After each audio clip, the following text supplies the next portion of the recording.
but then she saw like a Fucking Alright, trash leak, bitch. Oh my gosh, everyone's PNG's all out of whack all of a sudden. Whoa, what's happening? What's going on? Oh, you know what it is? Because I didn't adjust it from last time's podcast. Okay, give me a second. Give me a second. We're gonna have to adjust this stuff real quick. So, let me quickly. Why is she racist towards the Fetties? Let me copy transform. I don't know. Oh, let me see. Where's here we go. I just know that Please there's this transform. one. Oh, There's God, one this scene where dude is huge. He's huge. Oh my gosh. I gotta. Wow. there was like Australia will rise. The Australian will rise again. Here we go. there's this one scene in the manga where she like saw the other guy know she wanted it, so she had to go about like a roundabout way to justify buying it. Okay. Like, well, she did. It fought for the AG and technically fought for our side. So, Whoa! Why is everyone all of a sudden here huge? What is happening here? Hot topic. Holy I stumble upon a GIF, and it's probably my new favorite GIF ever. Hold on. Give me un momento, por favor, please. Oh my gosh, everyone's PNG for SGD slide is like whack. Like, whoa, what is happening? Am I big? No, you're fine. Aw. Wait, what's going on with... Am I bigger than a Jado? Wait. Oh, that's weird. Why is Matchsticks? Come here. Okay, there we go. Come on, Matchstick PNG, work with me. Your PNG's fighting me, Matchstick. Why is your PNG fighting me? Because it's a Giga-chan. Oh, wow. The strongest streamer. The strongest streamer. Will have the strongest PNG. The strong shall rise again. I actually am from the south. You are. so okay, it's called Gundam. The manga is called Gundam Otaku Girl. Otaku Girl. Yes, it's about Fuck. It's about a girl. It's about Ganuda Yutsuki, a Gundam Otaku, and because of her intense love of Gundam. It's Now your specifically PNG's anything. fighting me, Comet. Why is your PNG fighting me, Comet? I don't know. Specifically anything char-asable. Char-asnable. Wow. I want to be I would pay money for this. I want to be Char's mommy to be in the There we go. manga. That would be hilarious. Why are you... Not PNG is still the Yakuza guy. I find that funny. Not still Yakuza. Yeah, I love. Alright, come on. Gotta fix your PNGs last minute. Oh, come on. Everybody work with me. Everybody work with me. Work with me. Work with me. Come on. Come on. Come on, come on, come on. There we go. There we go, there we go, there we go, there we go. And... Oh, now... No! Nick, now your PNG's fighting me. Oh. I know you shouldn't have trusted Xenomorph. No. Come on. Come here. Come here, Nick. Oh! No, you can trust Xenomorphs. You just can't trust me. Yeah, I just can't trust Nick. He's toxic. Wait, Yeah. Is that bulky biceps? Who? I was looking for a GIF, and I stumbled upon this one. There we go. Everyone's PNGs are fixed now. It's fantastic. Also, I couldn't find the other GIF that I was actually looking for. So darn. Yeah, but that's the manga. That's running back room, and here's one of the covers. Huh. Wow. A char-asnable otaku. Never thought I would see that day. That is truly something else. And she's blonde too. And she's blonde too. That is correct. Really died. It'd be funnier if it was died. It would be funny if it was dyed. It's like, are you actually blonde? No, I dyed it. Why? Cause Cha Asnable. You have an unhealthy obsession with Cha Asnable. I just like that funny scene where she's building the Zeta and she lost the piece. Because, like, back in the day, the MG Zetas were transformable, right? And they were infamous because they got so many small pieces that were needed. Yeah. So she lost a piece. Oh no. And she like tore up her room looking. They came and like one of her roommates or something, a mother, what's her name, mother, I forgot which, came in and saw, and she was like half naked because she was looking for that one piece. Put on some clothes after I find the piece. The One Piece is not real, you stupid woman. The One Piece is real. Can we get much higher? You know. And I broke a piece. Speaking of which, because I just broke a piece.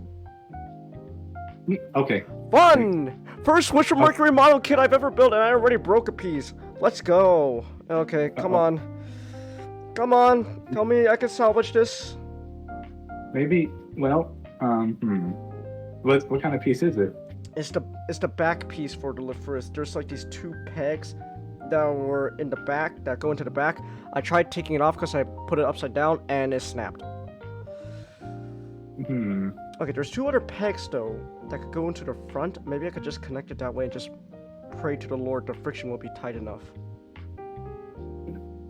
Hold on, don't I have super glue? I should have like crazy glue. Oh, you can use I forgot what it's called. Plastic cement. I don't have cement. Yeah. Where did my glue go? No, my glue's missing too. Okay. Maybe. You know what? Then I'm just gonna have to pray to the Lord Almighty that the friction is gonna be tight enough for this to work. Alright, pray to the Lord Almighty that the friction is tight enough. Believe in Gundam. I believe in Gundam.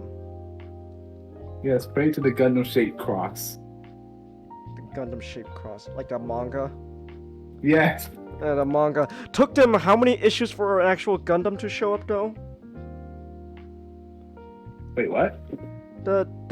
Yeah, it's that same Gundam manga you were talking about, Gundam sequel. It's like it took them like 5 issues or something for an actual Gundam to show up. Yes, and apparently there's an Egyptian Gundam now. There's an Egyptian Gundam. There's like a Phoenix Gundam. What's next? Are we gonna get, a Wolf Gundam? Behold, Wolf Gundam! It looks like they're going for like a mythological god pantheon thing going. Man, can you imagine the main character of the Gundam manga, of Gundam sequel, in like Super Robot Wars being Amuro? Amuro. Cha! No, that's Laura, use the pistols! Oh, wait, scratch that. Imagine her interaction with Ryoma. Ryoma? Oh god, that's gonna be a hellhole. Yeah, it's like. Okay, there should be other pieces that should keep this together. So I just gotta pray to the Lord Almighty that this is not gonna snap on me, and I have to buy another model kit all over again. But other than that, we should be good. Okay, question. Yes. Chengus. Alright, so I started Iron Blooded Orphans. Oh, neato. And Super Robot Wars 30. Is there a scene where Mika gets taught the glories of literacy? Yes, actually. Yes, there is actually a bit. There is a bit. That's great. Yeah, so it's in the first season. I believe Kudelia. Oh, in the actual first season? Okay. Yeah. Hold on. Actually, no. Also in Super Robot Wars. So Super Robot Wars 30. I'm talking about IBO, not Super Robot. I was talking about the Super Robot Wars. He was asking specifically Super Robot. So in in that case, then I don't know. But if Najala says there is, then that's too late for that. So in the second mission with them is that there's this bit where is Orga's the name of the leader or the organization? Leader Orga. Yeah. Orga is being a little bit miffed. Orga is being a little bit miffed at everyone because his crew is getting along with them. And Mika is like trying to learn to read a bit. I told you about IBO. One of the biggest flaws with Orga is he's just a blithering moron. He's a blithering... Oh yeah, that's what I heard. That's but the number one thing is that it's an idiot plot done right.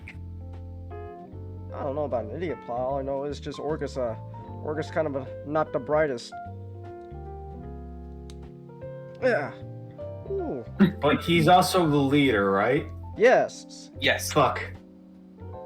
Exactly. Orga is the prototypical child soldier. Yeah. He's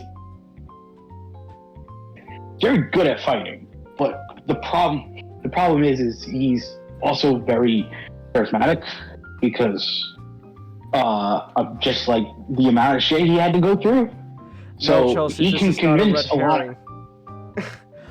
He can convince a lot of people to join his cause just through his words alone. The problem is Orga doesn't have a plan other than just let us construct our own nation so that we wouldn't have, we won't have to go back to Mars. Being child soldiers. Yeah, be child soldiers. And so then that's why McGillis just literally comes up to... It's McGillis, right? That's the name of the Char clone? Yeah. Yeah, McGillis comes to the Orga and is like, Yeah, hey, Orga, want to be king of Mars? Shit, Edward, that's all you had to say! So yeah. Orga's not the brightest. But he is charismatic. So there is that. Like, I think out of all the children of Tekkadan, Cookie's the brightest. That's because he was the only one who was allowed to learn anything. You mean Biscuit? Biscuit. My bad. I'm sorry. Yeah, Biscuit was the brightest because he was the one who had to do a lot of the administrative work. Yeah. So it's like they are a bunch of illiterate soldiers. My favorite thing to joke about IBO is, what does IBO and Lord of the Flies have in common? Everything goes to shit. Everyone dies? No, everything goes to shit once the fat kid dies. When the fat kid dies, that's when you panic. Well, to be fair, when Porky died that's the thing. Like, that was the nickname they gave him. Piggy. Piggy. Yeah, Piggy. Man, I felt bad for him. When Piggy died in Lord of the Flies, that's when all the adults found them. When Biscuit died... No. When it was Samuel. Or... It wasn't Piggy, it was a different kid. Piggy died, and then I think like the main kid, he realized, oh god, these other boys, they're gonna fucking kill me because they're fucking stupid kids. Yeah, because they're fucking stupid kids. They're gonna kill me. So he's like running for his life, and then eventually, after that, he stumbles upon the beach that they came on, and then it's like, and there's some I think like a plane pilot or something. It's like, hey, what's going on? It's like, oh my god, an adult. It's like, hey, you know those kids we've been looking for. What's going on? Oh my god, you guys look like shit. What happened? Is that blood on your hands?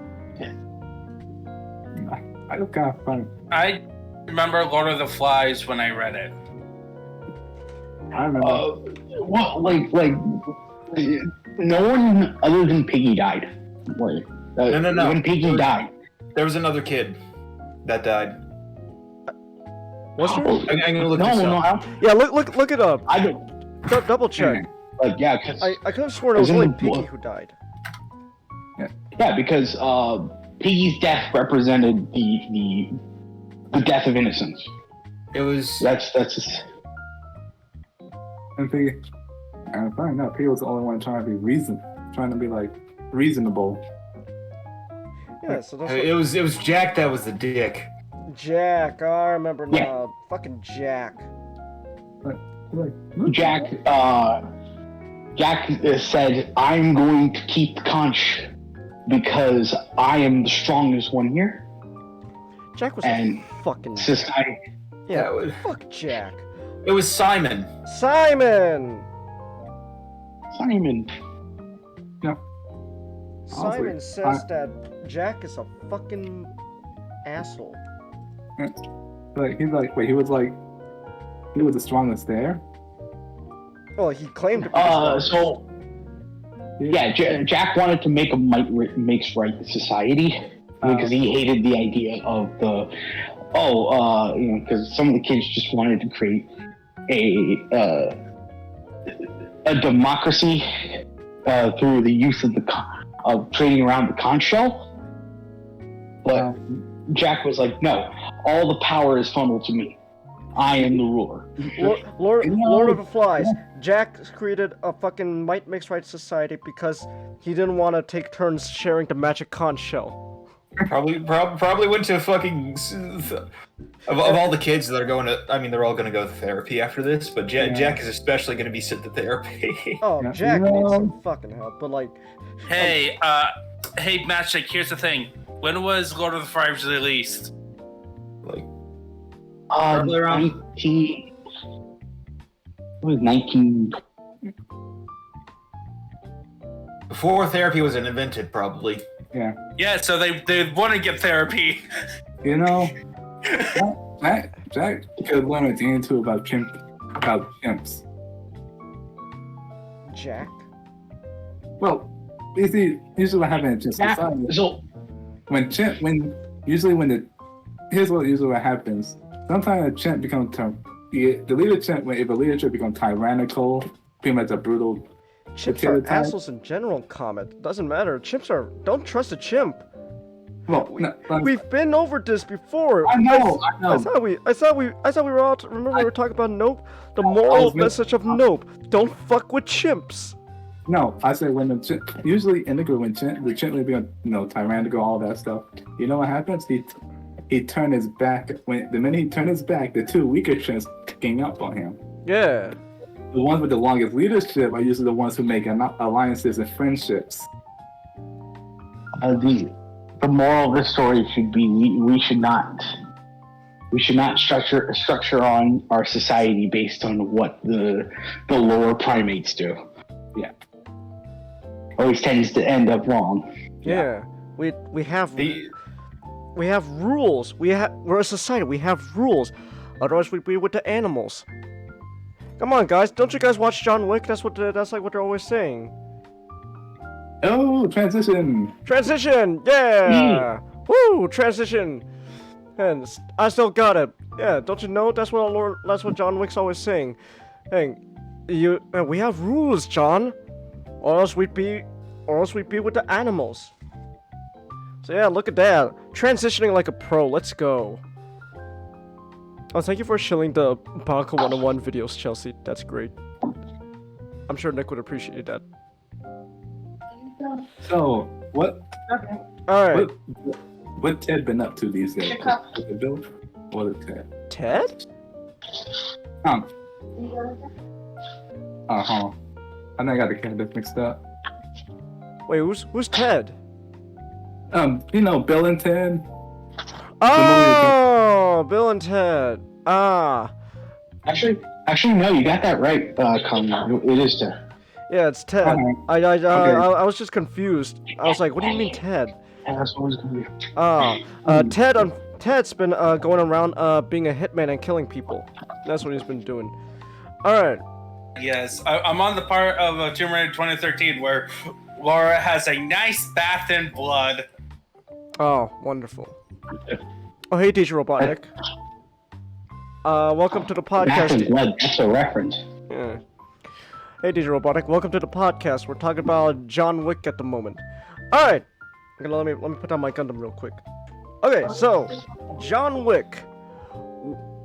Now, I'm not gonna because we have so many topics to talk about tonight, and especially SGD's topic, I'm gonna try to make this as short as possible. So, John Wick, let's briefly go over. Like, what exactly is John Wick? Hey, what's going on? Yeah. No, continue. I'm sorry.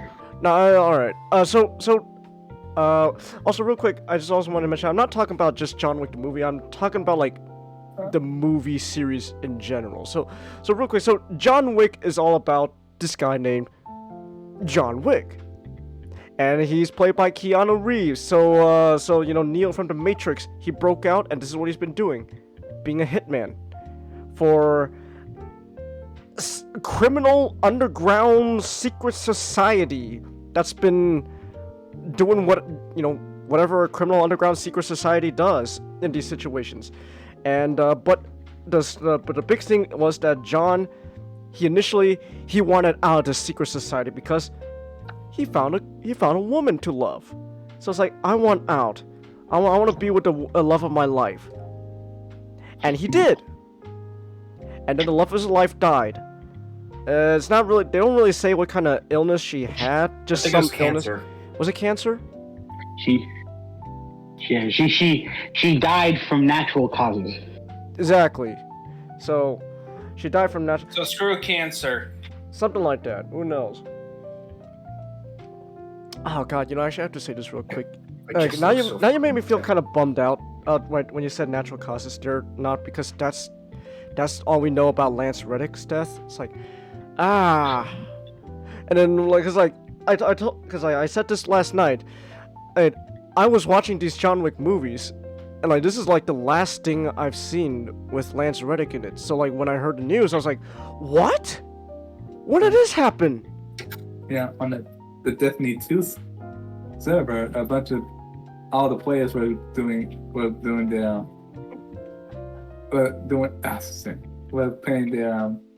respects. Paying their respects. Yeah, surrounding Commander Zabalba, the character he played, and paying their respects to. Okay, but so like, that was just like that just took me by surprise. Like, oh my gosh. So, not trying to be funny, but pretty. Speaking of actors who have died, does anybody know if that Jason David Frank movie has come out yet? Oh, Legend of the White Dragon? I don't know. Yeah. I think they said they're like still in editing, like post-production. Yeah, it's probably post-production. So they'll probably say when it's coming out soon. But anyways, not to make a joke of it really, but just John Wick's wife went the way supposedly Lance Reddick went out. As far as we know, who knows? Or maybe cancer. We don't know. But John's love is no longer with him. And so, but John's wife, she knew she was gonna die, and she didn't want John to be alone, so she got him a puppy. A cute beagle. A cute little beagle puppy. Because, you love those little puppies, right? They're cute. They're adorable. To help John, get through his mourning period. And then a bunch of Russian gangsters come up, like a bunch of jackasses, and kill his dog. And they steal his car. John Wick had the misfortune of being living in New Jersey. So... So the Russian mafia... He understood the risks. He understood the risk, but still, the Russian mafia came, they took his car, and they killed his fucking dog. And so, John does what any reasonable man does when you kill his dog. He goes on a quest for revenge. And that's pretty much where most of the movie go off from there. So now, I'm not gonna go over, like, what all the movies are about and stuff, but, like, that's, like, the inciting incident. This guy's wife is dead, they killed his fucking dog, and now he's out for revenge. He wants revenge on anyone who's, wronged him and stuff. And so, that's pretty much it. It's a simple revenge premise that as each movie goes on, starts becoming less about revenge, and more about, wow, this secret society of, like, assassins fucking sucks. So yeah, so that's really about it. I'm not gonna go over like all the movie stuff. I just want to just quickly mention like some stuff I liked about the movies, things I noticed. Now one thing to note is that the John Wick movies, they're simple, fun action movies. The plot isn't too something that's gonna like make you like draw tears. No. But what it does, executes it really well. In my opinion, like it's a simple thing going on, but it executed really, really well. And that's like I think that's one of like the main appeals of these movies. Like they're fun movies, but they execute what they want to be really well. Also, I guess the other thing that I think is like the main appeal of these movies, besides the how well executed these movies usually are, is the action, because it's an action movie. At the end of the day, it's an action blockbuster movie. I don't know if is it a blockbuster? Yeah, like the first film was a sleeper hit, and each film made twice more than the previous. So yeah, this is very much considered a blockbuster. Okay, so your typical blockbusters, these are action films, and so the action, what they do with the action is also really well executed. And one of the things that makes these action scenes really well executed is the fact that there's a lot of attention to detail to make things as realistic as possible.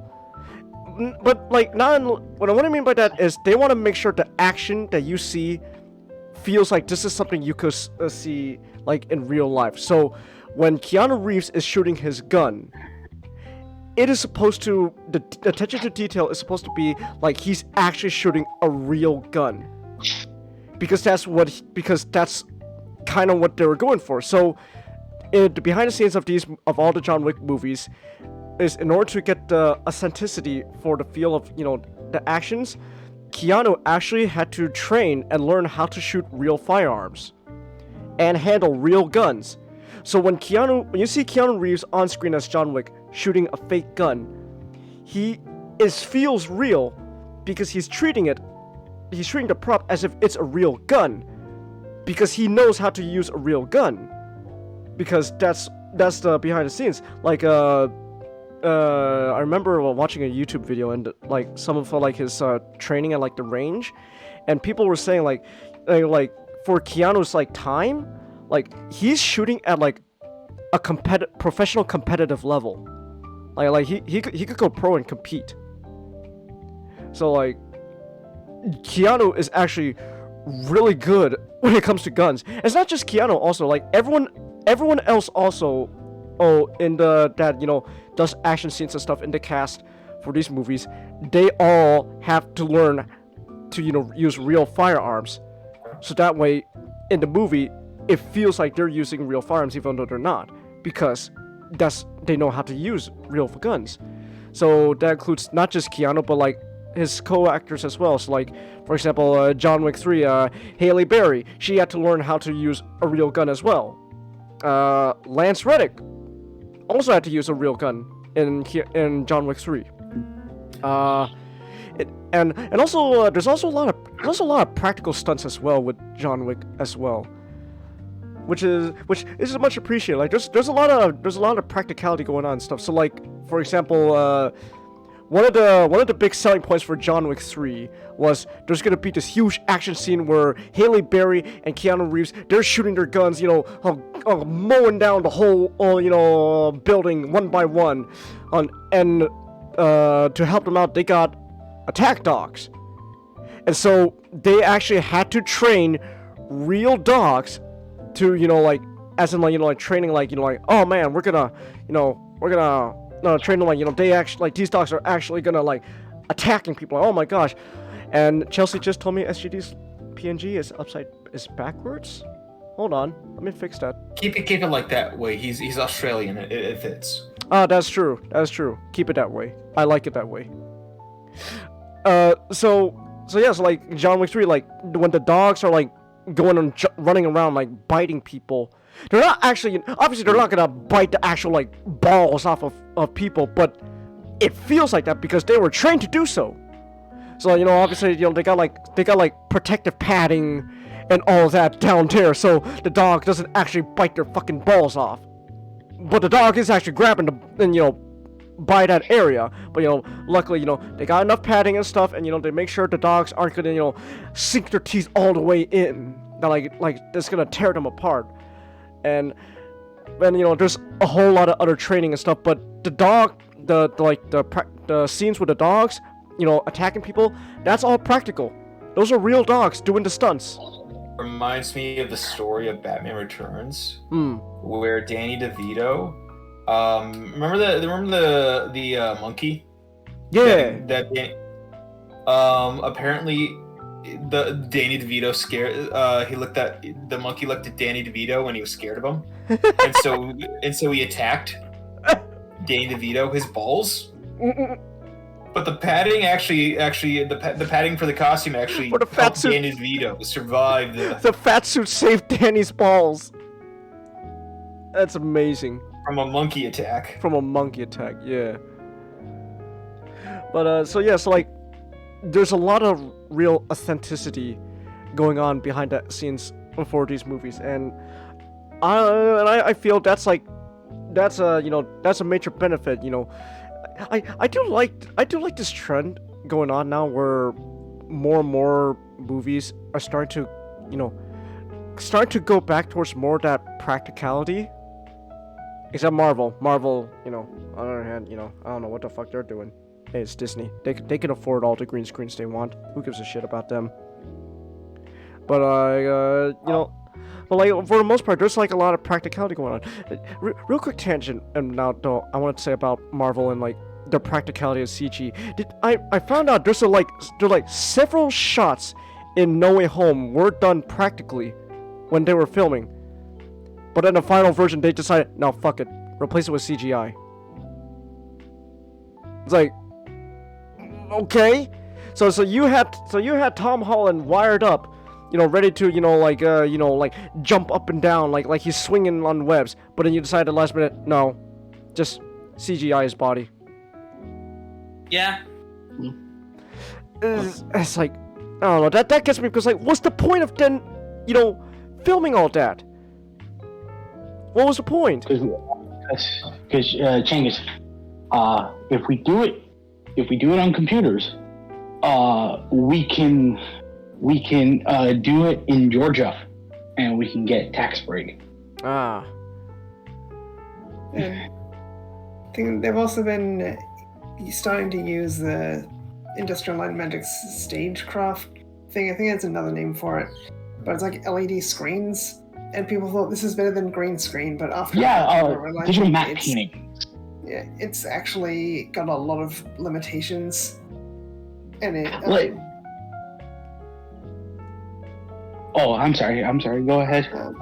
I know I think the second episode of The Mandalorian, season 3, there's a really odd sequence of shots. It's because of the stage. The actress who plays the blacksmith can only run so far, so they have to keep cutting to make it seem like she's running a lot further than she is, because she's in this enclosed space. Well, it's also because, it's one thing to have, these, like, if, let's say, these LED screens are better than your average green screen. Just because they're better doesn't mean, you're going to use them better. Yeah, they found out, like, they're not really better than green screen. You're basically trading problems for other problems.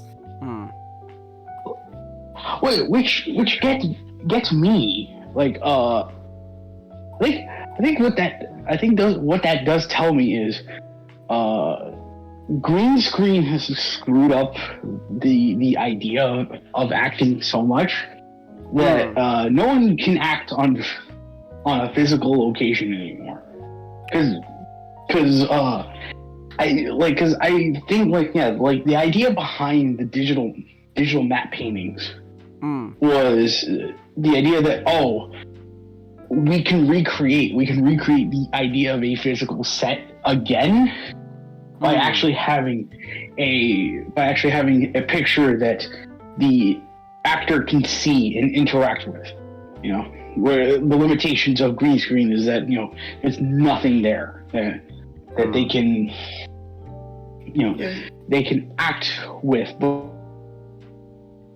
But the fact that it seems like actors are just regressing to the fact that they can't work in an enclosed space when that has been like tradition. That has been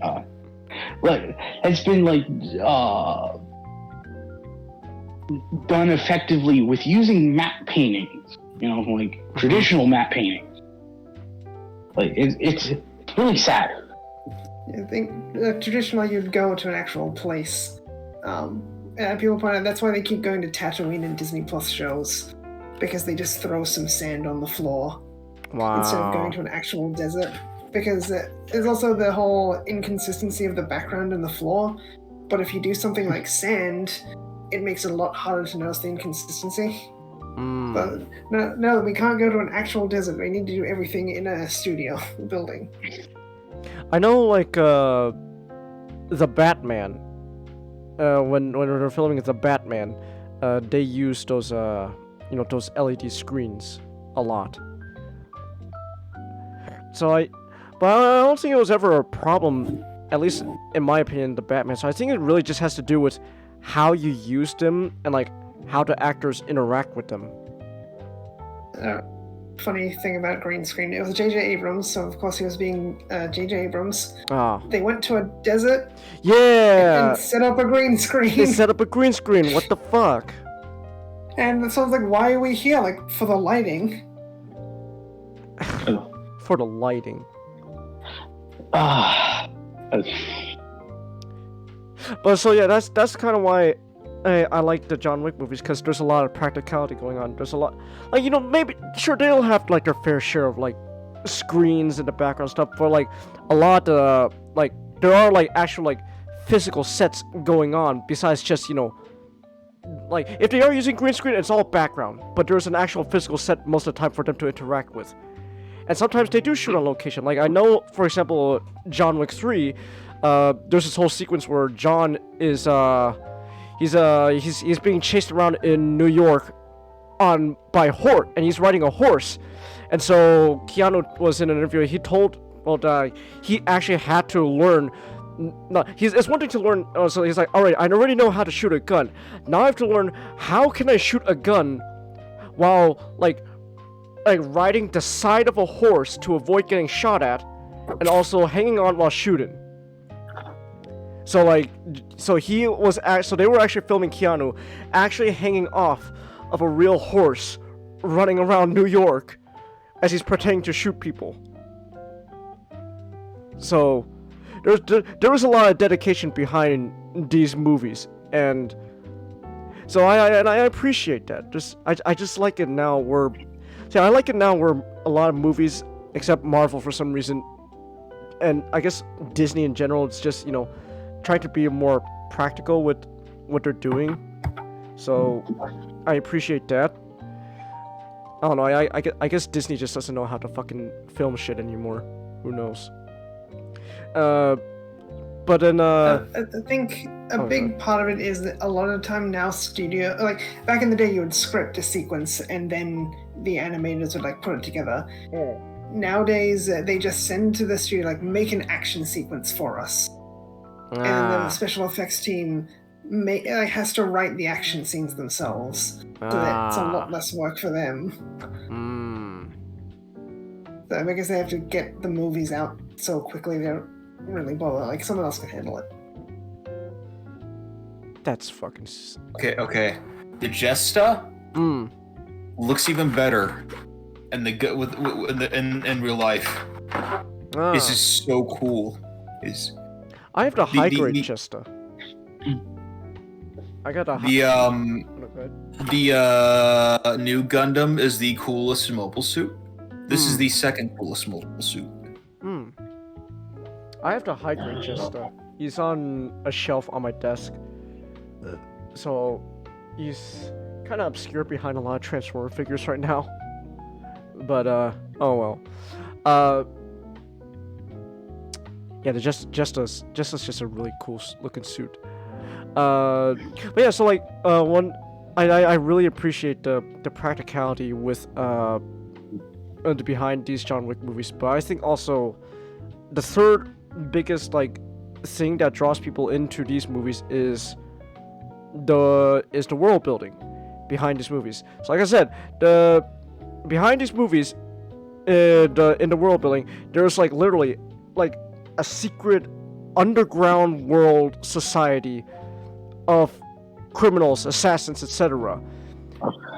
And there's a lot, you can tell there's a lot of dedication going on here, to like make it seem like this is like it's like a literal this is as close as we get to like an actual literal underworld society living among normal society. Like these assassins, they got their own currency.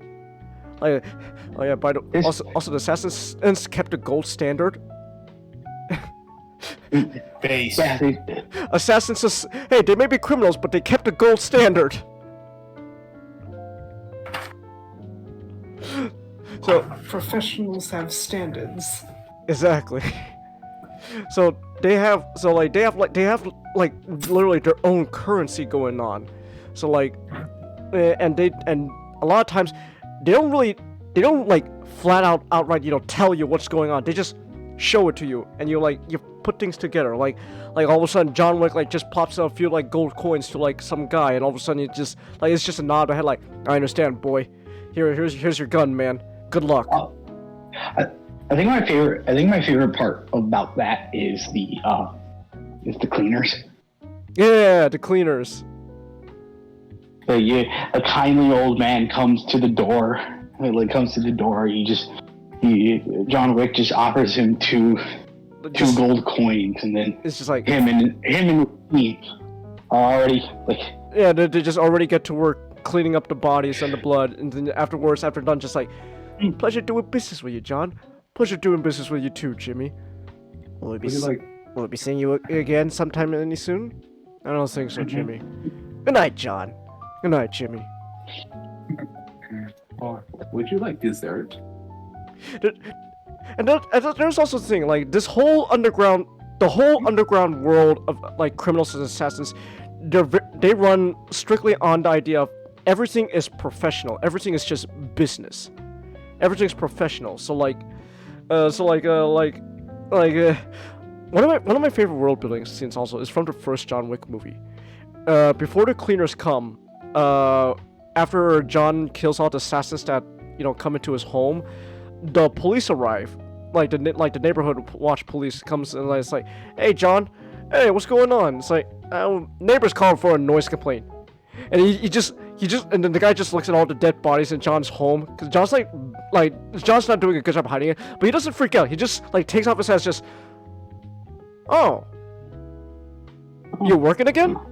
No, I'm just taking care of some personal business. Oh, okay.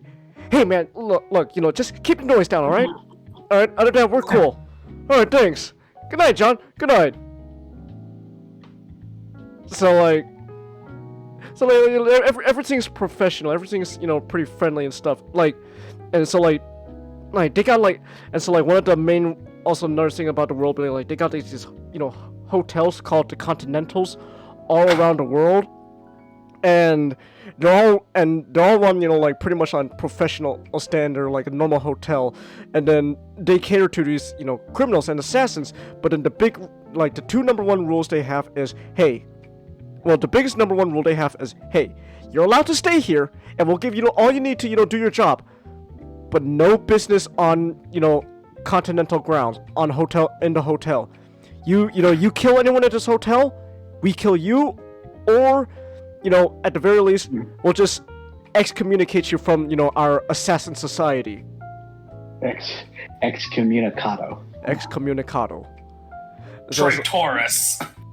So simple as that. It's like just don't, other than that, besides following the rules of the hotel, just please don't kill anyone. If you wanna, shove your foot up this guy's ass, do it outside of the hotel. But as long as you're inside a hotel, take a seat, have a drink. Other than that, relax. And then once you guys are done, you've rested up, you go outside the hotel and kill each other for all I care. So I find that kind of fun. Also, just another thing also about this assassin world is there's a very interesting aesthetic to what they got going on. So like, oh no, go ahead. Everything's very analog. Yeah. They pay each other through. They don't pay each other through like transactional means. They just pay each other through like physical gold coins. Yeah. Their their entire headquarters is just based around actual women who are working telecommunications. Yeah. And they have, because they have all their records through typewriters.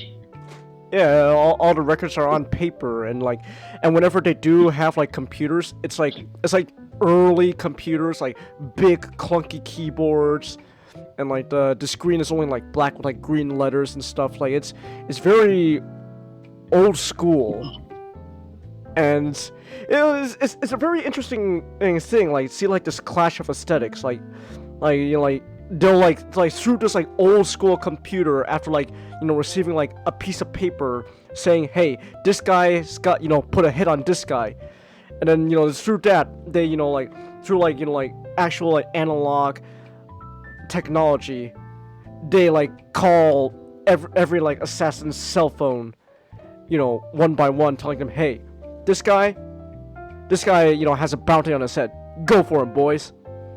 And even then, like, also like, just real quick, so, like, even, and also like the assassins themselves, like a lot of times their phones are also pretty old. Like, no one's got very, technology-wise, they're not very contemporary, which is, I find that interesting. I think also like everything is still supposed to take place in, well, so the first John Wick movie came out like I think like 2014, and considering the time between these movies, I think everything is still supposed to be in like the era of 2014.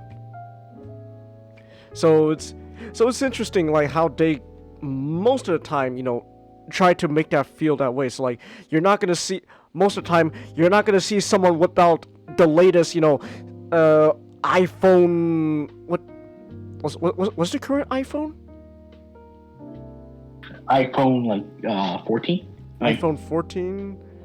So like no one's gonna pull out the latest iPhone 14 with a USB-C charger and all that. Like they got they still some of them still have like flip phones. Like everything's very old school. One of the things I actually really appreciate is in a lot of these fictions, in a lot of these fictional worlds, whenever you describe an underground conspiratory organization, there is this idea that they are so deeply entrenched into the system that they will just be like controlling CCTV monitor, like CCTV cameras around, because it ties into sort of the it ties a bit into Orwellian.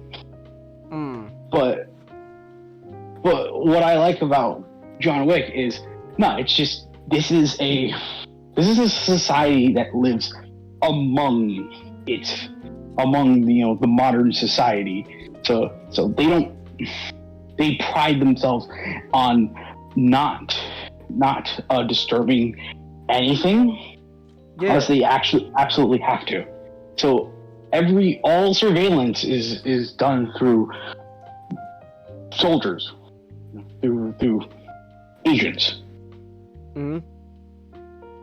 The Bowery King, his entire his entire bread and butter is just is hiring homeless people to just stand around in locations and to gather intel. I think also what the thing is, like, despite a society that like is choosing to live among normal society, it's still this underground world that's just as large as any, you know, as our normal, you know, world. So like for example, like John Wick 2, how after John killed Santino in the Continental, he got excommunicated. You know, it's like he's asking, what's like, why am I still alive? Because I deemed it so.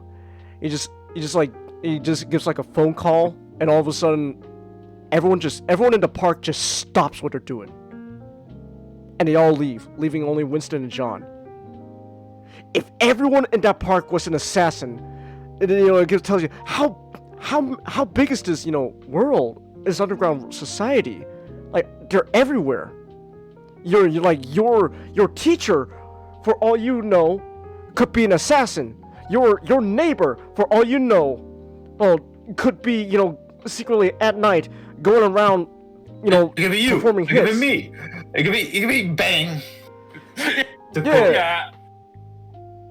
And then, like, even the homeless people, even the homeless people, you gotta look out for, because it turns out the homeless people, they're not. I was like, you're saying, oh man, the homeless people, you know, they got nowhere to go. Like, no, they're part of the society. They're working for the Bowery King. They're fucking armed to the teeth as well. It's like, how far does this society go? So yeah, just all in all, like, just to wrap things up, like, there's a lot of things I like about the John Wick movies. I find just overall, they're very fun, well executed. There's a lot of stuff I like. I think the first one is my favorite. I like the second one. The third one, I don't mind it. I like the third one too. I do agree with you though, not now that you mention it, like how, like, it seems like the third one, there's not really much progress, you know, with you know, what happened, in the sense that, you know, John just ended up back where he was in the beginning of the movie, just on the run. Who was the antagonist for the third movie? Because in my head, I always I think it was was it like the Adjudicator or something? The Adjudicator, like the Auditor, comes to mind, but she was more like the.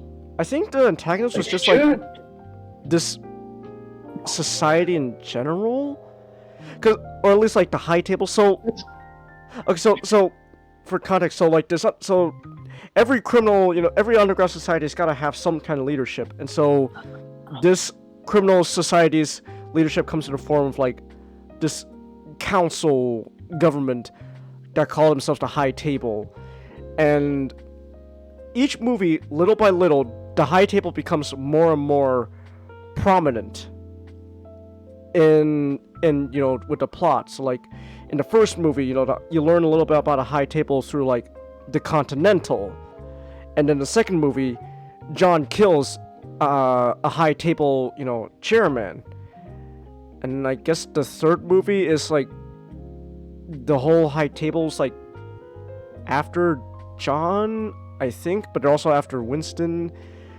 It seems like the fourth. It seems like the fourth movie, though. It seems like they finally know what they want to do. They want John. They clearly advertise this is John versus the High Table.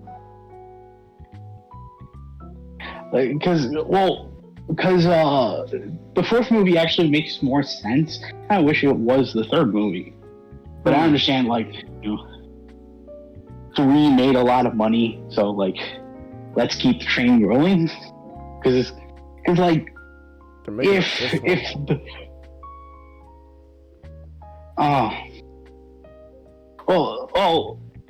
let's pretend I didn't hear that. Like I really feel like if Winston did tell John about, maybe he just didn't tell John about the same Digimon, because because like he said, win or lose, it's a way out. So if you do succeed, you can finally leave everything behind. But if you lose, even your death isn't an escape. So it's like I like that, and I kind of wish it was something that they did bring up in 3, to give a bit more of importance to the movie without it just really feeling like, oh, it's John Wick, but with the 3 next to it.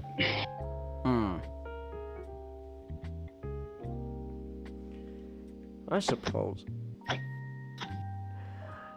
But I think even then, I still enjoyed 3, and I am looking forward to the 4th movie. I do like these John Wick movies, so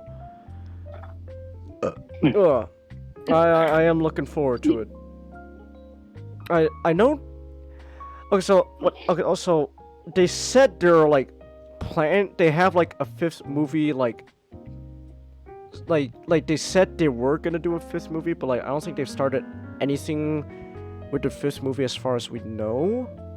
So maybe they changed their minds. I don't know. They said they were also gonna do like a show based on the Continental, but we've heard nada about that either. That was confirmed around the same time as 2. So like, I feel like it was an idea they confirmed, but I don't think they're having so much luck trying to get it off the ground. Because remember, Ruby Rose was meant to make a huge appearance on that, and her stock went down. Dramatically. And then and plus, she died in the movie, so I don't know, like, yeah. You think also like because of the whole like COVID thing that happened, like that put like a wrench in a lot of plans? Maybe. But I've always said there's no, like, with show business, there's no guarantees. Okay. But so yeah, overall though, I like John Wick. I think there's a lot of stuff I like about it. Even the 3rd one, I think is, worth giving a shot. So give it a shot. That's pretty much all I got on John Wick. So yeah. Alright, so that's it then.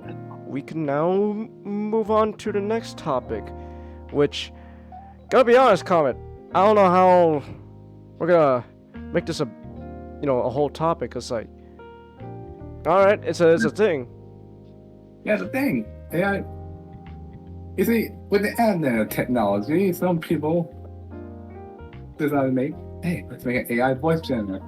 We'll take samples of people's voices and construct them together into almost lifelike simulations. What shall we use this incredible technology for? Maybe we can replace artists with digital art. No. Memes. Take people's jobs away. Memes. No, Memes. Remember Ninjato? Just like Kojima predicted. Yes. Memes. And what better? The DNA of the soul. And now, what should we use this tech? Now, what people we should use the technology on? The presidents, of course. And so the president. Kojima got this scarily right, but in all the wrong ways. In all the wrong ways. So it gave birth to the Prez Gang memes. Now imagine. Imagine a sitcom. Just like an episode sitcom of Obama, Joe Biden. No, wait, hold on. Obama, Joe Biden, Donald Trump, and George Bush just hanging out with each other in this like Seinfeld-like situations. Well, what I see is Obama, Trump, and Biden. No, Well, they have like frequent appearances of like other presidents too, like. And I Bush shows up the most, but it's usually Obama, Biden, Trump, and sometimes Bush. Sometimes like- they'll introduce other presidents too. It's like I think like Jimmy Carter. Kennedy Jimmy- made an appearance once in like a meme video. Reagan. Wait, I got a screw one. Chester A. Arthur. Ah. I'm surprised. I haven't seen one. I'm surprised I haven't seen one where they take Nixon from Futurama, and it's sort of there. Vote Yeah, but, Nixon! From 80. Like that. Then I learned. Yeah. From this, I learned about Chester A. Arthur, the most fabulous president in history. 81 to 1880. Like, The fridge. I'm gonna run for president again Sorry. just so I can make an Oh wait, I'm executive. hearing it. But you're not showing. Wait, you're not showing anything though. oh no, sorry. I saw something on like YouTube. Ah. I'll look it up. Chester A. Arthur and the YouTube after they play.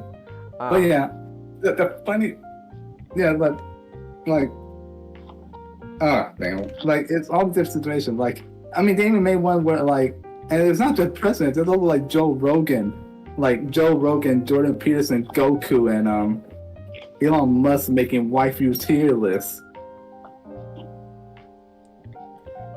Like, Joe, who's your favorite Toa? I'm personally a big fan of yes, it's like that. It's exactly like that.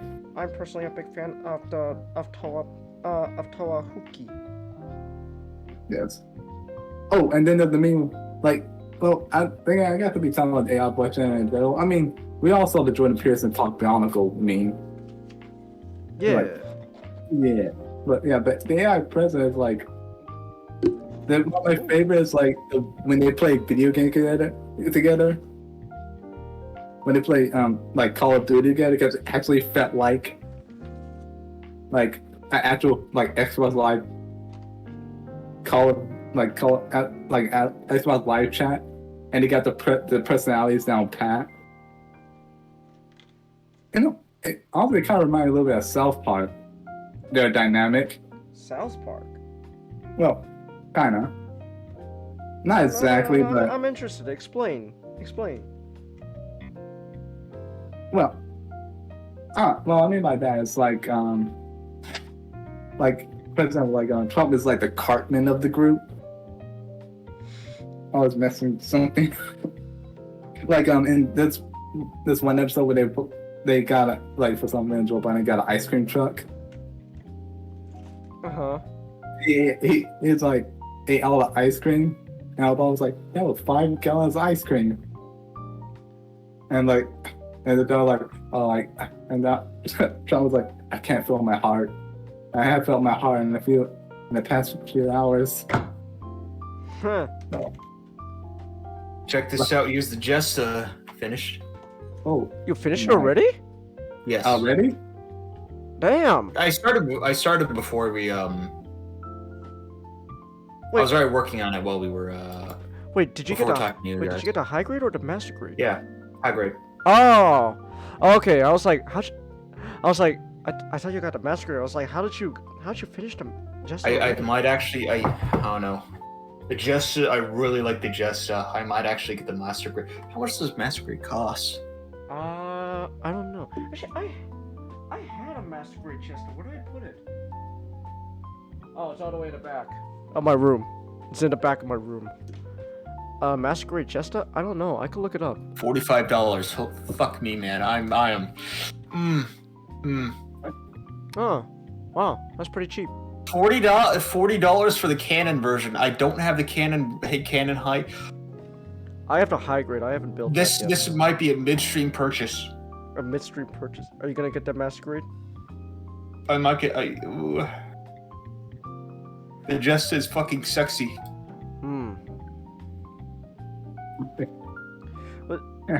I guess then I want to ask you, what do you think is like the appeal of like these like AI presidents?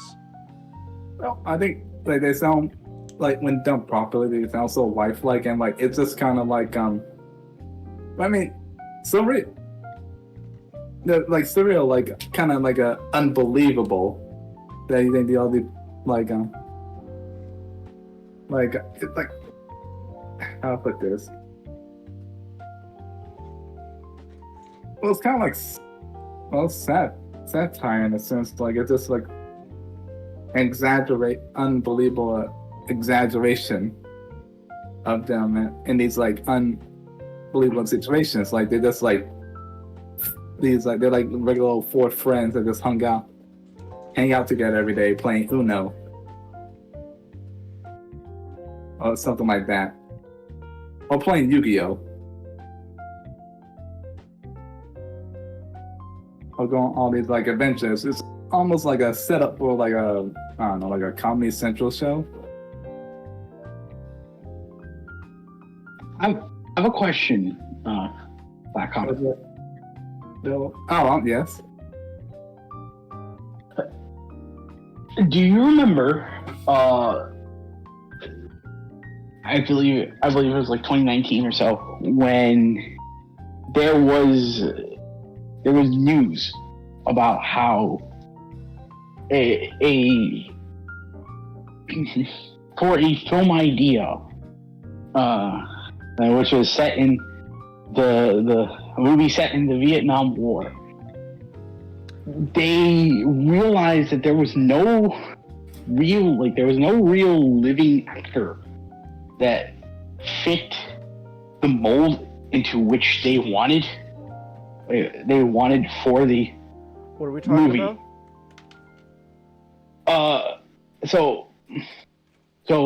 What I'm talking about is there was this thing where a studio, I don't remember what it was, but they wanted to make a Vietnam War film.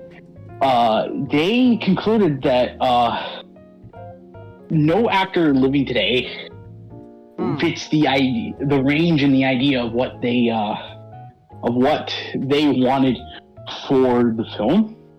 Okay. And so they were going to do they were going to pull a Rogue One, where they were going to bring back the likeness and the likeness of what do you call it, James Dean, a man who died before the Vietnam War, be in your Vietnam War movie. No. Actually not. The most perfect actor to fit that idea. I did not know that, but not did bring up something I was going to bring up. Kind of like a big brain thing. Like, all this is, admittedly, there is some potential downsides if they improve the technology. I mean, like, for example, Chingus, let's just say I got a bunch of your clips together, did a little bit of editing, and spread around then at our whatever server and say, Chingus said Rodimus killed Optimus Prime. And I play a clip with your voice that says, Rodimus killed Optimus Prime. Or something. Rodimus killed Optimus Prime. I did you a favor, Jared. You don't have to use AI anymore.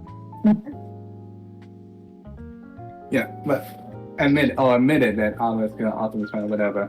And thus he is a horrible person. Yeah, and that gets spread around. You know, and the truth comes out, but the rumor already started. The truth come out. Yes, and how do you disprove it? You can say it's AI, but it sounds so. Sounds so realistic. Yeah, accurate. Yeah, accurate, realistic. Who can tell? I mean, I assume maybe in the future there's some way to tell. I don't know, but there is a way to tell. I guess it's just me, but I think several people on this panel can agree with me. So there's a way that when AI tries to replicate the speech pattern of a certain person, there is a lot of flubs that you there's can like just. there's like a stiltedness to it. There's something you can't put your finger on, but there's something not quite right about it. It's a computer. But my AI is advancing. Technology advances quickly. Yeah, And they will get better. Yeah, that's what I was saying. Right now, we can tell, but I just want to worry about the future if it advances to that point. I think what's going to happen is, right, they're going to make technology, find techniques to figure out which one's fake or not. There's gonna be eventually that happens. People will develop ways to detect. Oh no, that's not real. That's a robot. That's deep fake. That's a computer talking, not the real guy. Yeah, but more on the current funny side thing. I think that one of the appeals of this AI president thing is like I said, it's kind of like surreal that these presidents are secretly there's sitcom friends. I mean, for peace sake, we even got full D&D campaigns with these campaigns. Damn. Not little mini ones, but for example, let's see. There's one with Elon Musk as the dungeon master. One with Elon Musk as the dungeon master. One with Ben Shapiro as the. Sleepy Joe, it's Ben's turn to roll the dice. How many times have I tell you that? Yeah, that's pretty much what happens. There's this one where they're playing a Destiny raid, I think. I love that one. I've never played Destiny.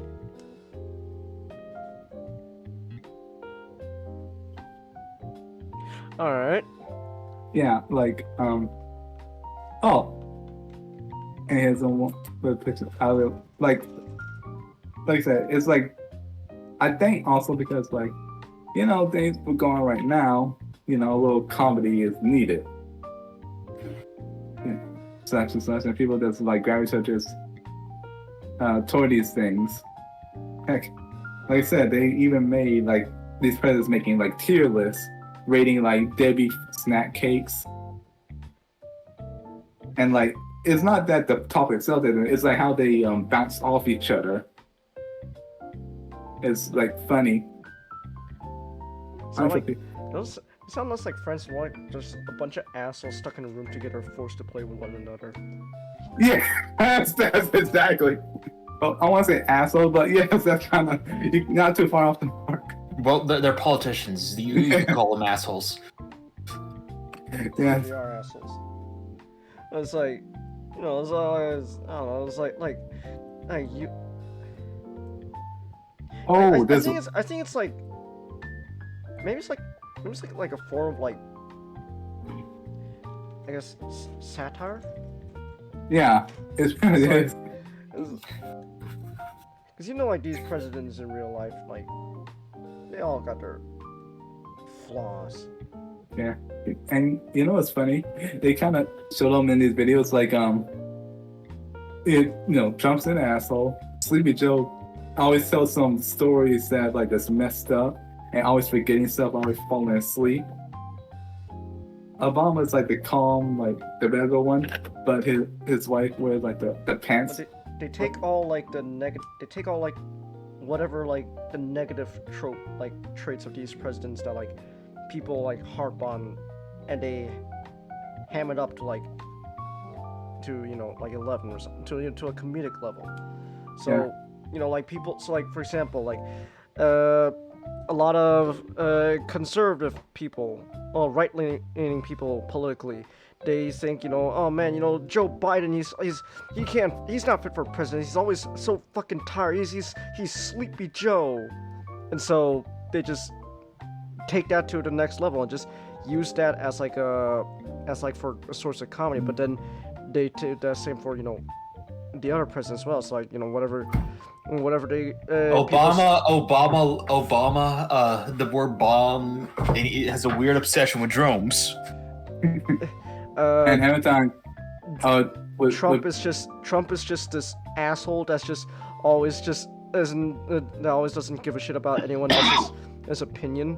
And had this like weird rivalry with Sleepy Joe. Yeah, so like they just so like whatever people left leaning say about Trump, they'll take that to like the next comedic level, and like whatever people on the right say about like Obama, they'll just take that to a comedic level. And every time they every time they bring Bush on, they make a joke like about the conspiracy the conspiracy joke. 9/11 conspiracy. Yeah. Yeah. That 9/11 was an inside job. Yeah, I know that. Yeah. I know that conspiracy. Okay. I asked for help. No, dang it. Well, obviously 9/11 is an outside job because anyone in killed. Anyone what? Obviously 9/11 was an outside job because anyone inside those buildings would have been killed. Okay, never mind. I was debating between the high-grade Jesta cannon, Jesta cannon, and Jesta, until I realized, oh wait, the Jesta cannon's a high grade. That solves my problem for me. Yeah. Oh, I know. Oh, yeah, good. Just as a high grade.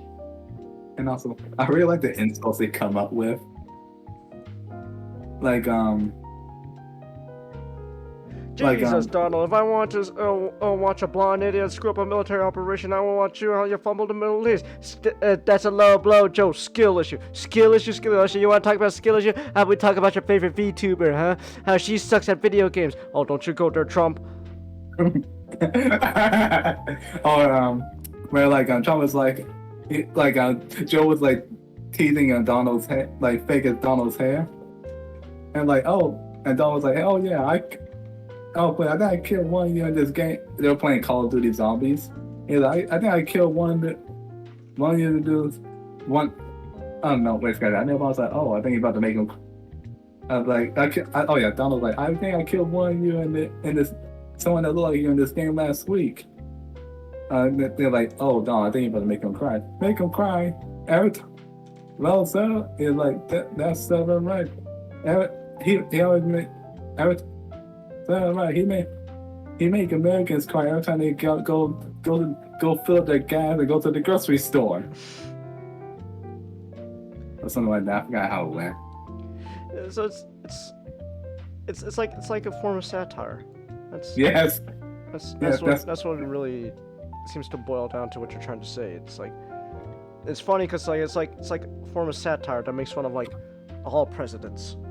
Yes, and I like how they brought in Jeff Kennedy, and it works because he sounds like the only clips they have would sound like he's speaking in a microwave or something like that. That someone described it, and it works because the picture they use of him is old and grainy, kind of. Oh shit! Everyone shut up! Kennedy's coming. Hey, I see you playing cards about the Party Master Kennedy. Not the Party Master Kennedy. And I think the latest one had Jimmy Carter too. Jimmy Carter. Yes. So, yeah. I think that's just what it is. It's like satire, and people like that. So, yeah. And plus, and plus, it's not just the president, Like I said, Jordan Peterson, Ben Shapiro, and hey guys, what you doing? Oh God, who invited Ben here? And then. Damn it! Damn it, Ben! I knew we shouldn't have gone with your plan. Yeah, I would rather follow Joe's plan than you. Yeah. Oh, and it's not just them. They're also doing video game characters. I think they did one. A real popular one is Joshua Graham for Fallout New Vegas. Joshua Graham. Yeah. I haven't played Fallout. Where the president's new tier list. That is. Wait a second. Okay. We're the president's new tier list, right? Yeah. I'm just in a annoying part, a difficult part. Yeah. My favorite part is just have Joshua Graham just reading the Bible. Because he's in New Vegas, he's a post-apocalyptic Mormon. Huh. Well, and he just like this one we just him reading the Book of Revelation. And he's a Mormon post-apocalypse. Maybe the apocalypse, but Joseph Smith had an idea. Oh, okay. What happened was he was a Mormon who follows Caesar, post-apocalyptic Caesar, messed up, got drenched in tar, set on fire, pushed into the Grand Canyon. What? Crawled out of the Grand Canyon, and returned home, becoming like a prodigal son sort of situation. Huh. And now he just walk. Now he just walk around. Now he just like covered in bandages and been known as the Burn Man. The Burn Man. Joseph Smith had an idea. Dum dum dum dum dum. Here's a video of him reading the. Oh gosh. There we go. There we go. Arms connected. Yeah, but like I said, this whole AI is this is very interesting time. AI technology is very interesting, especially the Joe Rogan. Rogan. Yeah, and like I said, they made an episode, fake episode of Joe Rogan interviewing Goku, Frieza, Vegeta. And just have like Joe Rogan, like I said, Joe Rogan, Goku, Elon Musk, and Jordan Peterson together, just trying to debate waifu tier lists. Huh. Why do you find them funny? Comment. Let me ask her. Let me make this personal. Why do you like them? Well, you mean the president or AI in general? Sure. Why not? Let's focus on the presidents. I find them funny because, I guess it's just like how the writing really sells it. Because if you got it wouldn't work if it was badly written, Right. They took like the mannerisms, and then just put them through I don't know, like a Xbox Live dirty old chat blender filter or whatever.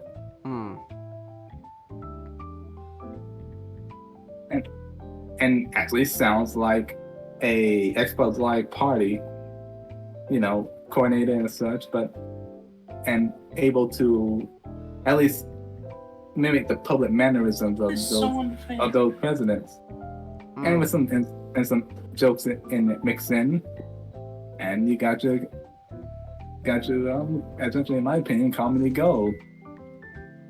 And plus, and some pretty good insults. I mean, you can't beat. Oh my God, Joey! Getting to the point, I can't breathe the same air as you. You must be exhaling brain cells, because that's the only explanation for you have the mental capacity of a bag of rocks. Pack of rocks. But yeah, that's about it for me. Skill issue, Joe. Skill issue. Skill issue, Joe. Skill issue. Alright. So that's pretty much it for AI presidents? Yeah. It's like we take the advanced technology, and what we use it for? Memes. And it turns out the DNA of the soul. Now I'm going to go raid the fridge. You're gonna go raid the fridge. Alright. Good job. That's your. Are you done, or do you wanna finish the Hold level? on. Yeah, I finished this section a bit. I am a little bit annoyed. All right, let's wait for Ninja to finish this level of the game. Okay. In the meantime, I've already built the entire upper torso of Lifrith. Congratulations. Yeah. So, I can't wait for the new episode. I can't wait. Wait, when does the new episode of Witchenberg release? It comes out tomorrow, right? No, April. April? Okay. Yeah, we gotta wait for April to come. Oh, hey, Ray. Alright. Man, I'm still around. Oh, not bad. Not bad. I forgot how quick it is to build high-grade kits. Well, quick when you're just only snap building without getting like the sanding sticks and trying to make things look presentable. Oh, here's a good one. Joe Rogan interviews Kratos.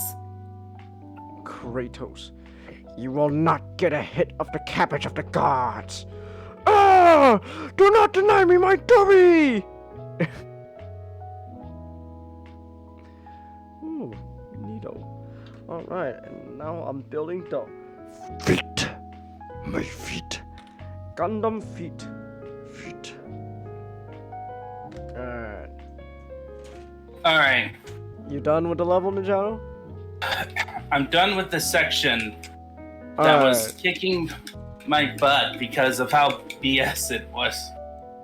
Alright, well, why don't we take a break and you could talk about how the game is so far, since you're playing the game.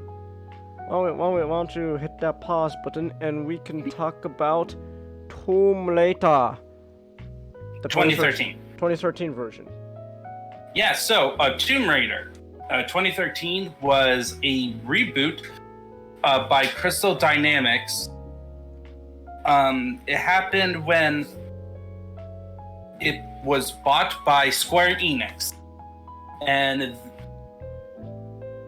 I'm not sure whether it was because the old Tomb Raider games, like the previous ones, were not selling well, or because Square Enix wanted just something to call their own. So, but anyways, Eidos Interactive went bankrupt, and so Square Enix absorbed them,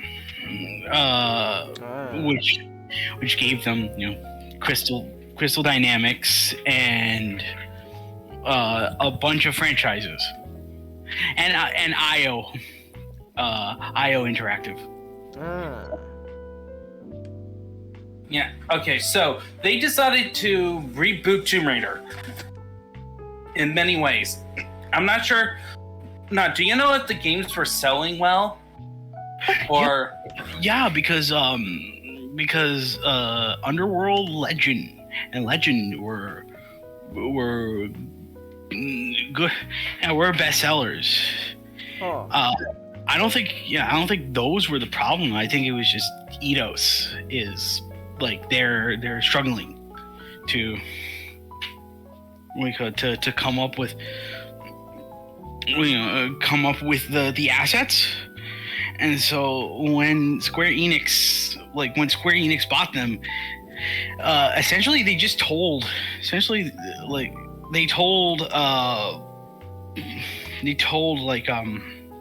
the developer, Crystal Dynamics, and I forgot the other studio. It's like, oh yeah, just reboot Tomb Raider and Deus Ex. We're gonna sell those franchises. okay.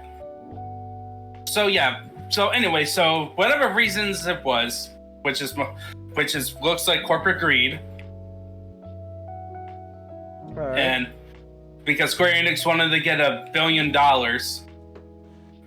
out of the releases, yes, they had ridiculous high sales expectations for Tomb Raider games. But So what they decided in order to reboot it is that they were going to change a lot of the core formula of Tomb Raider. So they took out another series that was very popular at the time, Uncharted. And so that was their gameplay. They liked what Uncharted was doing in terms of making very accessible and exciting action adventure games. All right. Because Uncharted was essentially the best Indiana Jones game, other than like the best modern Indiana Jones game. Huh. And even better than the Lego ones. The exception. They're the best third-person, platforming Indiana Jones games. Yeah. Probably the best Indiana Jones games, period. Alright. Well, I do want to contest that, because Wrath of King was good. Wrath of King was great. Fate of Atlantis, even though Fate of Atlantis was great too. It's like Indy struggled a lot with the Indiana Jones franchise. Struggled a lot with just making a third-person action platformer. But whenever they made different games of different genres, always worked out well. Interesting. Okay. Yeah. So they were gonna reboot it, and they were gonna take elements from Uncharted in the gameplay, but for the story, they wanted to tell a origin story for Lara Croft because the Tomb Raider franchise just started with Lara already established. Right. As this badass woman that wields 2 guns and wears a tank tops and short shorts in a mountaintop. Woo! Yep, that's the first Tomb Raider game. It's coats were second nature. So coats and even pants was yeah, but on the table. Yeah, but you gotta show that body. You gotta show that body. What So year what did they those did? Tomb Raiders games come out? Before? 90s. So the late 90s. They were 90s. Ah, there we go. There you go. That explains a lot. That explains everything. Oh yeah. It also explains why some people don't like these new reboot games. All right. But anyway, so they got Hey, Brett's in the chat, Nick.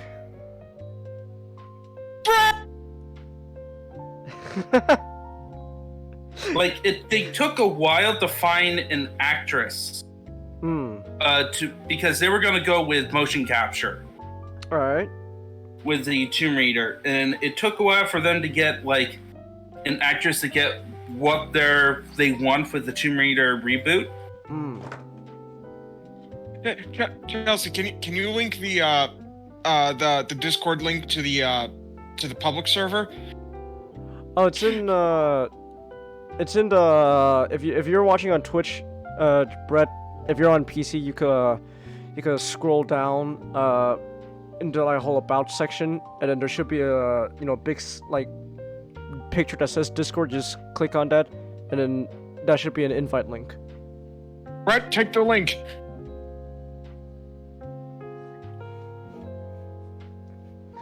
So they replaced the actress who was Keely Hawes was the original Lara Croft.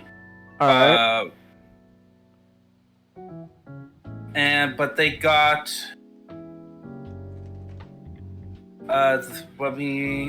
Camilla Luddington to play Lara Croft in this one. And because their main focus was, she starts out this is basically the story of how she became hardened. So what's the plot? So we start with Lara Croft. So instead of being a badass woman going on an adventure, She's just a recently graduated college student.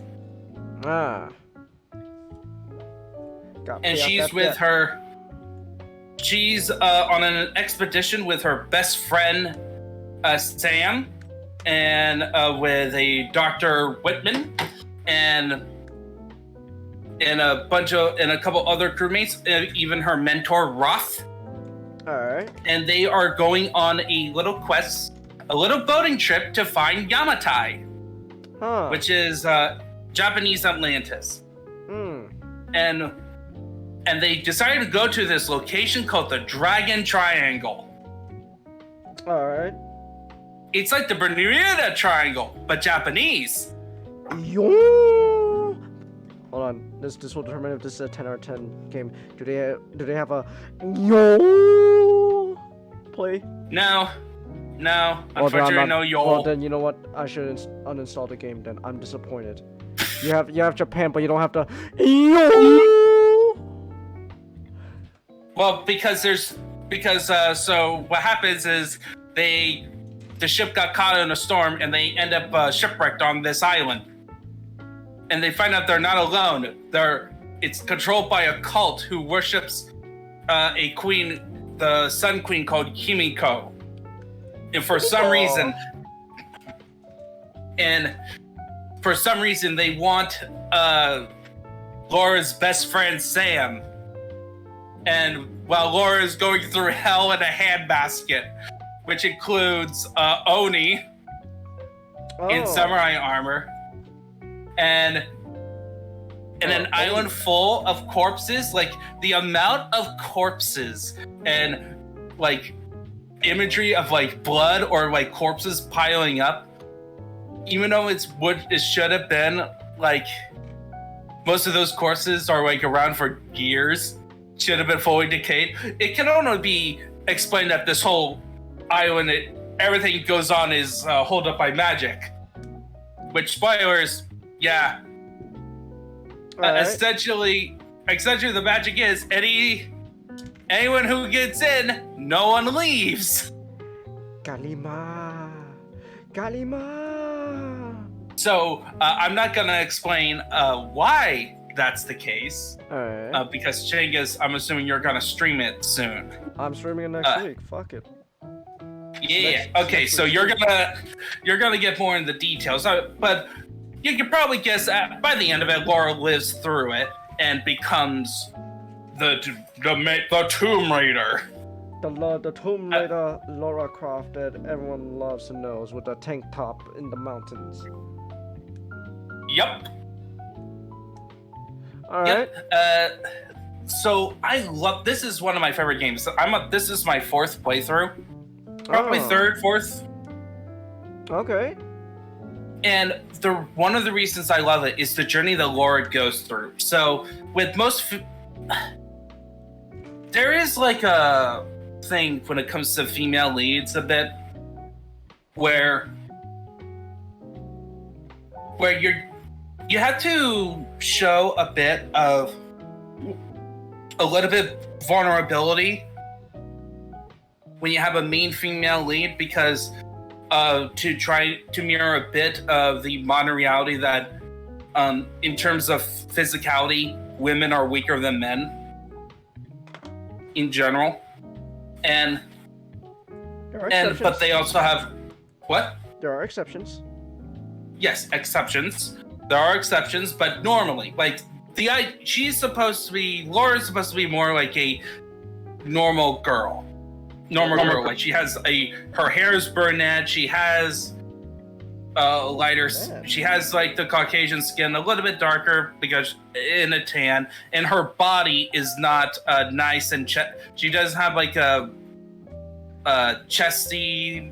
It doesn't accentuate her feminine features as much. Okay. Which means, you know what that means in internet land. How old Do you know what that means? 20s.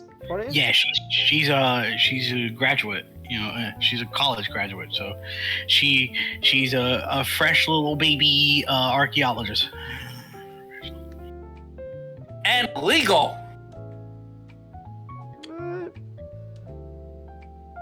All right. Well, you know, I've seen there are such things as 20-year-olds with smaller chest areas. So I don't see the problem there. Well, it's internet land. It's like, no, young women must have bigger boobs or bigger butts. I thought the complaint was they changed her outfit. They just gave her pants. Yeah. Yeah, they gave her pants. And a full tank top. Weren't people complaining about like the new Street Fighter game with what's her name, Cammy? Chun-Li. No, Cam. No, yeah, Cammy. They're like, oh my gosh, she's got pants on. Ah! Even though they're tight. They're yoga pants. They're like yoga pants.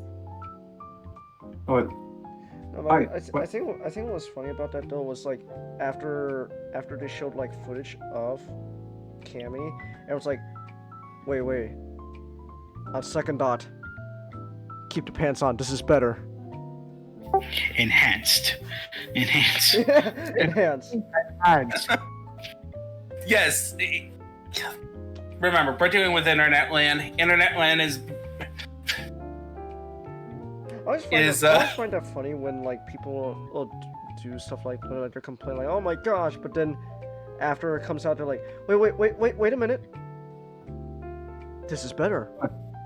I think a better comparison to this would be Resident Evil 3 with Jill. Wait, like. Well, people did not like Resident Evil 3 remake for other reasons, but. Oh no! I thought about Jill's design in Resident Evil 3. Yeah. What's wrong with her design and what's wrong with her design? They changed the costume, even though to be like Lara Croft's. Okay, look, the Lara Croft outfit in the 2013. That's what they changed Jill's outfit into. Yeah. Alright. Because in the original, she was wearing like a night out of town type of outfit. When she was supposed to be laying low from Umbrella, and not because in the original the zombie outbreak happened while she was on a date or something like that. When she was supposed to be laying low from Umbrella. Well, Black Comet. Remember, even though she's laying low from a large organization, large evil conglomerate hiding as a pharmaceutical company, it does not mean she has to forego her social life. We need to be reasonable here. We must be reasonable. We have technology. I mean, they're just going having a social life and just being careless. But anyway. Alright. Okay, so do tell more about not Resident Evil, Tomb of the Raider. Yeah, so Lara Croft goes through an arc.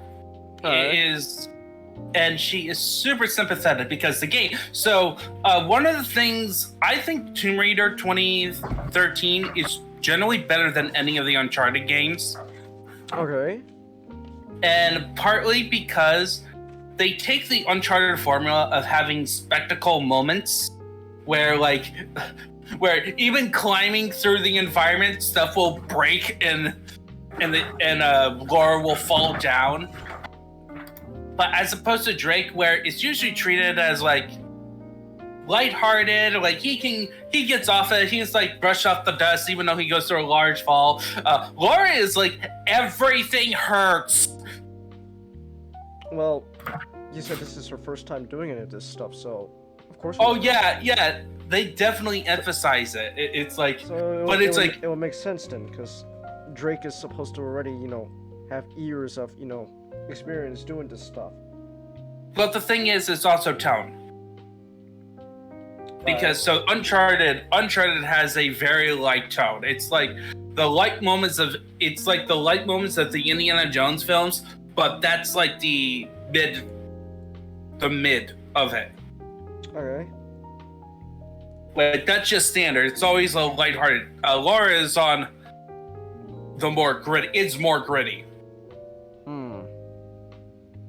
And I also like the supporting cast in this game because it helps emphasize their growth. So you got Roth, who is like one of the best mentor characters in video games. And you can probably guess what happened to him because he's a mentor. Goodbye. It's been so long, but you gotta die. And I wanna die. There are stickers for the legs. Why Yeah, and separated? Why do you have to be stickers? I hate you. So, like, he is such a Chad and a very good like father figure because Laura's dad's dead. We find out more why in the sequel. And it's because of an evil organization. Oh my god! Is it Nazis? No. It's like Illuminati. Mel Gibson was right. Mel Gibson was right. What? The Illuminati? Yeah, of sorts. Did they hide any treasure? Yeah, they're all about that. Is the map on the back of a government document? No, the Illuminati. It wasn't a national treasure. Wait a minute. It was like the Knights Templar, right? Masons. Oh, the Freemasons, aka Freemasons. Knights Templars. Yeah, it wasn't Illuminati though. I thought that was. Knights I thought it Templar was- is the Assassin's Creed guys. Well, I never also played the Assassin's Knights Creed. Templars were involved in National Treasure. As like they were like the precursor of the Freemasons, and that was the treasure that technically Nicolas Cage was hunting for. We have to kidnap the President of the United States. That was El Dorado. Also, Yeah.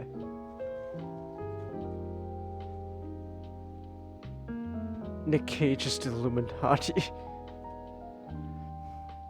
Wait, what's the hold up for Nick? I made this. Oh. Imagine you get dragged into the Illuminati, the High Council of the Illuminati, and seating before you is just a group of guys with Nick Cage faces. Not Nick Cage, but guys with Nick Cage had their face removed and have been implanted with Nick Cage lookalikes. Nick Cage. Like in Face Off. Exactly, like Face Off. Hold the fuck on. I come in here wanting a practical card, but then you Dangle just take it from me and expect to walk away. Now I may be an idiot, but there's one thing I'm not, sir, and that, sir, is an idiot. I may be an idiot, but there's one thing I'm not, sir, and that, sir, is an idiot. Can you make one with Optimus Prime now? Because I just love whenever you say stuff in his voice. Just... Now hold on.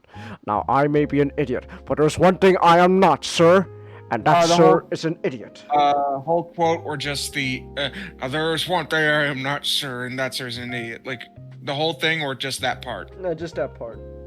I'm sorry, I continued, Ninjato? So, yeah, I love the side characters. They all fit their roles well, and they are still memorable enough that you will always be happy when they show up and when they interact, which is, while it's not as good as in Uncharted, because where Uncharted, where it's Nathan Drake, it's usually Nathan Drake and somebody else that he bounce off for most of the sections of those games. Laura has a lot of alone time, but then she hears characters on the radio, and this is a story about her growth. And I do like the main villain. Like he's a very simple but effective villain, where he starts a cult so that he could get off the island through a horrible means. I'm gonna start a cult to get the fuck off this island. Pretty much. All right. It's funny you mention cults, Changus. Why? I had a weird dream last night. Oh my gosh. With cults? Yeah, there was like this. What is with this all of a sudden recently and cults, man? We keep talking about cults. I don't know. But it's fucking weird because apparently it was just a dream where my family just stumbled on like this, for some reason, a hotel, and we had to stay in this room. It was run by like this cult like leader guys, and his definitely inbred family. Love you have to point it out, and it's definitely inbred family. Sure. And at one point, because they acted freaky weird, and like there was like stuff involving pool and like kids and something like that, and I'm like, hey, we need to get the heck out of here. And so like my family's already ready to go. I stay behind, like I was grabbing something, and the cult leader was like, hey, just so you know, whatever idea you're getting from me is like, that's totally not true. I did not know those kids were drowning in that pool or something. I don't remember the exact detail. All I know is that this guy was like, yeah, no, I want to get away from you. The most realistic thing I've heard in a dream is Nick imagining a cult leader try to explain away all the terrible things he's doing. Exactly what he was doing. He was trying to not only explain the terrible shit he was doing, but he was also trying to, hey, it's not my fault this was going on. Xenonic stars and I'm like, Midsummer. And I wanted to get out of there. And eventually, what I do is I had a knife with me for some reason, but because he was finally like starting to get I end up like attack him just to get him away, and he starts attacking me. My dad comes in and he starts and they get into like a fist fight or something like that. For some reason he had a sword. He had a sword with him the whole time, and I was like, like he was talking to me while he was holding the sword too, so I was very uncomfortable. Look out, Dad! He's got a sword. He fucking saw the sword. I don't think I needed to say anything to him. Also, for some reason, this was not a nightmare. This was just a weird dream I had. I was not, because it gets fucking weird. Because at one point, my dad starts losing. I remember, oh yeah, I still have the knife. And I stabbed the cult leader in the back of the head. Okay. Cool dream, bro. And then he goes, yeah, are you okay? Because he got wounded. Like there's a little like a knife in his abdomen. He was like, oh yeah. Instead of like, it's not like a death wound, but for some reason my dream had him go grab the knife and start tearing away. I'm like, what the fuck? And he said something like, don't worry, in time you'll understand why I'm doing this. I'm like, what? What the fuck? And I decide, you know what? No, I'm not ending my dream like this. I rewind the fucking dream and do something better. Wait, are you a lucid dreamer? Sometimes. Huh. Because I'm not a lucid dreamer. I can't control my dreams.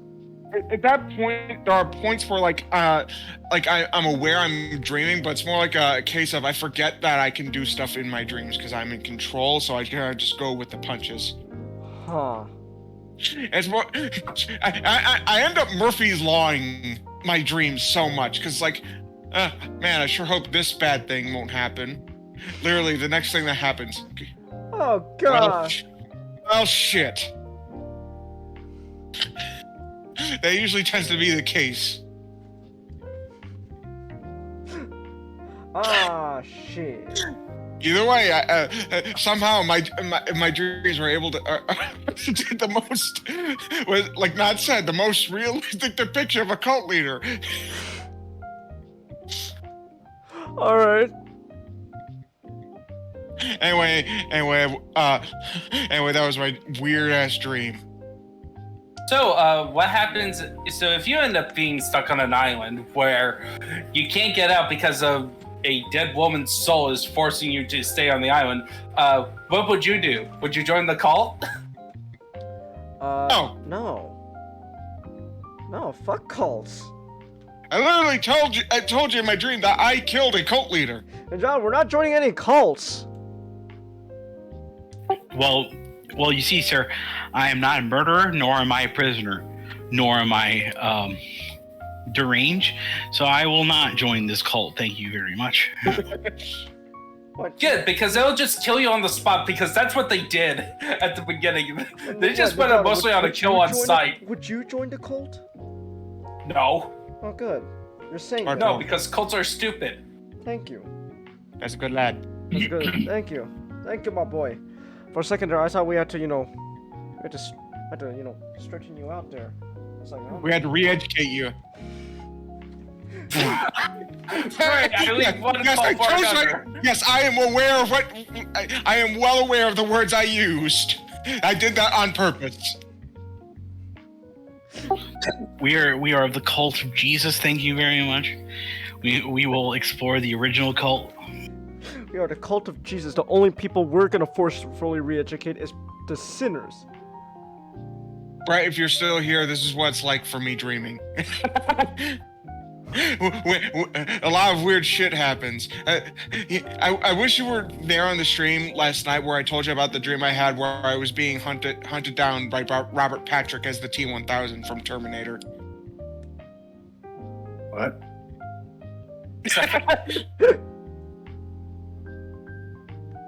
We should watch Terminator 2 again. Yeah. Wait, have you watched Terminator 2, like, ever together? I don't think so. That will have to change! We're gonna have to change that, Nick. Yes. We're gonna have to change that. Who here has seen, first I gotta ask, who's seen the original? Original what? Terminator. I did. No. Okay, so that's a Ninjato. We gotta have him sit down and watch. Okay. Anyone else?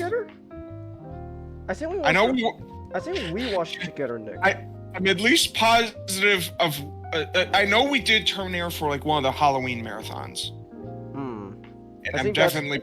That's where we watched it together. Hey, Changus, you know what? You know what you should add at the timestamp? What? Nick interrupts and calls it.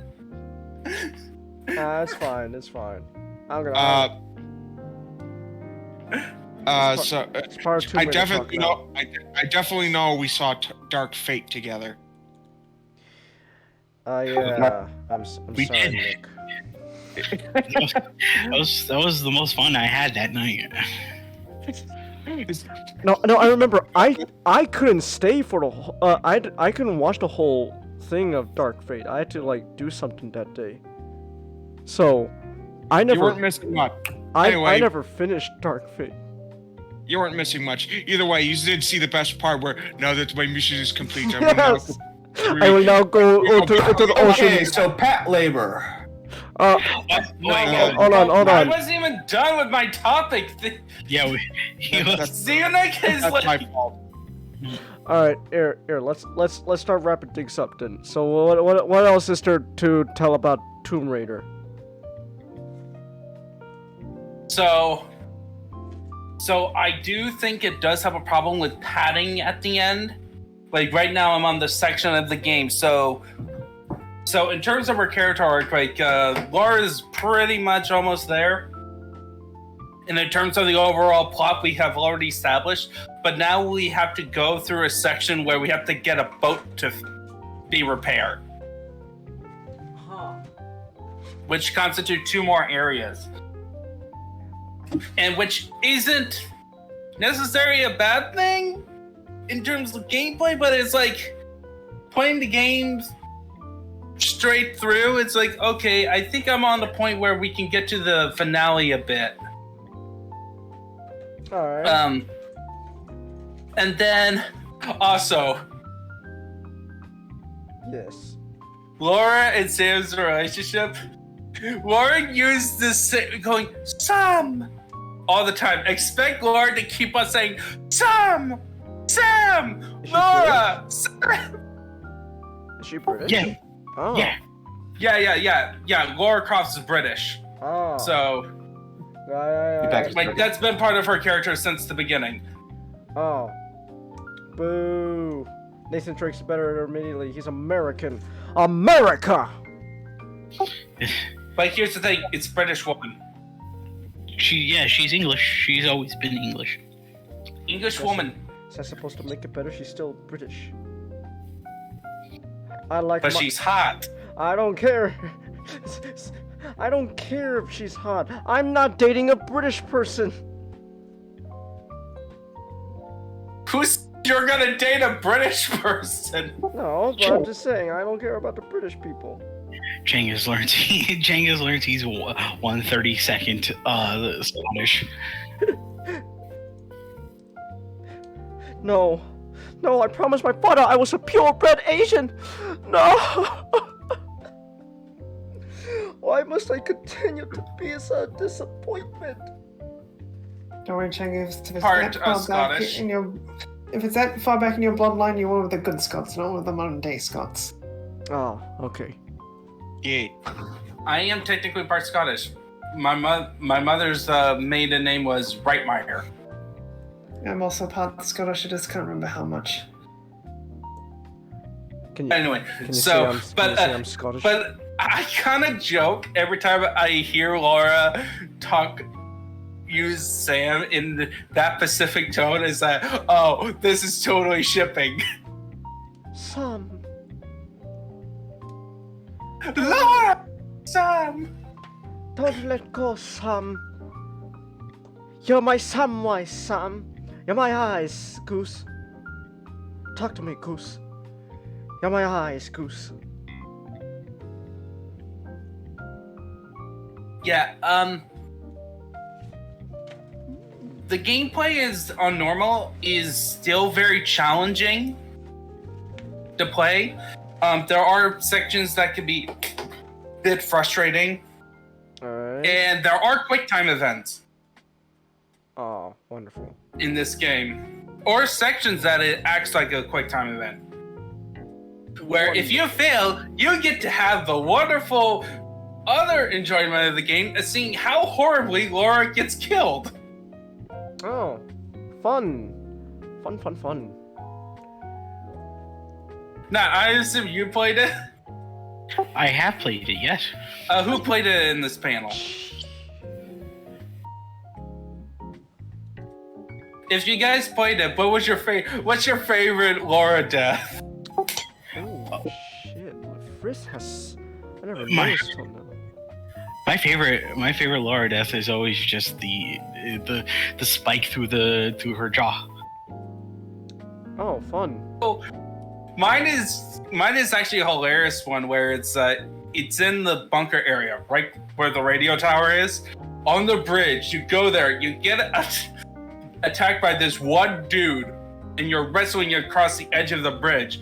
If you fail at it, he throws you off the bridge.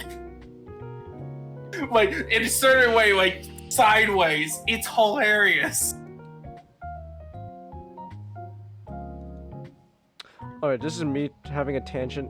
This is me doing a tangent. We'll get back to Tomb Raider. I just gotta say, I finished the body for Gundam Lefrith.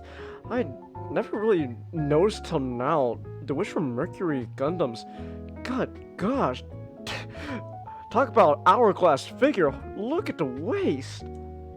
It's like, sheesh. It's literally, damn. Talk about hourglass body right there. It's like, oh my goodness. I just ordered the Jesta and I got and I ordered Choo Choo's Demi Trainer. Choo Choo fan based. Choo Choo was best girl. Nice. I do like how the game tells a story how Laura gets better by an upgrade system. Okay. Though I am not that much of a fan of like you are not gonna. I'm kind of mixed on.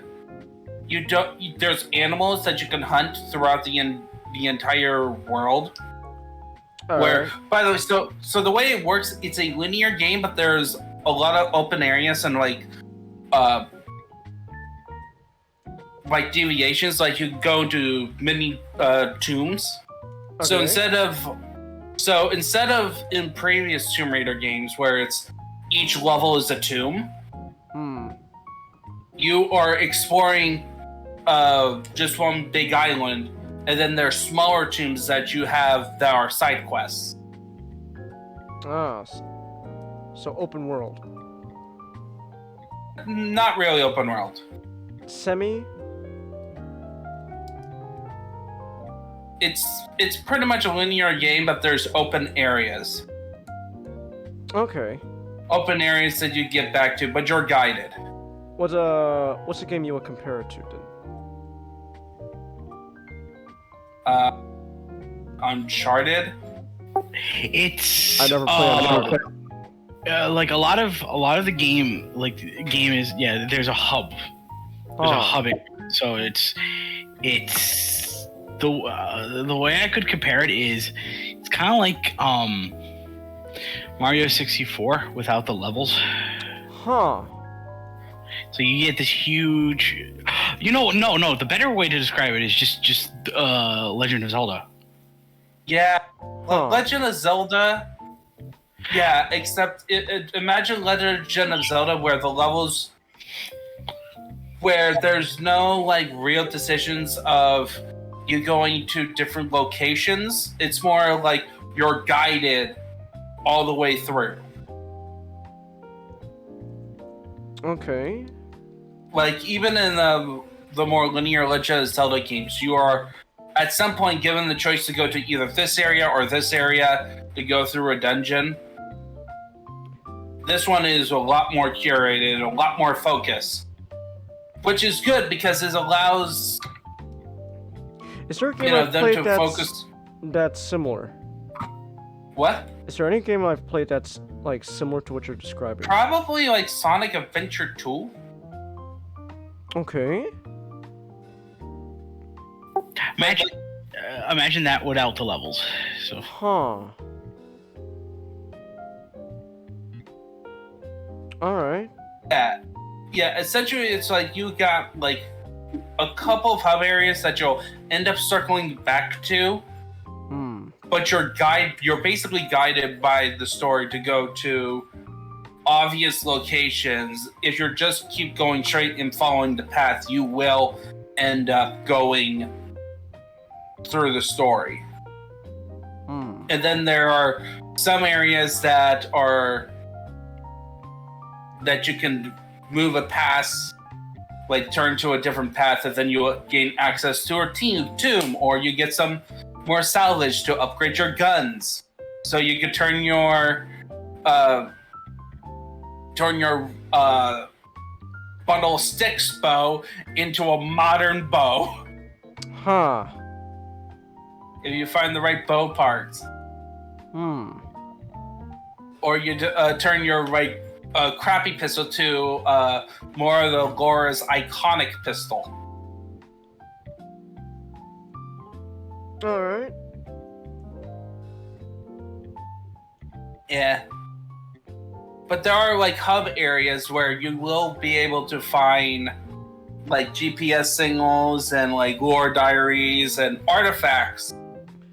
And where Laura tells you a bit about the history of like a specific artifact, and some of them have an additional information that you have to turn the camera around that artifact to find. To get a little bonus. Okay. Which is fun. It's very fun to add to the world of Yamatai. Yamatai. Yeah. Alright. And the Sun Queen Himiko. Himiko. Okay. I think that's all I'm gonna say for like the main plot stuff. I want you, Chengus, to play through it and experience for the first time.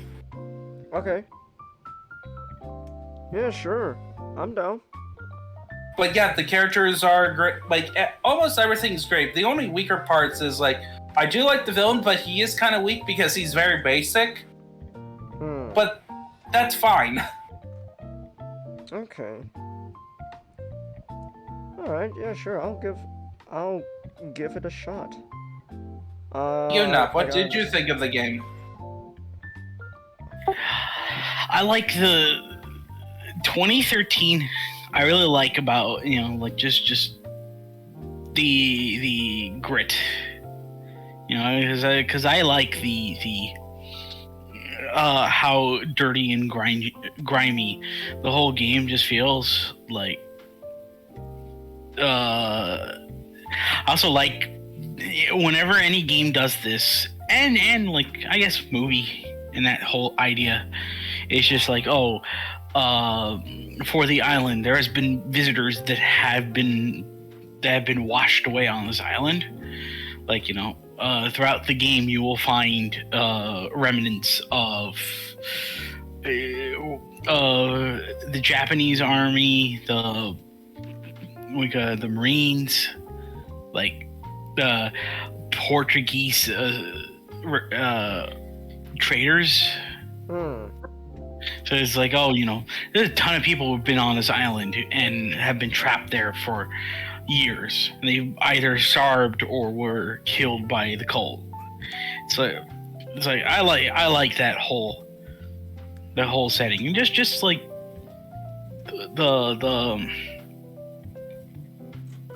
just like the survival aspect about it. Okay. Neato. Alright. Is that all there is to Tomb Raider? I highly recommend people to play it. It's been 10 years since it came out, and it still holds up pretty well. That's I'm not sure about I'm not sure. I haven't played through this all the way through the sequels, and I am looking forward to touching them to give a full opinion on them. Alright. So Tomb Raider 2013 is one of my favorite games of all time. Like, it's one of those games that I always go back to just play through. Alright. Like, the only game that I would do it again is Titanfall 2. As many times as Tomb Raider. Alright.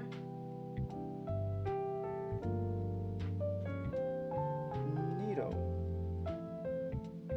Here we go. Connecting the pieces. And Kachinga. Kachinga. There we go. Alright. Nice. That's neato.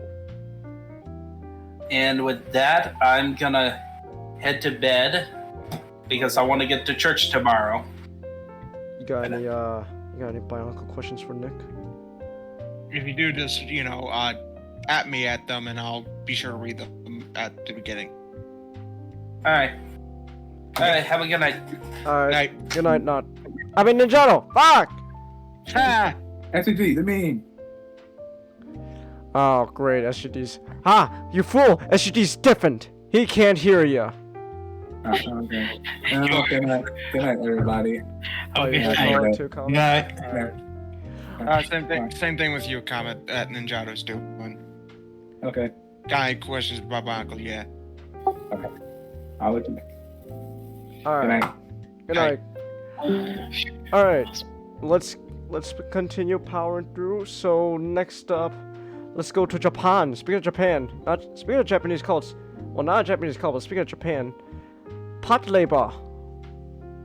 more it's one of the more it's set in Tokyo, so it's one of the more Japanese focused series mecha shows that I've seen. Considering the bulk of them is Gundam, and then Code Geass back in the day, it's mostly just space operas. You like them space operas? What? You like them space operas? Yeah, space operas are really fun. Patlabor was originally conceived by a group called Headgear, which I'd say the most famous name is probably Mamoru Oshii. Alright. Famous for his work on, like Ghost in a Shell. The only thing I know I've seen from him before. But Headgear was conceived just for Patlabor. It was designed mainly to get away from rights issues, which they still a little bit, but they mostly succeeded. And it was originally written as a manga, then they created a 7-episode OVA. Then the first movie came out, then a 47-episode TV show, then the second movie, then a few other OVAs, and a live-action movie series, which I'm not watching. Oh. There's a third movie, but it's kind of, from what I hear, it's kind of weird, and then the characters don't really show up until the end. Okay. Of the characters of the main series. But Patlabor is alright. So this is the 90s, as depicted by the 80s anime staff. So the water is rising, and Japan has decided to, like the Dutch, declare war, like the Dutch in Caligula, and declare war on water. Woo! So they start building they create this project called New Babylon, and it is a land reclamation project, where they create these things called labors. Alright. The labors are used for construction, and eventually they branch out into police and military. And these laborers, while extremely good for construction, some guys are like, hey, I could use this code to go on a rampage. And so the patrol laborers, or Patlabors, are created to take down labor criminals. So I watched the in preparation for this. I decided to go into the OVA. I didn't have time for the full TV show, so I just decided to watch the OVA and the movies. And I feel like I got the like gist of it. Yeah, the gist, the very well. It's a decent chunk of what is made for Patlabor. The OVAs, it introduces the characters.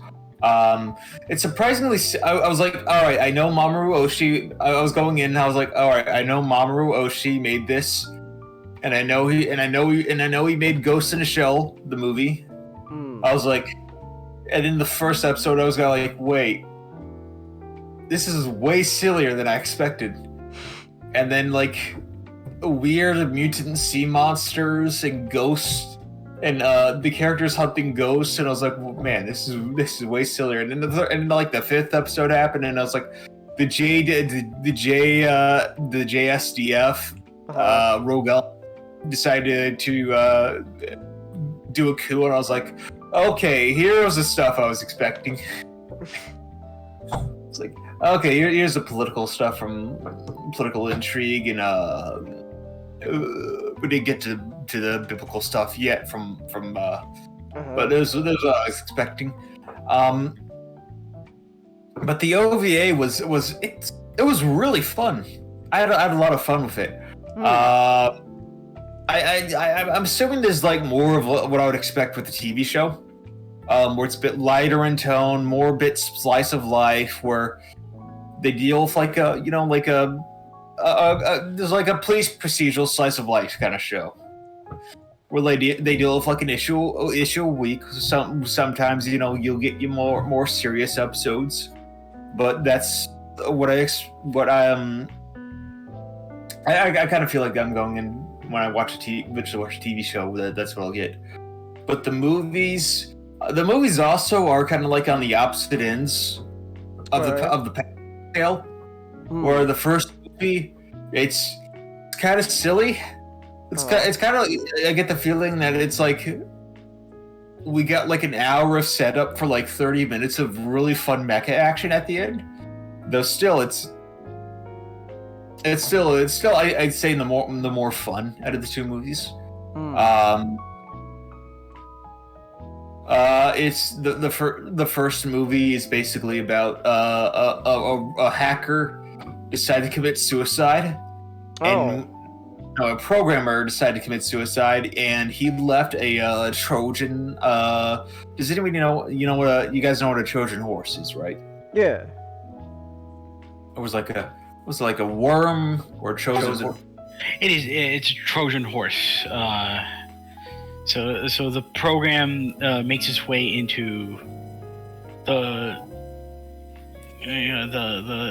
whole thing, and it corrupts it from the inside. Yeah, and it's the Patlabor unit going and investigating that.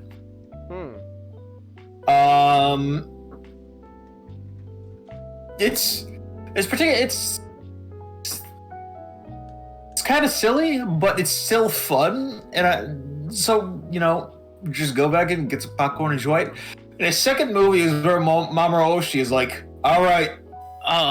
Magic, I also did wanted to say that you may know this too. A lot of what happened in the first movie is what Oshii took from his canceled Lupin the Third movie. Yeah, I know, but I thought it was the second movie. No, it was the first one. Oh, yeah, the references, the biblical references with. Yeah, the arc, and also he did wanted the similar thing with the hacker killing himself with the architect. What the architect was going to do in the. So this is the one that was Mamoru Oshii the guy that wanted to do the Lupin the Third Angel's Egg movie, but they decided fuck off. Yes. Okay. Huh. Why'd you tell him no? Because it was too high concept and too weird for Lupin at that time. Huh. And so Mamoru Oshii decided to make Angel's Egg, and I guess Patlabor 1 from what's not telling me. That was Patlabor 2, but okay. So Patlabor 1. Patlabor 2 is like so for reference for Patlabor, the continuity is kind of screwed between all the versions. Okay. You really kind of doesn't matter. It doesn't matter because, like, I don't. Technically, the movies, the TV show is supposed to be separate continuity from the OVA and the movies. But I really get the feeling that if the OVAs happened and like the the Japanese Self-Defense Force coup that tried to happen, the OVAs happened, that the second movie would not happen. Huh. Because it kind of takes a similar concept where a group of terrorists who have connections to the Japanese Self-Defense Force and possibly the Americans are trying to whip up a storm and cause panic in the city. Classic Americans supporting terrorism in anime. The Americans are not like from what I get from this, are like they're kind of sussy. They're never stated to do anything bad, but they're kind of suspicious. Suspicious. Which All right. Yeah.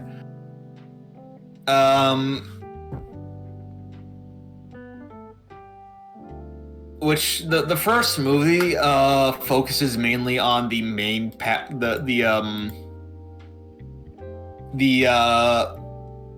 right. I think this will be easier to explain in reverse. The Patlabor 2 focuses on the commanders of the the divisions. The Goto and Shinobu. While Patlabor 1 focuses on mainly the sort of the rest of the crew. Okay.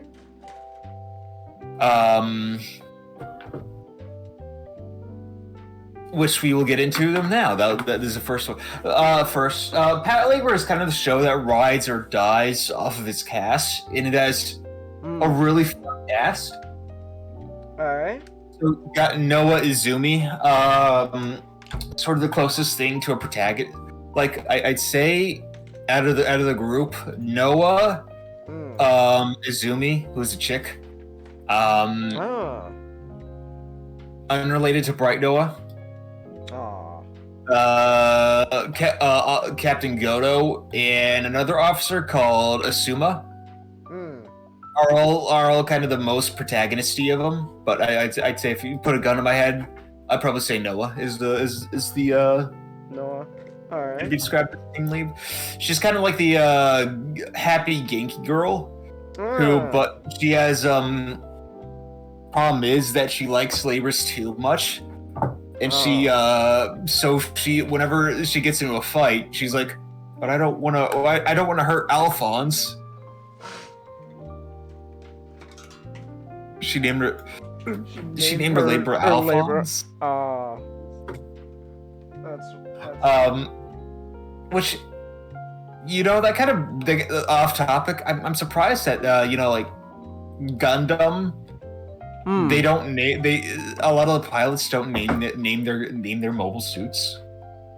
I can't think of one example from Gundam where they name it, which is surprising because you think they would name them more often. Yeah, but next we got Asuma, which I'd say is, I guess, deuteragonist. The second one. He's the son of the main the CEO of the corporation that is the biggest labor producer. What? No, I didn't say it. Continue. He you get the from what I remember, he was kind of tricked into joining the Patlabor group.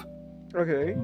And he doesn't want to be there, but he is surprisingly a really good detective.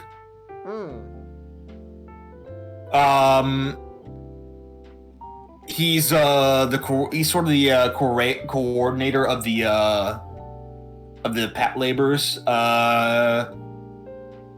Aside from, like, I guess the main I'd say the coordinator is a good job. He coordinates mostly Noah. Okay. You also the second Patlabor pilot is a guy called Ota, who is imagine Arlie Ermy. Got a giant mech. Alright. And it was even more gun craze. Oh. Alright. Does he actually not? Do you know if he actually has a military background? Oh my god. No, I think he's just a gun nut. It's like he just loves he just loves like his weapons, and he just has like a huge brash personality. They mentioned, like, in the TV show, they mentioned several times, it's like, why is this man like part of the police? He should be a Marine. And it's like, from the way he acts. Oda's really fun because I feel like most of the damage is from Oda going in and just taking out his gun and just firing everywhere. Although he is still pretty competent. He is a gun nut. If it is shoot first, think later. Oh. We got Mikiya Shidishi. Who is the driver of the cars that transport the laborers. He's kind of one of the more smarter members of the group, and is also the only married member of the group to possess a wife. Huh. Yeah, we got Hiromi, who is the gentle giant. I think he's also one of the the other driver. But he also whenever there's a fight, he usually gets out like this giant anti-tank rifle or something. And then the last of the Division 2 is Kanuka Clancy, who is a foreign exchange student from the New York Police Department to help study laborers. She's half Japanese, half Irish, and it's sort of a stoic but uber competent police officer, and she's regarded by some of the other members in Division 2 as they think they shipped her over here because she was a problem officer. Then I get some of the other members of the patrol labor group that we get but aren't part of Division 2 is the more competent but less funded Division 1. The Captain Shinobu. Who is sort of the more calm and collected Godo. We have the captains, the captain of number 2, which is Godo, who is sort of sly and kind of laid back, and he's kind of a trickster where he gets members of the crew to do what he wants without them knowing that he wants them to do it.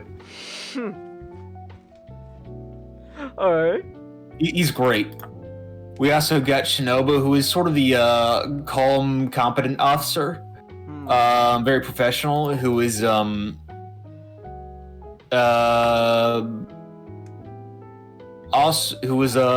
kind of a friendly rivalry with Godo.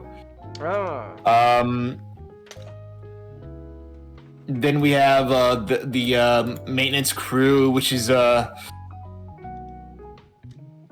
Sakaki, who actually looks like Arlie Ermy. Here, we'll get a picture of him. Sort of the respected head of the maintenance crew, and then you have his apprentice Shiba, who's sort of the plucky number 2. All right. All the characters have a lot of great personality, even the minor ones, and they're just so fun to see their dynamics just intertwingle. I know you've seen like either a TV show or OVA, Changus, and I know not have seen a lot of it. What do you guys think of it, Patlabor? It's been a while since I've seen Patlabor. I don't remember too much of it. I remember having fun with it. I do know there was one scene I do remember watching from Patlabor. I forgot where it was from, but like it was like the engineering staff they got like this like new guy in charge of them, and so he ended up confiscating all their like pornographic materials, and then they did there was like a whole like book burning, but it was with all their porno mags. And everyone's like crying like, no! And they're just saying how because of that, everyone compared the new guy to like Hitler. It's like, only Hitler burned books.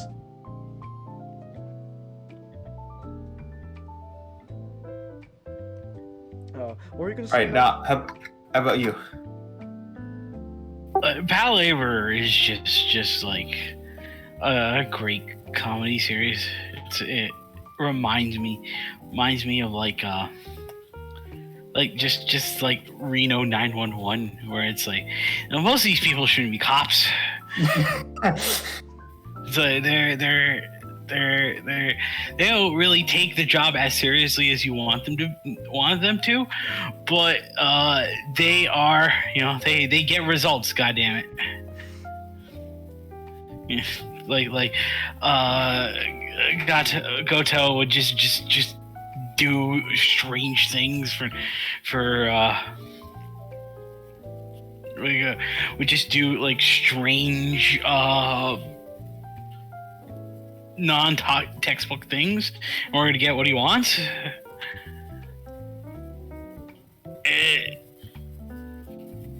And I like that. And it's just like, yeah, like his underlings are all just like goofy and wacky. It reminds, you know, it's like putting the best parts of like police comedies like the Police Academy and but just putting robots in it.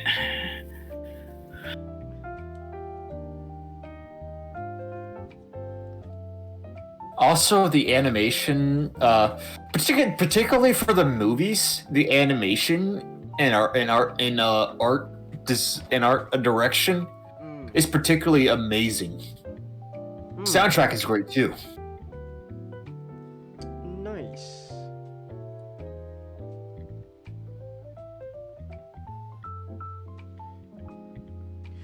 Think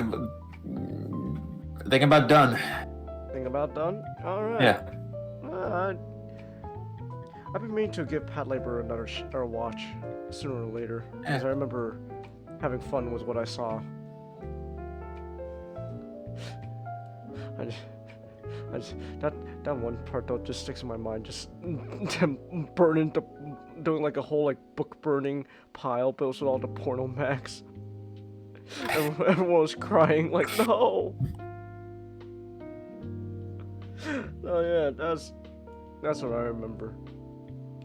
Alright, so, in that case, that was, Patlabor. Where's my mouse? Alright, there we go, mouse. Alright, now we can move on now, so, we're done with Japan for now. We'll go back to Japan soon. We'll get back soon to Japan. To Japanimation? The Japanimation. We'll get back to Japan, but in the meantime, let's take a visit back to America. And let's talk about, oh my gosh, it's another Scream movie. Ghostface takes Manhattan. Ghostface does take Manhattan. Ah. I would love it if it was just for one of these movies. They rip off Ghostface mask, and it's like it's just Jason Voorhees mask under there. Jason Voorhees, what are you doing here? I'm here to make things right. My 8th movie sucked. There are sinners here, and I am here to burn you with holy knives. With holy knives. Alright, so there is apparently another Scream movie. How many have there been now? Well, 6. Oh, Yeah, it's pretty straightforward. Like, it's not a case of just well, wasn't there though that movie that was like they just called it Scream, but it was like not Scream, it was a sequel. It's so yeah, the previous movie did do that. It was, to give the devil its due, it is intentional, because it's remarking on the fact that like a bunch of horror sequels have just been deleting the numbers from their names, but there are like official sources that just call it Scream 5. Ah. So it's like it's a wink and a nod, but they do acknowledge that it's Scream 5. So yes, Shangus, this is Scream 6, the sequel to Scream 5, which took place a year apart from each other, which that's comforting to know. I take it your opinion of this movie is mixed? Well, I liked it better than the last movie. It has problems, but all in all, I just like this isn't me just talking about it because I need to vent or anything like that. It's just like, well, I watched the movie, kind of want to talk about it. It's there's something interesting to glean from a movie that's in its sixth that's in its sixth iteration, like a franchise that's in its sixth iteration. I mean, so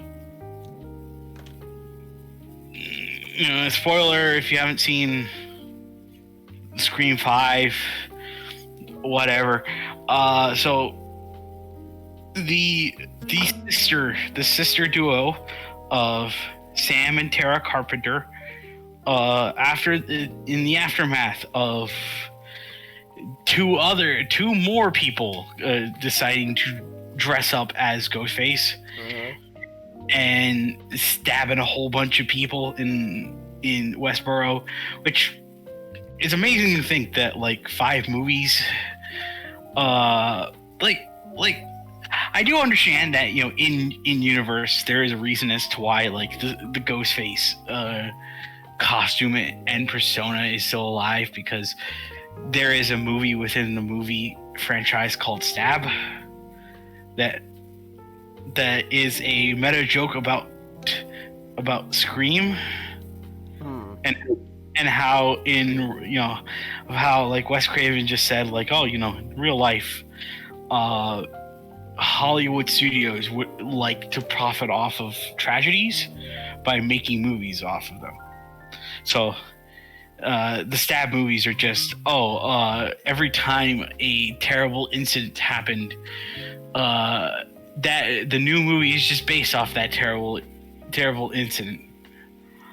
And so that's why like the Ghostface costume is still around, even though I feel like at this point, like there should be some bans for people wearing the costume out in public, because there keeps being a rash of just people using the costume to commit murders. Fun. So, like, after the previous, after the previous killings,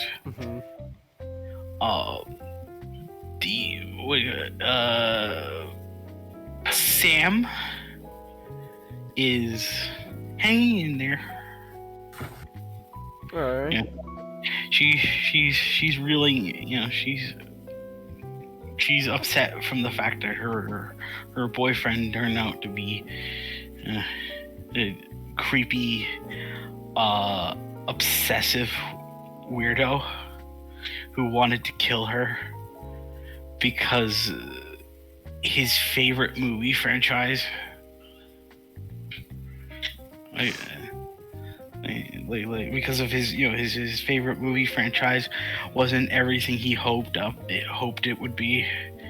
That's, yeah, I don't like Scream 5. So she's been talking to therapists. All the therapists are just calling her crazy because technically she kind of is. Because she no joke tells one of the therapists that she attends that about the incident in which she stabbed her boyfriend, you know, her murderous boyfriend, to defend herself, and she told him, "Oh, I think I kind of like it." And then she gets really mad when he said, "Oh, you know, he has to report into the cops." Like Sam, calm down. I mean, like it's not normal to tell your therapist, you know, you might have murderous tendencies. I mean, I know you need to vent them somewhere, but you know, they need to, you know, the cops need to be aware about this. And it doesn't help the fact that rumors have been spreading on the internet, because, you know, where else where baseless rumors can be spread, that she was the mastermind behind last year's killings. Oh no. And that, like, her boyfriend Jack and his girlfriend Amber, they were just innocent victims in the whole thing that she framed as the murderers. So she's got the entire world against her, and her sister, like the most well-adjusted out of the two, because like this, she's going to like parties still, like she's having a normal life, and that's kind of what the movie's about. Just like it takes a bit from the Halloween, the Halloween reboot, where it is sort of like, oh, learning to you know, to not let your past define you. But I feel like Tara, out of the two, she's taken this surprisingly well, considering in the last movie she was the one who was you know, almost was knocking on heaven's door. Oh. You know, it was like she got brutally stabbed in the last movie, and she's taking this like surprisingly well. Oh. Yeah, she like and so stuff happens, and a new Ghostface killer emerges, and oh my god, hilarity ensues. Hilarity ensues. So I think the interesting thing I find about this this movie is just how like it kind of feels like since it was made a year apart, it doesn't really talk about the culture of how horror movies are like now, because that's just what Five's whole thing was. Just like, oh, like like 5 was the movie about how it was talking about like how horror movies are being rebooted, like how horror movies are being soft reboot, or the annoying term that it made up, the re-sequel. Yeah. Which, you know, to be honest, like Scream 5 really doesn't do anything. Like, Scream 5 doesn't really discuss anything other than just mention that things happen. And Scream 6 feels more like an introspective movie about Scream as a franchise. Okay. Because it like the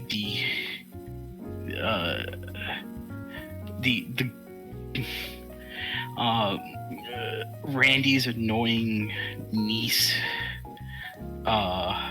Mindy, you know, basically describes to the gang that like, because they, you know, because everything has changed, the game has changed again, because now they are considered a franchise, which I kind of feel like if you already passed your 4th movie, at that point, I think that was the point where you should have already acknowledged that you were a franchise. I feel like the 6th movie should be the one where you just start acknowledging that. But whatever. So they just start talking about how like, they're now a franchise, and you know, now that they are a franchise, it is a free for all. There's nothing sacred anymore. You know, if a character from an old film should die, then there's nothing stopping the studio from wanting them dead. So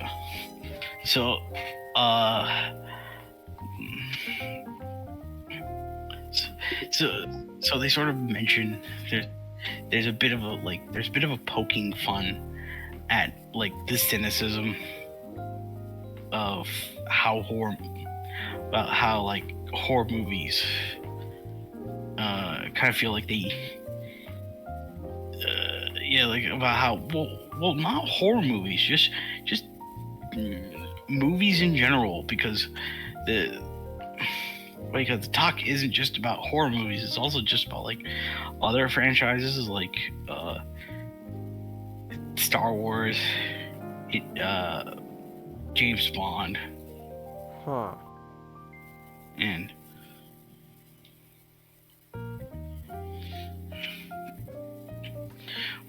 the like,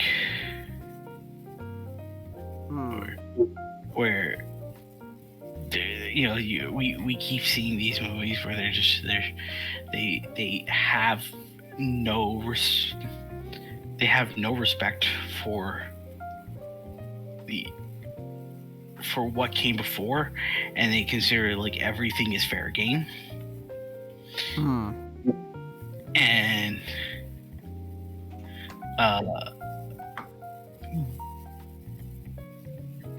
essentially with like they take where like Gale is the only returning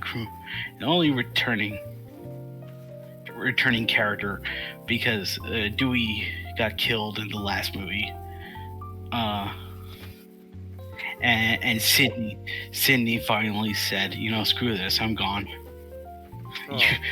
You can resolve your own problems. I'm going over here where nothing bad is happening. But in real life, Nev Campbell didn't get she didn't like the offer they presented her, so she decided not to reprise her role as Sydney.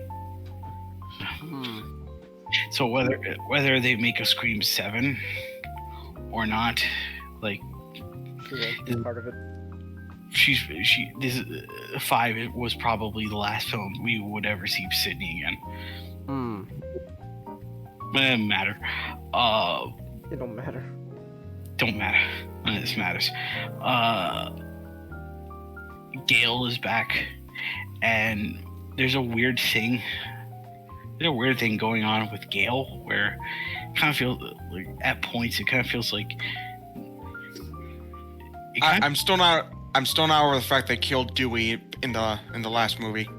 Yeah, they killed Dewey. Not a fan. Me too. I wasn't a fan of that. Also, it's especially Gale, who I don't know whether or not they intended it as a joke, but like, what do you call it? They allude to the fact that like Gale kind of starts acting like how she did back in the original, where she's after Sam and Tara get out, leave the police station, she's among the crowd of the reporters asking them about the incident, and Sam is really mad because Gale wrote a book about the incident even though she said she wouldn't. Huh. And I'm like, that's true. Like, why is Gale sort of acting like a bitch again in this movie? She sort of changes, like she sort of shifts. There's a weird consonant dissonance where she sort of shifts in the middle of the movie back to, Gale, the Gale who cares about things, instead of just bitch reporter Gale. Huh. So she wrote a book about the whole previous incident. She called Sam crazy in the book. Huh. They made a joke about the fact that she can now dodge punches. She unlocked that skill. But it doesn't stop. But it only works with one punch, because the second punch she's just down like a light. She hasn't unlocked the second skill set yet. So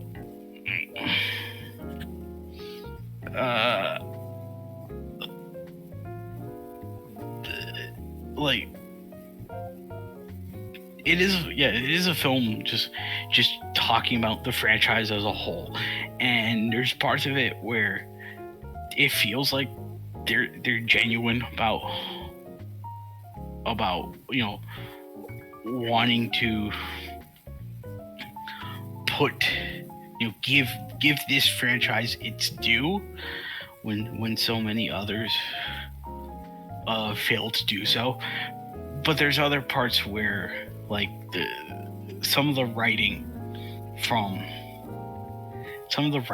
Scream 5 shines through, where it wants to act very detached and what's the word,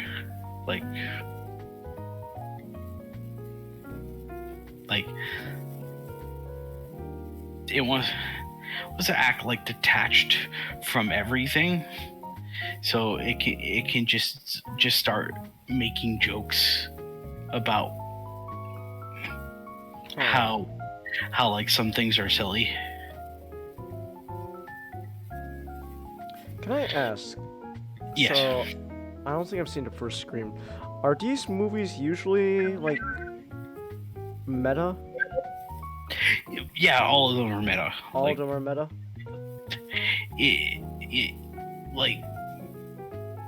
What do you call it? There is because the whole point of the original Scream, which I think yeah, you didn't. No, I never. I was. If you guys saw it, I wasn't there. Yeah, you weren't there. You had to do something. it was just me, Nick, and Nick, Gojira, and I that were there. Essentially, oh, yeah, bless you. Essentially,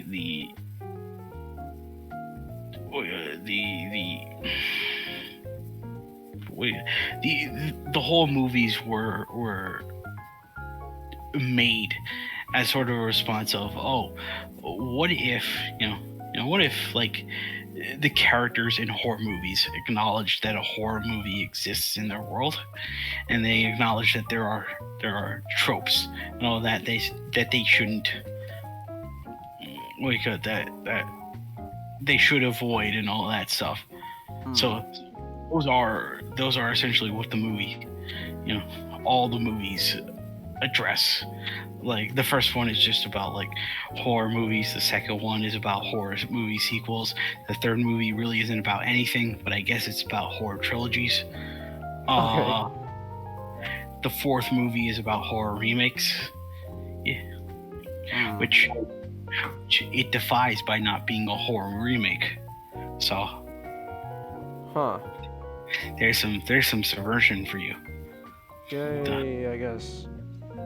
The fifth movie is about being, it's about like the current trend of just horror movies getting sequels after the fact, and rewriting over pre-existing canon just to create this whole new continuity.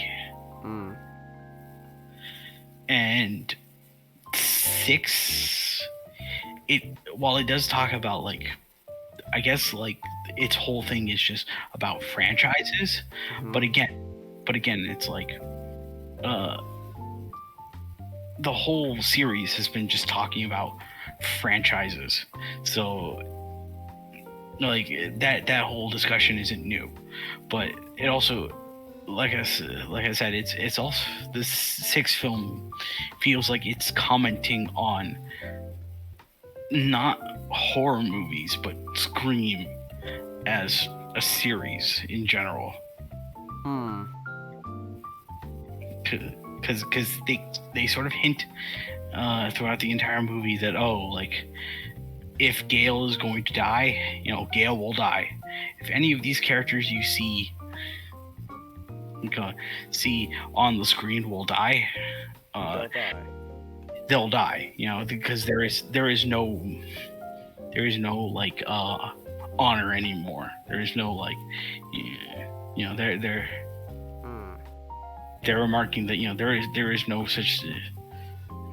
The rules are non-existent anymore for movies nowadays. So if a character must die, a character will die. Which they subvert in sort of in a way as to say, like, no, we don't have to follow that rule, because even though they just killed Dewey in the last film, not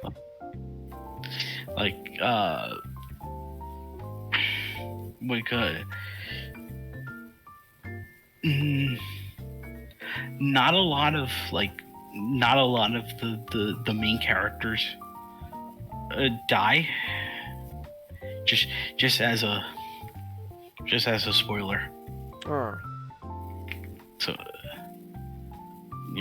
there are some characters who do perish, and some twists and turns, as Scream has often done, but the movie kind of makes a point of saying, oh, we're not going to kill off any of our characters, because we think that the whole nothing is sacred anymore is silly and dumb. So like, even though like a lot of the characters in this movie gets fucked, gets royally fucked, they patch on through. You know, they're still living. There's literally a point in the end of the movie where Kirby, who comes back from 4, basically just says, "Oh, guys, it's the hospital. Gale survived." I'm like, that really was just a DBZ. I seen their don't worry, their parachutes. I seen them moment. I saw their parachutes. It's okay. It's okay. It's like Gale got stabbed so many times in the got stabbed twice in the abdomen. Don't worry, she's okay. We don't get to see her yet. She just needs a blood transfusion. That's all. So there's that, but also I kind of feel like at the same time the film kind of drags itself down because it's also not really saying anything we don't already know. It's not witty. Six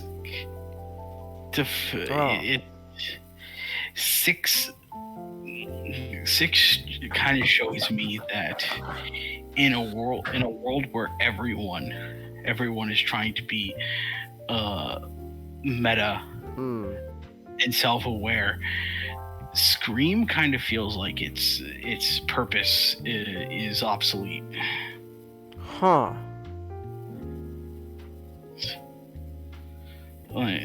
So because the 6th movie, even though I do think it's much better than the 5th movie, like at points it kind of feels like it doesn't really justify its existence. Other than just, the last movie made a lot of money in the box office, so we might as well make a sequel. So Scream 6, it's a very brutal movie. The performances are too a highlight, even though I don't like Mindy. I think she's an annoying Tumblrite character. Her actress does best with the material she's given. So everyone is not sleep. There's no one sleepwalking in this film. That's good. It's a film that's especially bloody. You know, they do ramp up the carnage. Not to not to the level of Terrifier 2, but it feels especially bloody for a mainstream horror movie. So I do recommend it. Although I'm going to give it just a single thumb up. It doesn't get 2. It doesn't get 2. You only get a single. Yes, you get a single thumb. Alright then. I haven't seen it, but I give it 2 thumbs sideways. 2 sideways thumbs. That's fair. That's fair. Alright. Okay then. Well, there we go. That's Scream 6. Número 6. Oh, my nose. Excuse me, sorry. All of a sudden my nose started, running. It's like, ugh. I want to see. I hope, horror movies, because everything wants to be meta nowadays. I hope they just try to intentionally jump the shark again and have a situation where they're just in space. Like, was it Jason? Was it which Jason movie was it again? They're in space. Jason X. Jason X. You just want Jason X again? I want Jason X played straight. Like they're setting out to just make a jump the shark movie, but I want it to be played straight. How about after Jason X, we have Jason versus Jason X versus Freddy Y. Jason X versus Freddy And Y. it is just Jason X versus Freddy in space. I would love that. That actually sounds kind of fun. Jason. And Freddy would be an alien. Freddy would be an alien. I'm an alien now. Alright. You're in a sad mood to misbehave. Why are you sad, Chelsea? What's going on? Hold on. Chelsea, what's going on? Why are you sad? What's going on? What's going on, Chelsea? Come on, what's happening? Why are we sad all of a sudden? What happened? Don't watch tonight's episode of Ghost Game, Chelsea. It won't make you feel any better. I DM you? Oh, okay.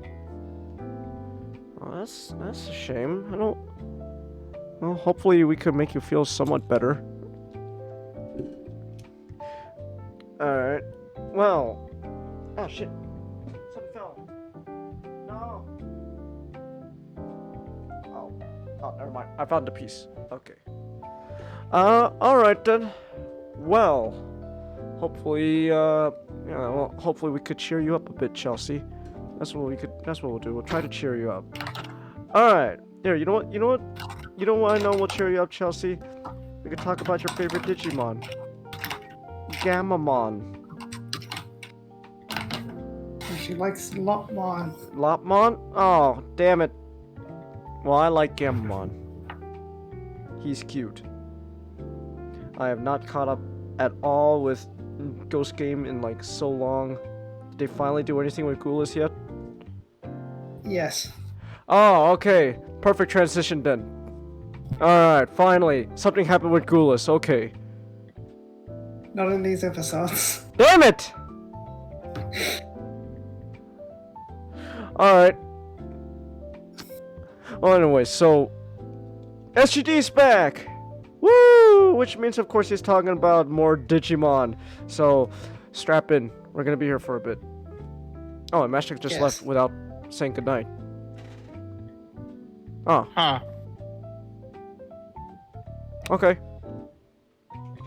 Alright. There's no Lopmon in these episodes, Chelsea.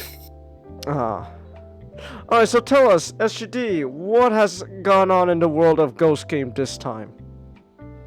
Well, episode 45, the gang find themselves in a very serious situation when faced with one of the most monstrous things in one era.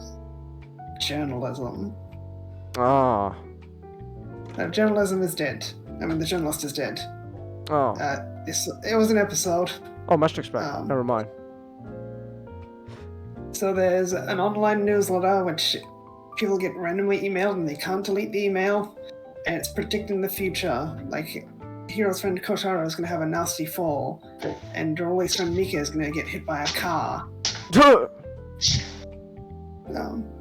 But it's called Publi News, and we see a pair of yellow hands throughout the episode, and manage to work out. The only Digimon that comes to mind with yellow hands is Gabumon, and those aren't Gabumon's hands.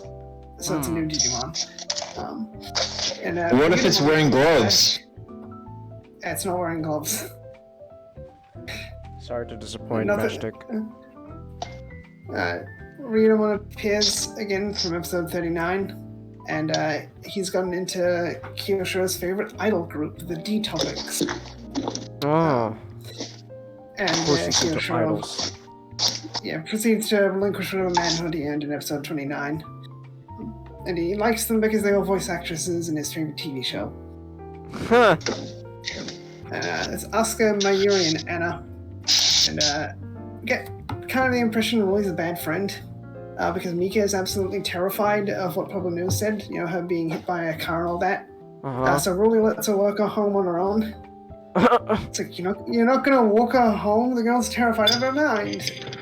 Anyway, the yellow hen's fiddle with some traffic lights and she jumps in front of a truck. Oh. She was fine though because the guide listing said someone else was gonna die. The truck swerved into some railing. So she went to the hospital and she was fine. Oh, okay.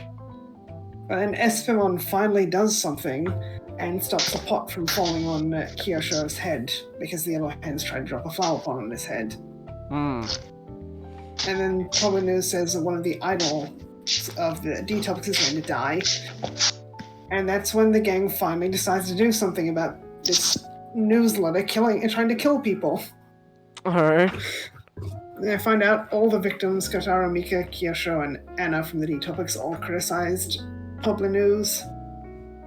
So the Digimon behind it is also using them to get revenge and more readers. And a thing idols do is they'll do competitions and stuff, and the loser generally has to do some kind of challenge. So Anna fails a cooking contest and has to skydive. So Pabumon tries to kill her, so she'll fall to her death. But he takes out his own parachute instead, so he dies. He only gets revealed at the end of the episode, which feels a little late. Yeah. Hiro and Kausgamon do try to save him though, but he still hits the ground. But he remarks that he was a great journalist. And that he was. It's not a compliment to him. He was very unethical. He's definitely a very underdeveloped villain, I think. Alright. And Jellymon suggests Ruli could become an idol, but Ruli has no interest in that. And Angoromon says that Pogon's type are rare even in the digital world.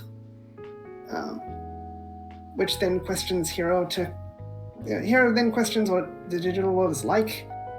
But it just kind of feels a bit disjointed. Because Pokemon's one of the only villains who dies in this show because he was pretty irredeemable. Because he was outright malicious, targeting people who criticized his newsletter, and he didn't care that he was killing people. It's okay if it gets him more readers. And then he stalks his victims and uses messages to freak them out. So before he strikes her, he's not a good guy at all. And it felt like they were trying to say something about how Digimon and humans can be incompatible sometimes, but they don't really commit to that. They kind of made more of a statement about how unethical journalists can be. And I said, gang don't really have initiative in this episode, which, usually they react to what's going on, but this one felt like they should have had more initiative considering lives are on the line.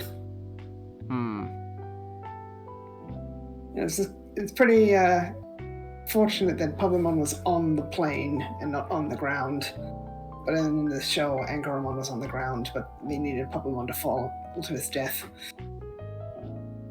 It's one of those things where I don't feel like they needed a new Digimon. I don't really care for Pabumon's design all that much, either. It's this little guy with yellow skin and a shell Slow King's on his head, which is actually a reference to Shellmon, and that's probably a reference to, in one of the Digimon World games, to Shellmon runs a gossip board. So they gave him a Shellmon hoodie.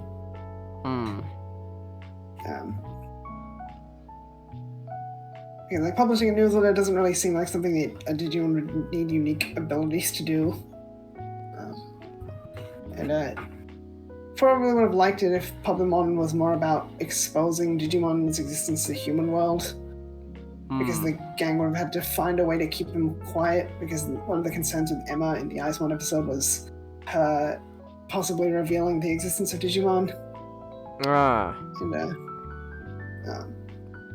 But I didn't go that direction. With the last bunch of episodes, every 10 episodes something significant would happen, like usually an evolution or a cast member introduction. Nothing significant happened that episode. They're kind of done with that every 10 episode thing, I guess. It's the fifth ending of Ghost Game, Strawberry, which is probably my favorite ending. I think my last favorite was I'm still in love to this day. Strawberry is also a love song. So, is that a coincidence? I don't know. And episode 46 is The Queen's Supper. I need an adult. Don't worry, she's perfect level. Oh, well, Nina perfect. The gang have to deal with a man-eating plant who sets her eyes on Kotaro, and this was one of the most uncomfortable episodes of television I've ever seen. In a good way, though. As in, I enjoyed myself. Except for the parts where I was feeling really uncomfortable. Of course, we started with Kotaro being Kotaro. A pervert. Alright. Because he's at a community center pool and checking out the girls there. And a long, slimy tentacle plants a seed on the back of his neck. Which causes him to hallucinate whenever he's around water. And he sees giant plants that want to wrap around him and fill his ears and nose. And finally, the new Digimon is the culprit is a new Digimon called Oleamon. And she's another plant lady. Digimon seems to be fond of those. And she also targets Ruli to try and put a seed on her neck, but Ruli scares away with some ladies' deodorant. She doesn't like nice smells. See, Oleamon can pass through physical objects in a hologram ghost state. But which is weird because they sort of imply she's new to the human world later in the episode. And phasing through objects is something you have to learn.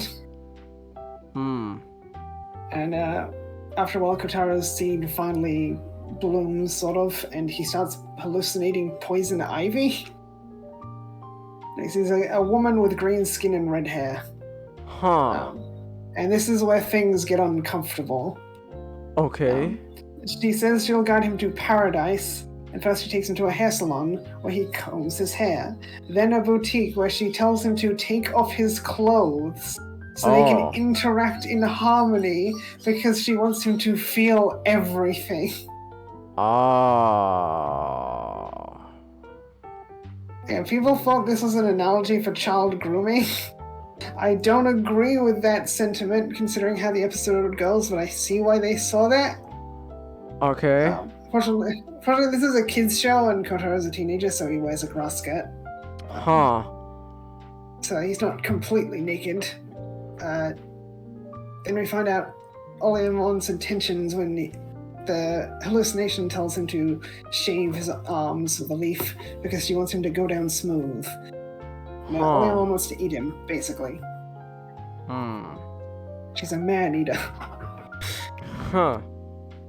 Oleamon dispatches all the Digimon, captures the entire gang, and says she's never eaten a human before, so she wants everything to be perfect, because she's a gourmet.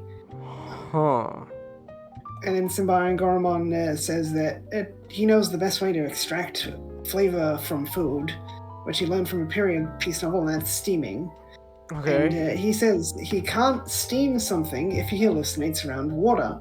So Oleamon has to destroy everyone's seeds, which is pretty clever bit of writing.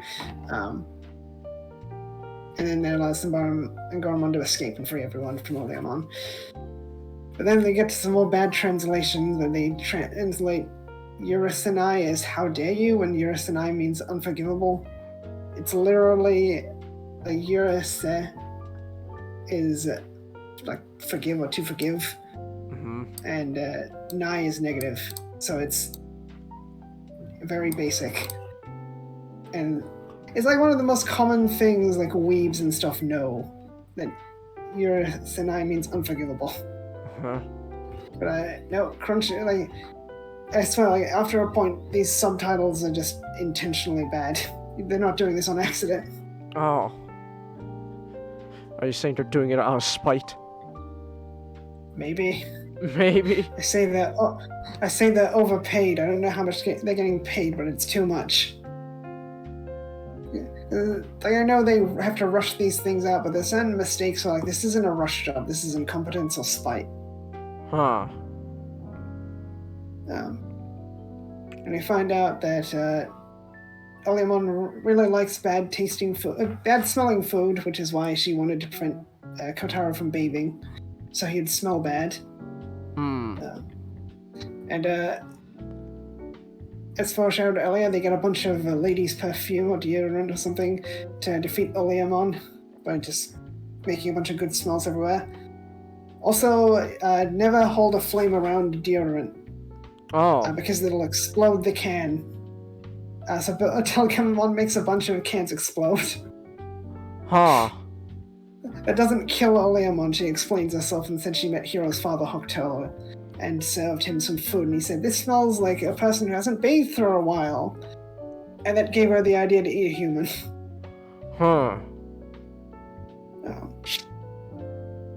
So, they just let her leave and say she can probably eat normal food. She doesn't have to eat people. So they say they'll ask Clockmon, but they've had Digimon for ages. They know Digimon can eat normal food.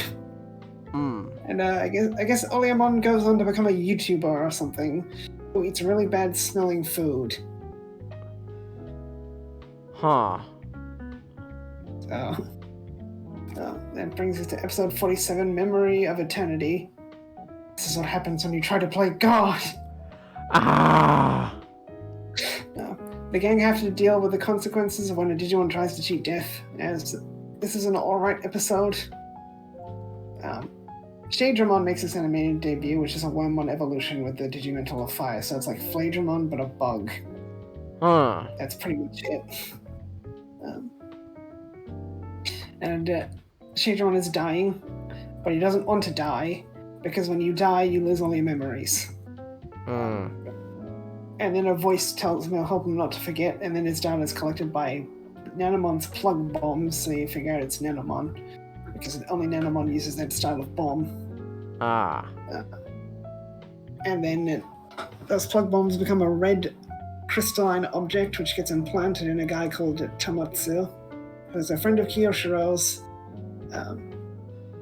And because of the red object, which is called a memory seed, Shadramon's body parts start sticking out of the guy, so he gets help from Kiyoshiro. And also, in episode 14, there was a professor being harassed by Koemon. He's back in this episode. Kiyoshiro was at that place with Koemon because of a science thing. Tamotsu is surprised to see Kiyoshiro has friends. And Gamamon sees the Shadramon body parts and says Shadramon is a Digimon, but is not a Digimon at the same time. So they get help from Mummymon, who is a little too excited to examine Tamotsu, but Shadramon threatens to kill him if he lets them see the doctor. Okay. Shadramon materializes while still merged with Tamotsu, so Nanomon hides inside the guy's ear, because Nanomon is really small, hence the name Nanomon. Although Nanomon's not supposed to be so tiny, because I know the reference book refers to it as a super compact Digimon. I don't think they meant microscopic. Some things mistranslated as a Digimon that uses nanomachines, but that's not what the Japanese says at all. They get things confused. It says the super compact medical machine Digimon, and then people translate that as nanomachine. Nanomon uses nanomachines. No, it doesn't.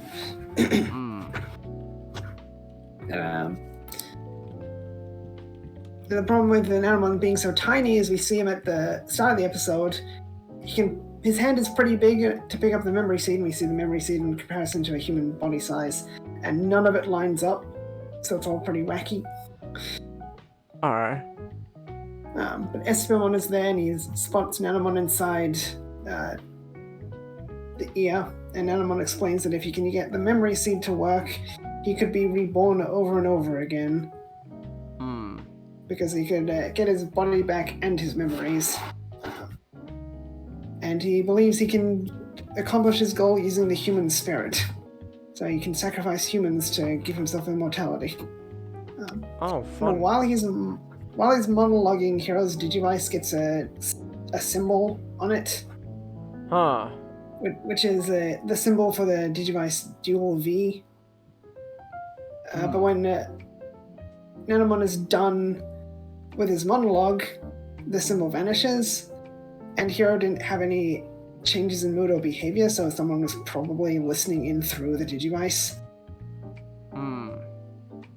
But Espimon makes himself useful again by getting turned into a magnet by Tesla Jellymon to grab Nanomon. And then Tesla Jellymon becomes Thetismon and separates Shadramon with a new world. So Kiyoshiro's friend is fine, but Shadramon dies anyway. And Mamimon says it's for the best because Digimon is supposed to die and turn into eggs. And it's part of their nature, as he puts it. Hiro seems to take that to heart. And Black Tailmon shows up with Shadramon's egg in his backpack, and it also collects Nanomon and just shoves him inside the pocket on its hoodie.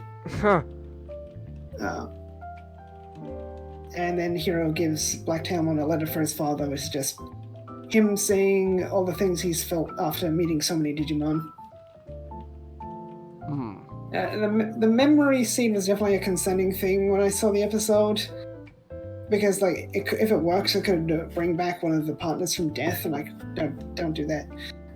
Kill a character or don't do what Patlabor did and literally kill off all the main cast partners just to bring them back the next episode with amnesia that they get over by the end of the episode, along with an upgrade to their app drivers and a power boost. Don't do that. Alright. Apple Monsters is the most garbage television I've ever watched. You really don't like that show? No. I think definitely the dual V symbol is setting up for something like Hokuto is the one who gave him the Digivices, so he probably was listening in. So it seems like he wants to preserve the memories of Digimon who died. And I can't remember how long ago this note. I think Black Tailmon Uber could be in league with the Black Trio Digimon. It could be evil. Alright. It could be collecting Nanomon for its own ends. I think maybe they want to use it on Gulas so they can separate Gulas from Gamamon to either have Gulas be his own individual or erase Gulas from Gamamon, where you preserve Gamamon's memories, but get rid of. But I don't think it's going to be used to replace Gamamon with Gulas, because Gulas seems to come out whenever he wants to. It's definitely a wait and see thing. Alright. And on to episode 48, which is White Bride. It's a nice day for a white wedding. Wait, no, it's a bad day for a white wedding. While attending a wedding, Ruli gets kidnapped by a gang of Digimon. And overall, it's pretty enjoyable. And we see a bride-to-be get covered in mushrooms before she's kidnapped by some new Digimon called Shamblemon, which are a Mushmon recolor. Alright. Which recolors kind of like an old thing Digimon used to do back in the Digimon World days. And I saw people conflicted about Shamblemon, because Mushmon is a child level, but Shamblemon are adult levels. I don't like recolors that don't have some kind of difference. So, there's Gururumon, which is a recolored Garurumon, and originally that was it's a gray and white without the spiky fur Garurumon has. For the reference book, they just made it a white and blue Garurumon, which was upsetting. Other things like Madoki Betamon, a recolored Betamon, but it has bigger eyes. Alramon is a recolored Palmon, but it has a smaller flower. Panjumon is a white Leomon that's a perfect level instead of an adult. And things like Nizedramilgamon has a mustache instead of whiskers. It's those are the kind of differences I like, so I'm glad Shamblemon goes up a level. But I saw someone argue Shamblemon should be the same level, but I disagree with that completely. And I've been getting a lot of new Digimon lately, so I'm glad for that. But the wedding Ruli is attending is Akane all the way from episode 4. Huh. Just a random lady from episode 4 is getting married. But she's actually married before the episode starts, and it's time for the after party. And her hair is black now. I don't know if she dyed it black or dyed it brown, but her hair is black now. And a plot important thing is she wore a do-it-yourself wedding dress. So it was a blue dress instead of like a white frilly dress. That's important for the plot. Ruli remarks she'd like to have a similar kind of wedding, but she will wear a wedding dress at her wedding. So Ruli likes wedding dresses. And Gerimon, which, speaking of recolors, is just a yellow Numemon, makes their animated debut. Gerimon just appears, and it's gone again. For some reason, the owner of the wedding venue asks Ruli to model for a pamphlet. Which is weird, because Ruli's like 14. And I don't think it's weird that they're asking a 14-year-old to model that. It's weird because Ruli would be like half the age of the usual clientele, I think. Because most Japanese women get married in their late 20s or early 30s. But of course, Ruli can't refuse the prospect of wearing a wedding dress. Also, Ryudamon's back again. And Jellymon is pretty upset that she wasn't invited to the wedding. Because even Digimon love wedding dresses. But she and Kyoshiro aren't there because they aren't friends with Akane. And I say Hiro must have really hit it off with her last Halloween because he was also at the wedding. No, it's not legal, anime guy. The minimum age for a woman to get married in Japan is 20.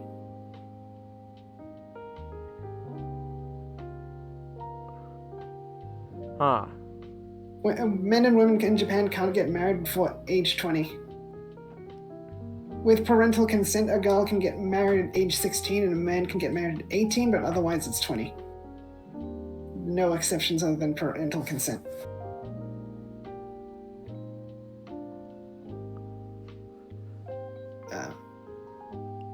20 is when they become an adult. That's their year of becoming an adult.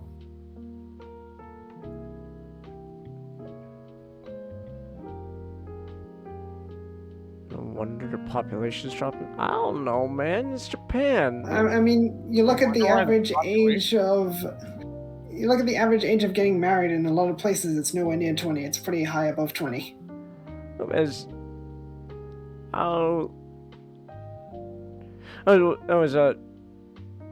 is getting a little weird.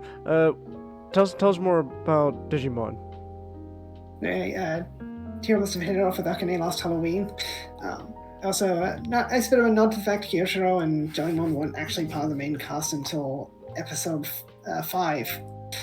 So the episode after Halloween. And the Shamblemon are kidnapping brides so they can use their sadness to craft a wedding dress for Dayu, like wrong franchise.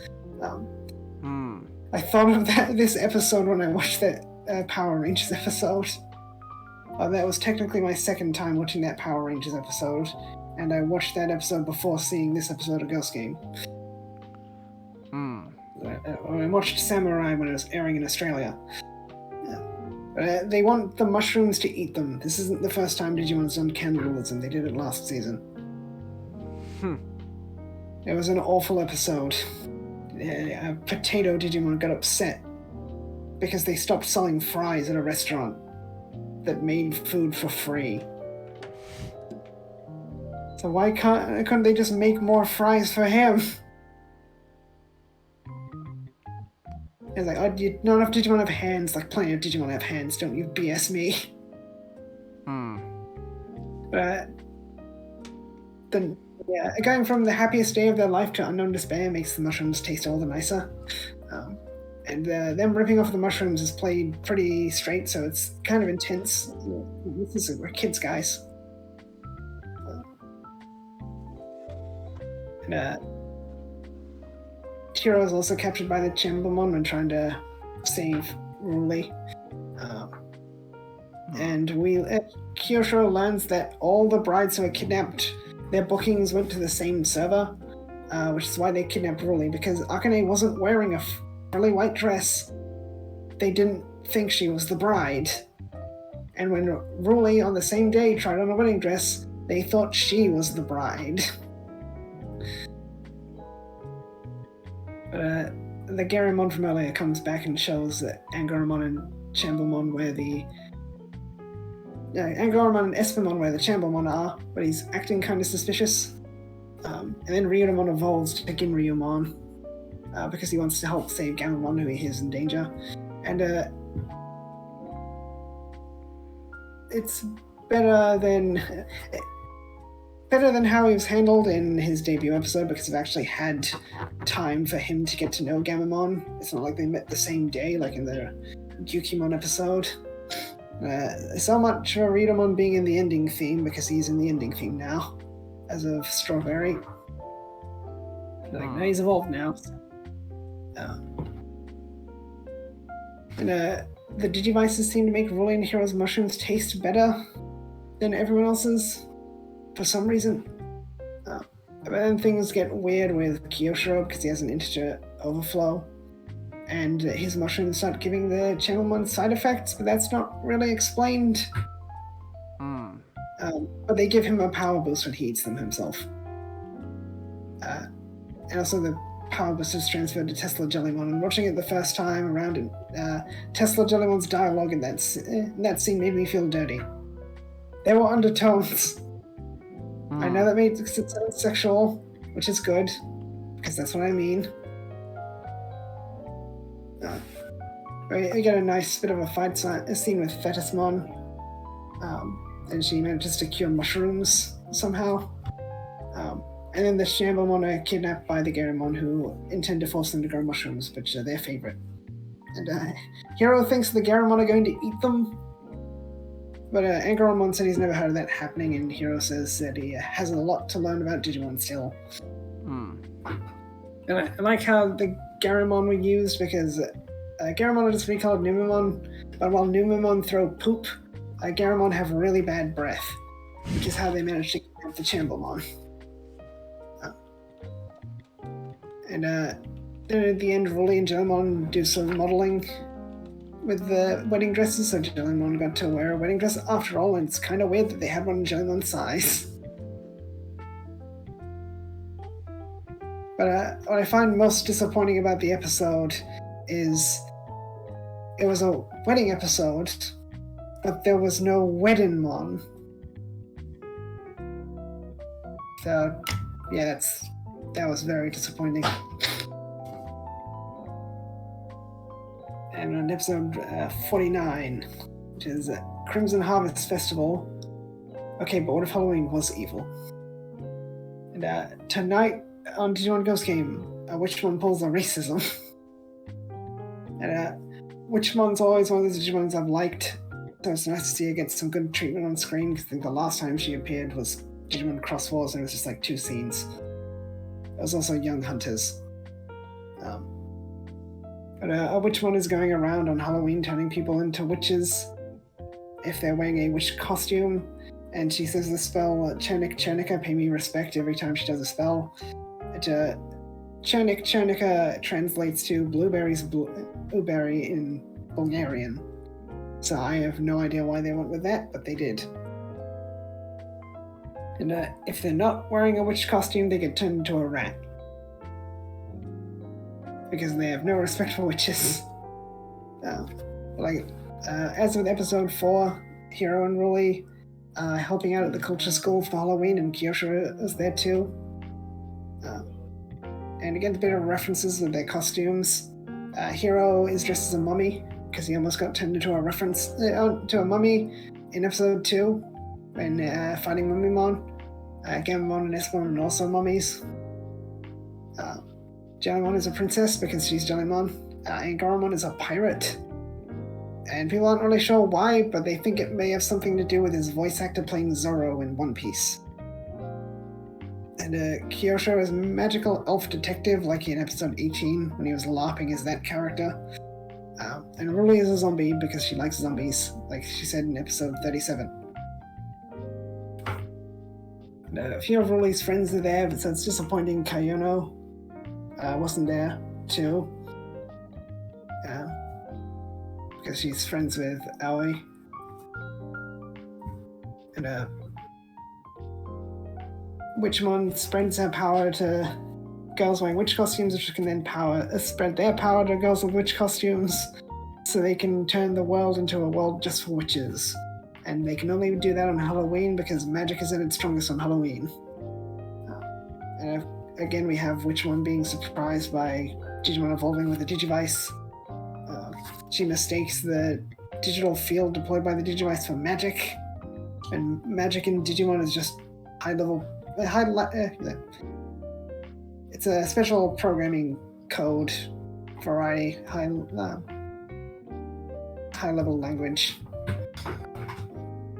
And Pumpmon came back like he said he would, and he seems to know Witchmon, but he doesn't really do much before he gets yeeted into the distance. But I'm glad they remembered to bring him back at least. Kenovice fights Witchmon, who tries to pull a false surrender before the clock strikes 12 and this Halloween is over, so her magic weakens immensely, and she gives up for real. And she said she just wanted to be around other witches, but Pumpmon says she can be friends with humans as they are, like he learned in his episode. But Witchmon doesn't like that idea, because humans are trash. And Pumpmon threatens to come back if Witchmon goes on causing him more trouble. And then she quietly asks Gammamon if he's the Dark Conqueror, as they translated it this time.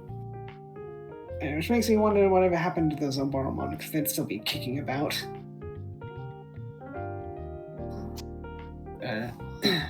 Episode 50 is Return of Favor.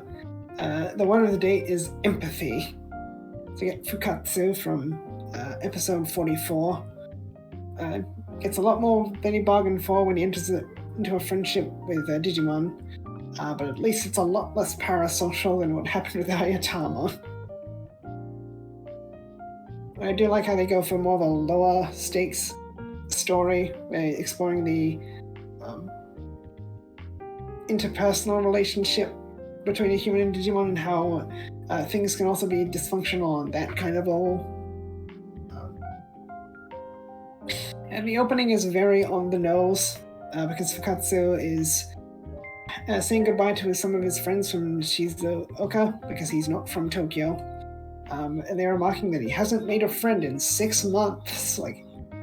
Very, very blatant.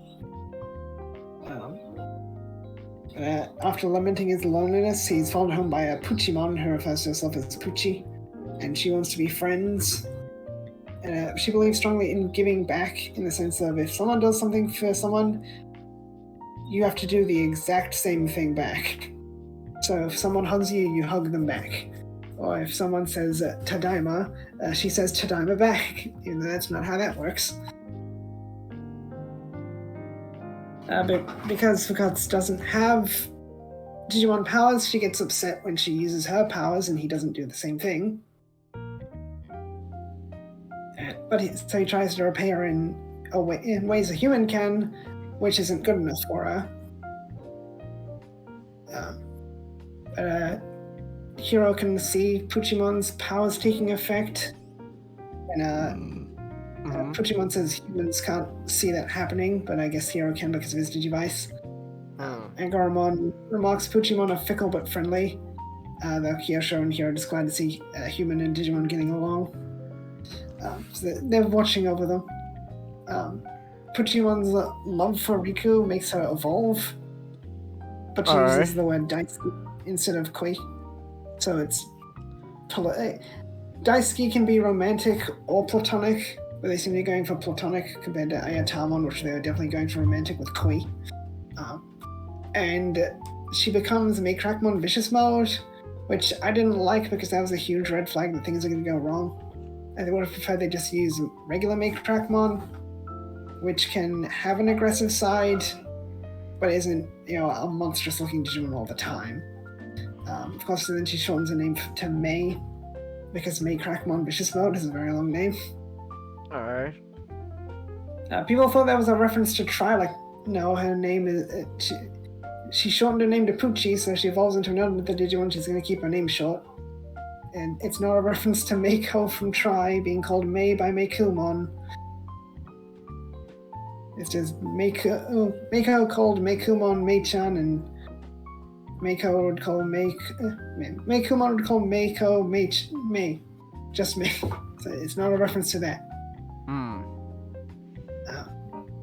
But things kind of get out of hand, and Riku, Fukatsu's name is Riku, so she calls him Riku. Things get out of hand when, and he puts his foot down when Mei starts trying to feed him in public. Okay. And that's when she basically snaps, accuses him of not sharing his feelings with her because he's not giving back the way she gives to him. So she's not able to empathize with him. She doesn't understand empathy from a human perspective, or just any perspective of empathy, I guess.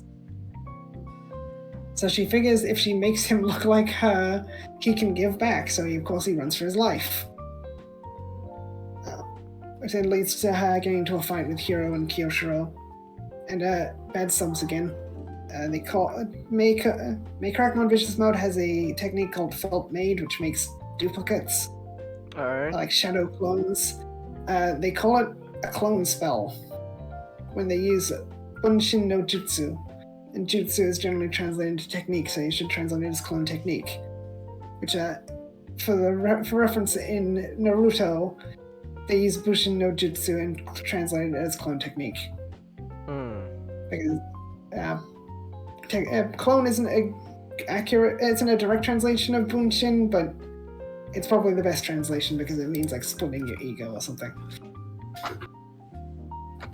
And just talking things out with May and Thetismon Kingdom explain humans are different to Digimon, so they can't give back the same way, but they can still be friends. And then May goes to find Riku and tells him that she hates him and that they should stick to their own kind. Okay. She hates humans and he should make human friends. I don't know if she's being serious or not, but there are tears in her eyes, so I guess she was just saying that because she realized, like, hey, maybe I'm not someone who should be hanging around this guy. I'm bad for him or something, I don't know. But it doesn't feel like we got proper closure with that situation. Huh.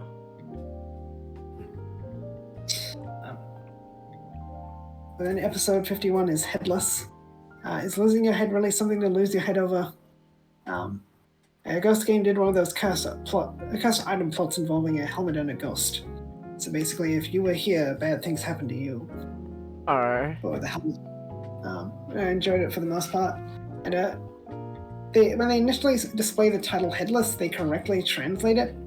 But then later, for some reason, episode 49's title Crimson Harvest Festival just pops up out of nowhere.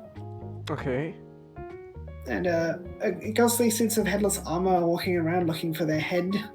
When a girl called Himori says she doesn't know anything, a red line marks her neck and she collapses.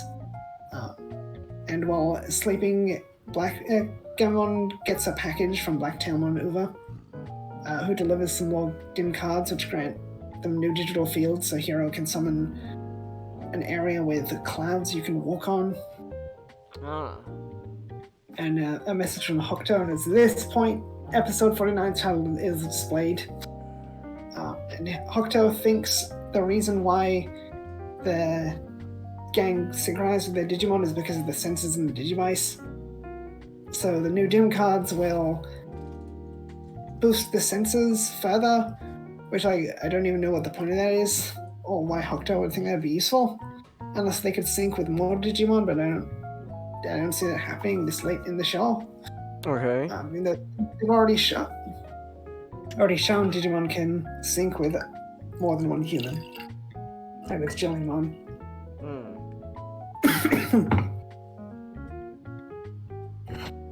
The next one's the next few are short, so I'm losing my voice.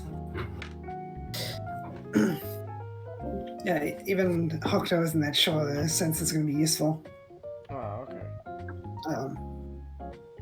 And Hiro finds out about the legends of the Headless Ghosts and asks Espimon if there's any Headless Digimon, and if we're talking about Digimon specifically designed to be appear as though they're missing a head, not as of the airing of this episode. But after this episode was aired, we got Jing Tian Shou, which I guess will be called Ji Tian Mon. Alright. When we get the English name, which is based on a Chinese deity who got his head cut off by the Yellow Emperor. Oh. So its design is specifically lacking a head, but it does have a head on its face. That's with the mythical character.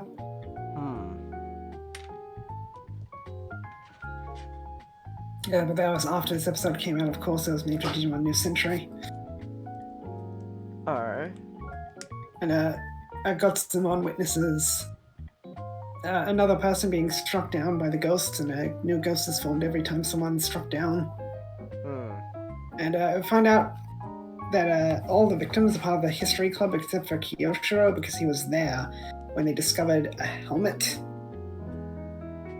So Hiro just talks to the teacher in charge of the history club, Okunogi, who tells him about the Irish legend of the Dullahan, which is better known in English as the Headless Horseman. And Gotsumon describes the culprit as having black armor, a cape, and a spear, which matches the description of Dark Nightmon. So Hiro figures that if they return the helmet to Dark Nightmon, everything will go alright. And Ginryumon appears, and people are like, oh, it's confirmation, his evolution was permanent. Like, yeah, no duh. He evolved on his own, he didn't evolve with a Digivice. So of course they return the helmet, and Dark Nightmon turns everyone back to normal in exchange for his helmet. But then when he puts his helmet on, he can see all the things the helmet went through, and he wants to destroy the humans for staining his honor.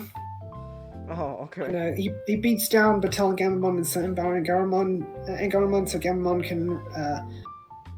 Gamamon's resolve causes the Digivice Vs to become Digivice Dual Vs. That's to become red with a new symbol, matching the toy. And he unlocks a warp evolution, so he warps from Gamamon to Kenovisemon, and uses his final technique, Grand Nova, so that signals the ultimate forms will be coming soon. Okay. And a piece of Dark Knight's armor breaks off and he yields, explaining how he lost his helmet, which was he tried to step through a portal, but it closed on his head, so his helmet came off. And he finds Gamon's protection of Hiro as the epitome of knighthood he strives for. So I kind of like the way Dark Knightmon is actually depicted in this episode, when he's supposed to be a bad guy, but Cross Wars played very hard into him being the bad guy. Like, I've seen people even compare him to Beast Wars Megatron, with how evil he is. But I find Beast Wars Megatron was a lot more upfront with how much he enjoyed being evil. Yes.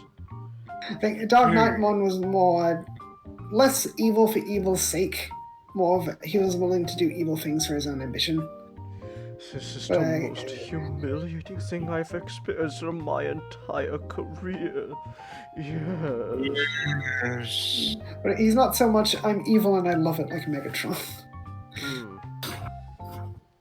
And it could have gone with a regular Nightmon in this episode, but because Nightmon isn't actually a good or evil Digimon, it depends on who's in charge of it. Okay. But I'm pretty happy with Dark Knightmon being chosen.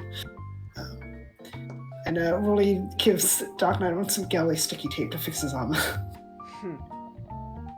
He vows not to harm any more humans, and this is actually the first time we see a portal from the digital world.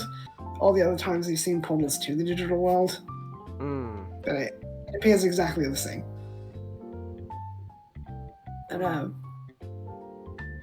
what's interesting is, like, Dark Knightmon could just stand in the portal without being forced out. Like, Jellymon and Calamaramon are the only ones who are described coming through portals, like the experience.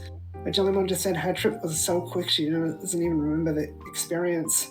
And Calamaramon remembers a spinning feeling. And Dark Knightmon's a perfect level, so it might have something to do with the power, because Calamaramon is a beast spirit, and beast spirits are either adult or perfect depending on what media they're in.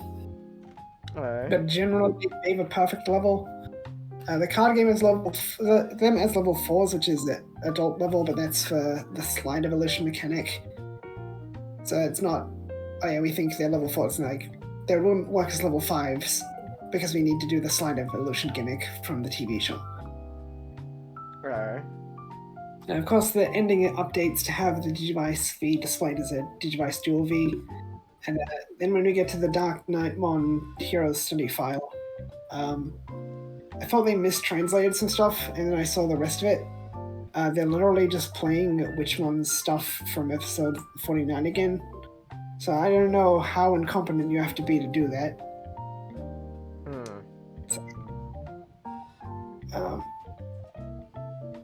And of course, with the Dual V, they released a Gammamon B memory, which came with some new Digimon, and a few of them won't be in Ghost Game.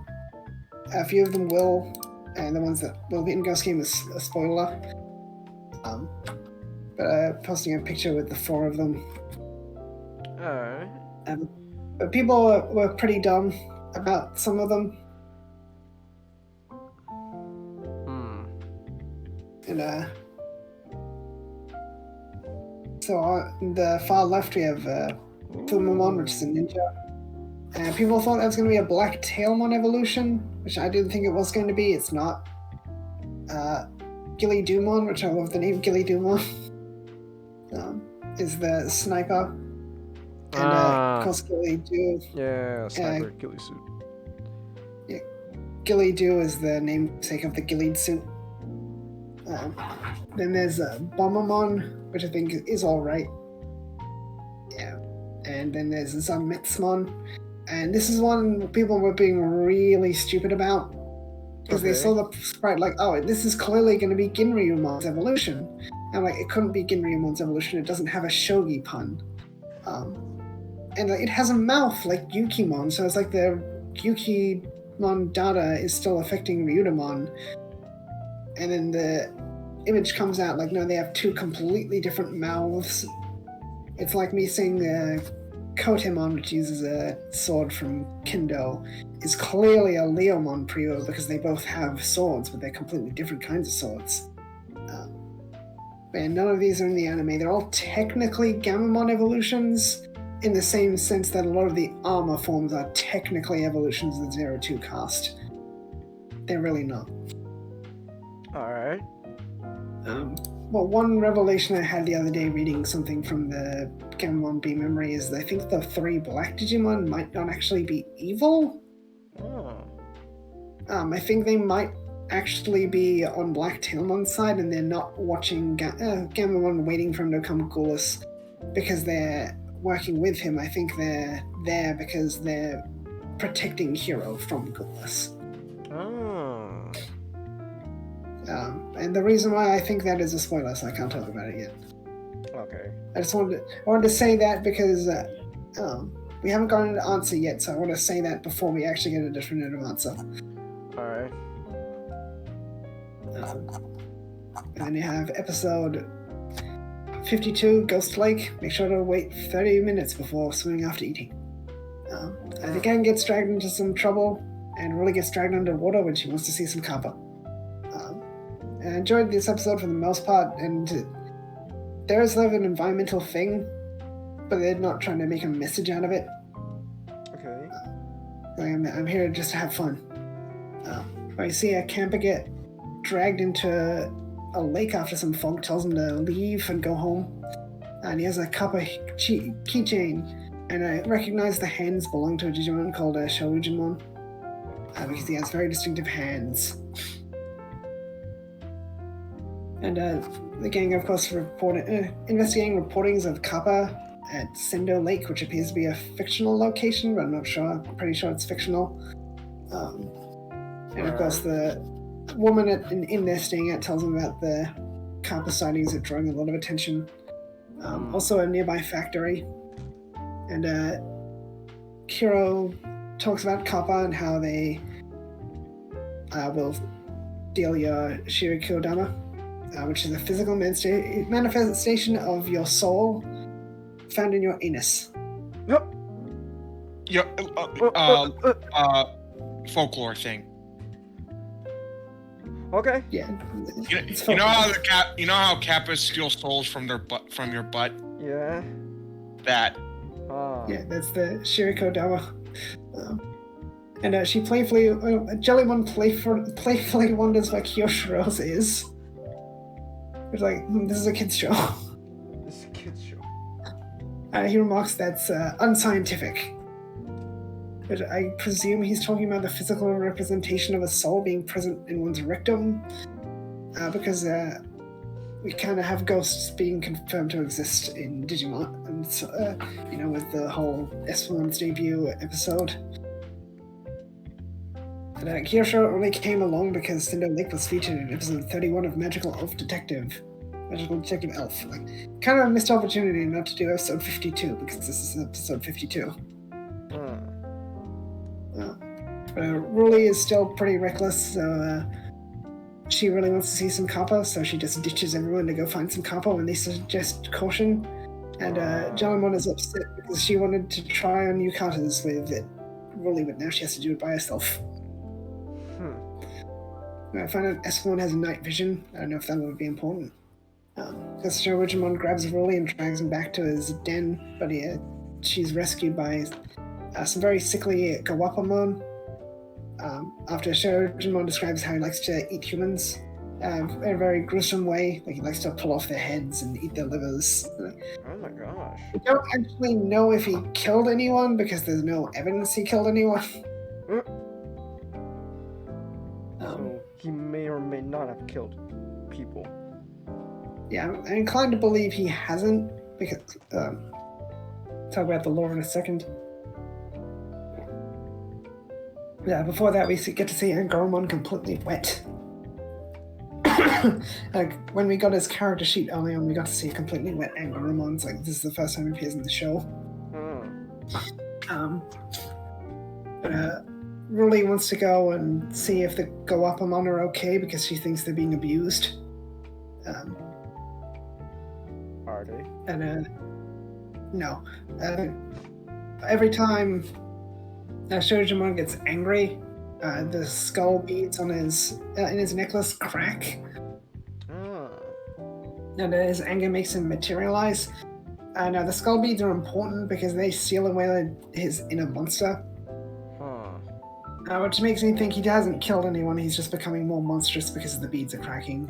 So he's just saying monstrous things.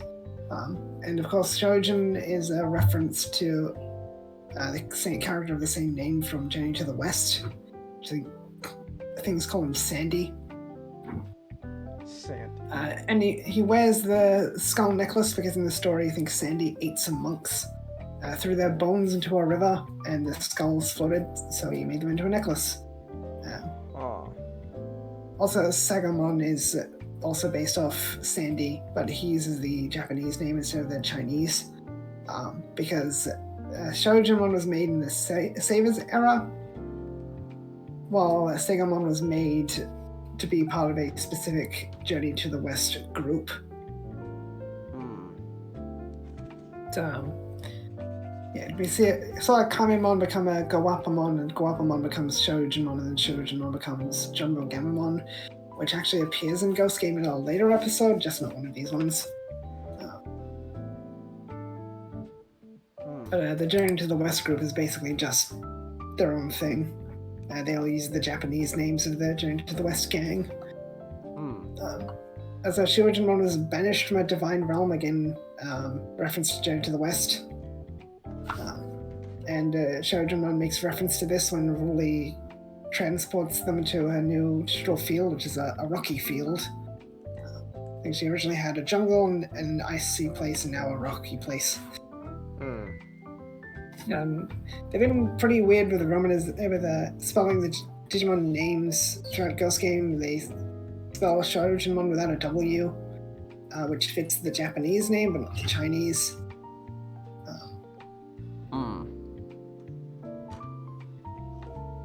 Shojimon started craving humans, and the Gawapamon became sick after eating some cucumbers following the nearby factory's construction because of the factory near the lake. And you find out the limit with the perfect levels is still present despite the dual V upgrade, and people were confused by this. But Hokuto never addressed that, and he never said the upgrade would fix that. So I don't know why people thought the upgrade would fix that. But of course, Angoramon gets beaten down as Symbara Angoramon so he can warp to Lemormon and does his final technique, go on Kiezon. And he's so aggressive, he has to be called off by Ruli just before he can kill Shojimon. So nice to see Lemormon actually, be aggressive.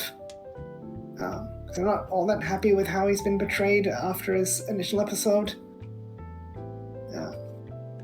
Especially since he'll probably be evolving soon. Because Thetismon manages to heal his Shojimon's skulls, so he turns back to his calm self. Angoramon says that his skulls seal away his inner beast. Because it says that there's a certain Digicore in the skulls which seal away. If they're sealed away in the skulls, if they're broken, he'll become a monster. And people have interpreted that as either him evolving into Jumbo Gamamon, which doesn't seem to be what it's implying. And some people interpreted it as just him becoming monstrous personality-wise. And that's the interpretation I preferred, and that's the interpretation Ghost King went with, so I'm happy with that.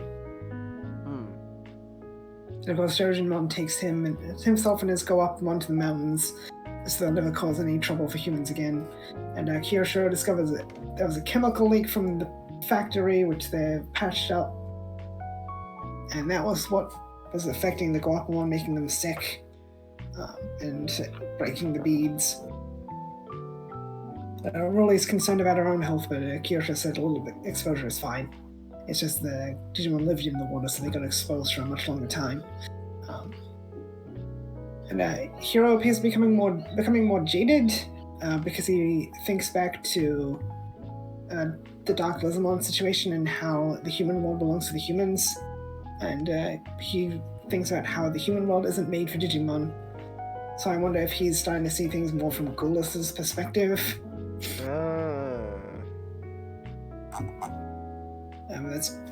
I know when they did the Pokemon flashback in episode 40, they reanimated the scene, but for Dark Lizamon is just a still image. Which would have been nice to at least display the episode it was, but oh well. Okay, I think we're into a few more short ones. Alright. Not some less eventful episodes. Episode 53, King of Knowledge. Who said you need to be an adult to gamble? Kyosho gets a gambling addiction. That's it. That's the plot.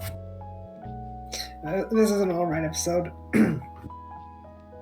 Kyosho is on a school tour in Kyoto when he tells a group of people about the shrine to the god of academics. With one of the people calling the King of Knowledge, which gets the attention from a mysterious book, which is Balmon's book from the Book of Applin, which it matches the depiction of Balmon's book in Cross Wars, but other depictions of Balmon go for a different appearance for the book.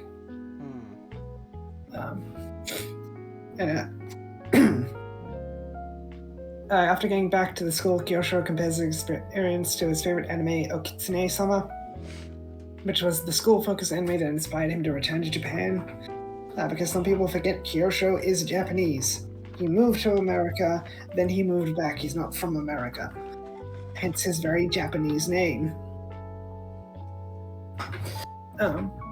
While in Kyoto, he also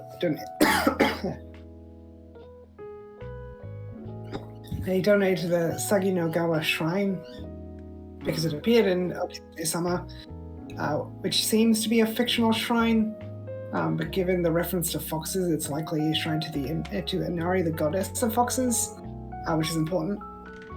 Kyosho cannot wait until the 26th, which was the day before this episode aired, which aired on the 27th of, I think, November. Kyosho is met by a ghost who compels him to follow her to a shrine to see her master. The god of academics, who challenges to a game of knowledge. It looks like forfeits a piece of knowledge to the winner. So it's just ask a question, get it right, you win. As long as the other person gets your question wrong. The book lowballs Kyosho to make sure he wins, so he'll keep playing the game. The first taste is free, as they say. And so Kyosho develops a gambling addiction where he loses night after night. Losing knowledge, which causes him to gradually develop some serious amnesia. There's also a second ghost for some reason, which is a little girl, while the first one is an adult woman. I don't understand why there's two ghosts, but it is what it is. And Jellymon stays up late spying on Kyosho to see what's wrong with him, and she discovers he has been cheating on her. And I'm like, stop with the shipping already! People do weird things.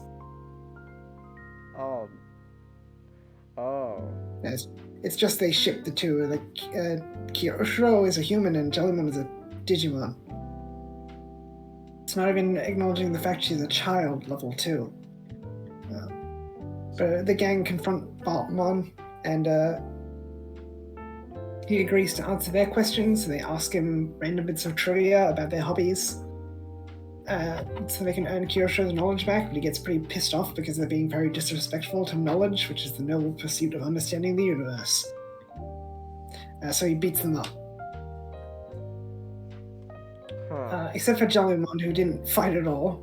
So she warps to Thetismon without having to revert from Tesla Jellymon first, while the others had to evolve first, then revert, then evolve again. She just evolves once. And she wages everything on a single question, which is how many Tori gates does the Saginogawa Shrine have? The answer being 504, one more than Balmon thought there was, because Kyosho donated a Tori that would be built on the 26th, with the episode taking place on the 27th, which is the airing date of the episode. And the reason why I think the shrine was listed an Inari Shrine, and why that was important, is because the Inari Shrine in Fushimi has had gates donated since the 1800s. And it has around 1,000 gates nowadays. And a lot of shrines for Inari are still like sub-shrines and all over Japan. So that's probably following the tradition, so the shrine was probably also an Inari shrine, especially being in a Fox anime.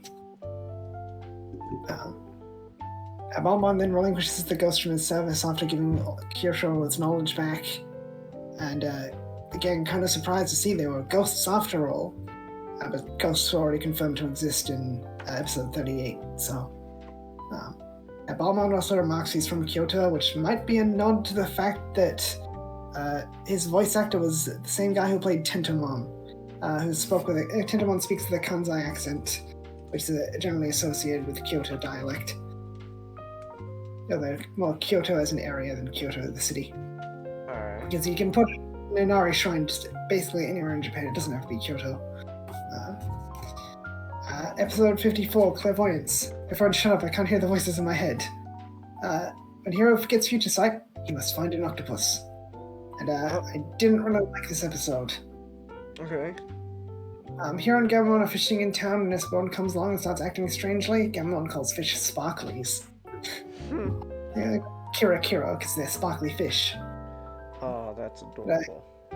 Hero starts getting painful visions of people before accidents happen to them, with a voice warning him to watch out. Like Kyotaro falling out of the stairs, or Gamamon getting hit by a truck. Oh! He stops both those things from happening, fortunately. Okay. So Jellymon, of course, decides to take him around town to test out his powers. And they even go to school, and they see a lot of bad things happening to a lot of people, and it's kind of really pushing my sense of disbelief. And like, the only way I can rationalize this is Fujitsumon are bad luck charms. They make bad things happen, because there's no way so many bad things can happen to so many people. So like, one girl was going to be crushed by a girder just falling out of a wall. Oh my gosh. Okay. Then Hero and other people start growing red horns and black stripes like an Octomon's, because they all have Fujitsumon in their hair, which are the barnacles that grow in a Octomon's pot. So they figure out, the Fujitsumon belong to Octomon, and everyone who has them probably went to the same fishing spot from the start of the episode. So Clockmon says they can find Octomon by using a treasure from a game they play that Kyoshiro also likes, called Cosmic Warrior 2, and there's a funny moment of Kyoshiro doing an epic anime pose, but in reality he was just holding up his phone. They did a stupid thing about Octomon just lost his Fujitsumon because he lost a game and got angry at them. So it's like, I don't need you, okay, we'll leave. So they leave. Like, oh, okay. And the Octomon explains you need a pot to protect yourself from Fujitsumon's telepathy, or your head will explode. But they kind of immediately forget that and just have Hiro keep turning it into an Octomon throughout the episode. For some reason, Fujitsumon are just turning Hiro into an Octomon. For some reason. Weird. But they need to find the leader of Fujitsumon, who is controlling Espamon, and leads to a fight. But Gammamon gets through to Espamon with the power of friendship. Which works a lot better again than Ryudamon's episode, because they've actually had time to get to know each other. Even if Gammamon and Espamon have no chemistry on screen. Okay. And all the Fujitsumon were hiding in Espamon's mouth. Ew. And there were a lot of them. So it's weird that he had more Fujitsumon than Hiro, but he didn't grow horns or anything. Okay. And of course, the Octomon admits he learned his lesson, so the Fujitsumon go back, and Hiro's arm got turned into lost its bones and kind of transformed, and they say, "Oh yeah, we'll take care of that off screen. So Momimon will handle it." It's like, oh, okay. I don't like the plot. I think I would have preferred something simpler, because they just say, "Oh yeah, Fujitsumon warn Octomon of danger." So I don't know, they could have written the episode that Octomon lost his Fujitsumon, he wants them back, he goes to Hiro for help because Hiro can't say no. Hiro still has a Fujitsumon, but it's paranoid, making him paranoid from just constantly warning him of danger. I don't know, I think the episode was too complex for its own good, even like too much going on. But it gave me time to talk about Espamon, who I question why he's in the show at all. Okay. Because he's not around enough to be a main character, but he's around too much to be a background character. He doesn't really do much when he is on screen. He doesn't play off anyone. He doesn't have chemistry with anyone, really. It doesn't look like he's going to get his own partner, and I think that's the biggest hindrance he has. Because one of Ghost Game's strengths is how the characters play off each other. It's like Gammamon, Hiro, Wooly, and Angoramon, Kyoshiro, and Jellymon, but Espamon doesn't have any of that. He just is looking for Hiro, and it's been quite a while since he was introduced, and we don't know why he's looking for Hiro. And he still hasn't evolved. And, we're probably getting the ultimate levels soon, but ignoring that they're at the perfect levels, he's at a child level. You look at season 1 had Hikari. Hikari has Tailmon. Tailmon is an adult level, because by the time she's introduced, everyone's reaching their perfect levels. If she started out as at a child level, she wouldn't be able to catch up quickly enough to be able to fight on their level. So by the time she's joined the cast for real, she's at the perfect level, and everyone but Angemon can reach the perfect level. But Espamon's still at the child level, and everyone can reach the perfect level. So he can't have a fight with him making a difference, because he's too low a level. And I thought maybe there's something suspicious going on with him. Like, why is he looking for Hiro? Because if he was delivering a message for Hiro, Hokuto would just go through Black Tailmon like he has every other time. But they haven't hinted at anything going on with Espamon. So he's just looking for Hiro for the sake of looking for Hiro, and we have no idea why. We don't have any implications. And the thing about you can have useless characters in Digimon, like Pokemon and Namon were not fighters in Frontier. But Pokemon provided important exposition because Frontier took place in a digital world that had a history. The history was a big part of the setting of Frontier, and then Namon was there to bring more character out of Pokemon because they are a Manzai duo. Pokemon is the straight man, and Namon is the funny guy. But Esmon doesn't have someone to play off at all. I know he has an evolution because his evolution was in his name card, but it still hasn't appeared yet. You think it'll make an appearance? It will make an appearance because it hasn't appeared in the reference book as of this episode. Alright. Because like with the 4 Digimon I showed off earlier, they all got put in the reference book, which signaled they wouldn't first game. But if a Digimon's shown off on the Vital Bracelet and it's not in the reference book around the time the Vital Bracelet comes out or a bit after, it's going to be in the show. Because there would be a spoiler for the show. It was put in before it was in the show.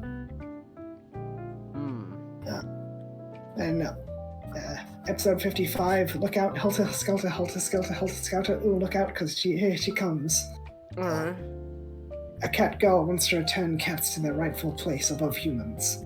So, I guess she hasn't been paying much attention to human society because they're already there. I enjoyed this episode for the most part, and Bastimon is going around turning cats into Nikomata, which Bastimon herself is based off of because Bastimon has 2 tails like a Nikomata. And the Nikomata can then control humans like a puppet, giving them superhuman abilities. Which they may train them for Bastimon's intentions. And because Kiyoshiro gets puppeteered by a cat because he mistreated some stray cats. Because Fukatsu and another student are looking after 2 stray cats they've named Choro and Noro. They really emphasize Bastimon's ballet dancer aspects in this episode. The last time in show was Cross Wars, and she really didn't do much then. That show, she was mostly just slept because she was a cat. Jellymon isn't around because she's tending to her new farming business. That'll be important later.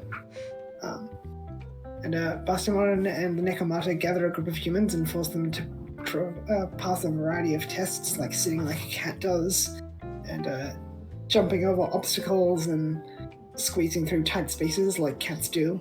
Alright. And Bastimon brings up how cats were gods in ancient times, which wasn't actually true.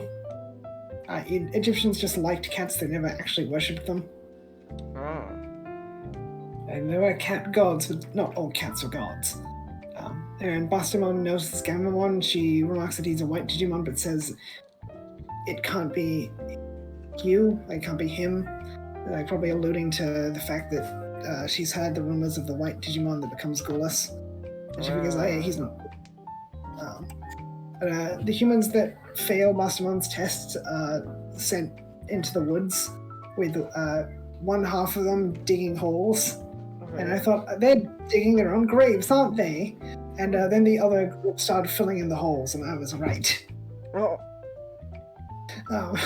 And the show points out they're digging their own graves, and I wonder how traumatizing that must be to not have control over your own body as you bury someone else alive. Oh my gosh.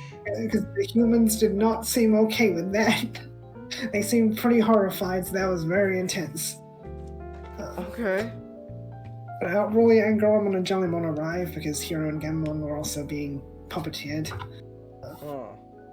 And they use olives and celery that Jellymon's farming business had grown in substitute for silvervine, which is a plant like catnip, but kind of stronger.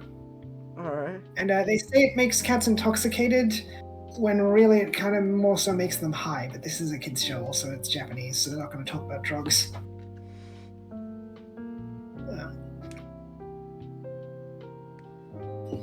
And also smoking the roots of kiwi fruit helps, because I think silvervine is in the kiwi family. That helps placate the cats, so they're no longer Nekomata. Bastimon does a good fight.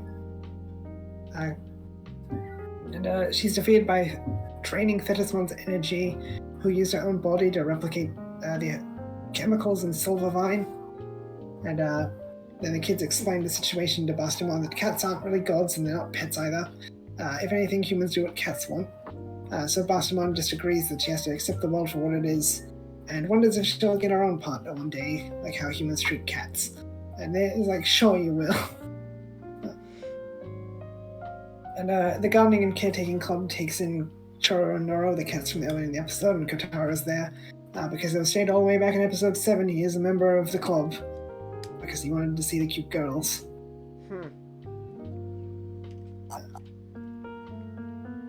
Okay, get down to the last 2. Alright. Episode 56, Impurity. Don't tell Markiplier, he doesn't like mannequins. Oh. Akusa Hamon discovers humans and finds out they suck. So she takes matters into her own hands. And this is an alright episode.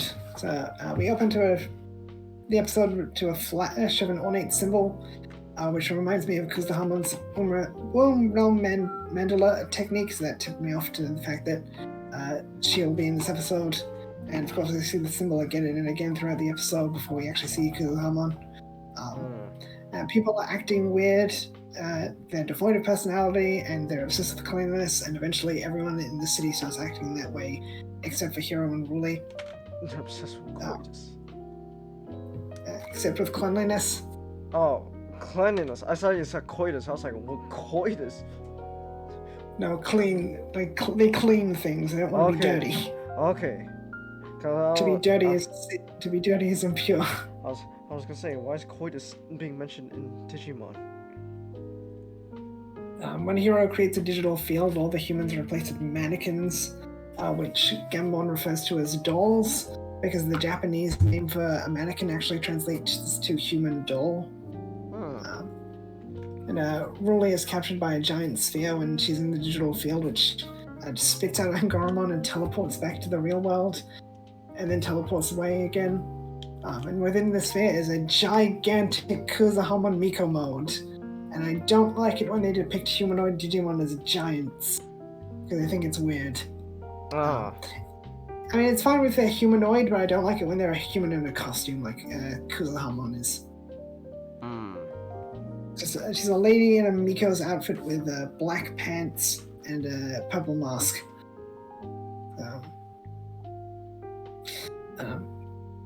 Interesting how Kuzahamon Miko mode got her debut before Sakuyamon Miko mode. The thing she holds is called a Tokosho, which is type of Vajra, and I have to point that out because I spent hours looking for what that was, and I never bothered checking the Vajra Wikipedia page, despite Vajras being a common tool in Digimon. So I would have saved myself a lot of effort if I looked there.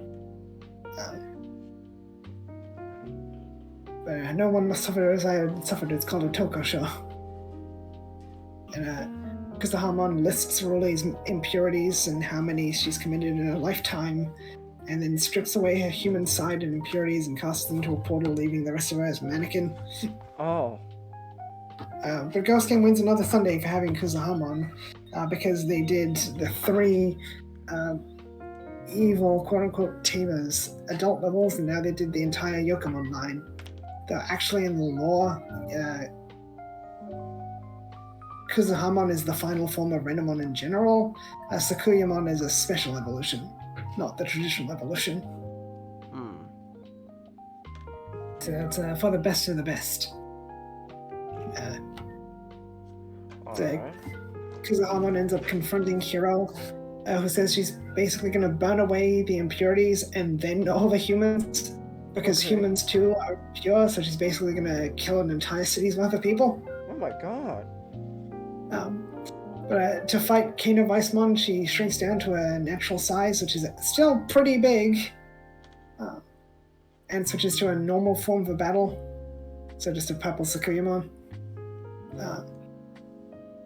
And she remarks that humans should not have interacted with the digital world, which makes me wonder if humans are responsible for something going on in the digital world, or if Hokuto's been causing a lot of trouble there. like maybe human meddling is what led to Digimon coming to the human world, because the people kind of forget Digimon were coming to the human world before Hokuto. And we do get a nice bit of a fight, but Kuda Kitsune does most of the fighting. So if Ken of Icemon fought a Sakuyamon, he probably would have lost, and this would be the end of the show, because the big difference between Kuzahamon and Sakuyamon is Sakuyamon has 4 Kuda Kitsune, Kuzahamon just has 1. So, Ken of Icemon insists humans are not impure, and that he learned a lot and had a lot of fun with humans like Hiro, Wooly, and Kyosho, and he made a lot of other friends too. And that causes him to evolve into his ultimate form, Siriusmon. People are predicting his name would have Sirius in it, because Sirius is the brightest star in the sky. But no one thought it would just be Siriusmon. And he's a dragon man, as people expected, and it basically ticks the 2 boxes people are expecting for Gamon's ultimate form. And people compare him to things like War Greymon and All Force Digimon, as like, yeah, to be fair, I think those are all designed by Kenji Watanabe. I know War Greymon was, so it makes sense that certain attributes are going to pop up every now and again. Even things like Gizmon and Lord Knight would have the same knees. But it's also like War Greymon in the sense it looks like an ultimate Gamamon. But I found the design was divisive with a lot of people, but I liked it the moment it showed up. So I liked it more than I was expecting it to. Why was it divisive? Because it's just another dragon man. Oh. They wanted it to be a dragon, I guess. And people feel like it seems too much like other Digimon, but I disagree with that. I think it's very distinct. He also has some cool gun swords, which people compared to the Gundam Exia, but I'm not that familiar with Gundam. Wait, really? Show me a picture. I think it's just their function more than the design. Alright. I want to see a picture of Digimon. Let me see. I'll be the judge of this! I have built an Exia kit before. The swords go over the gun holes or whatever.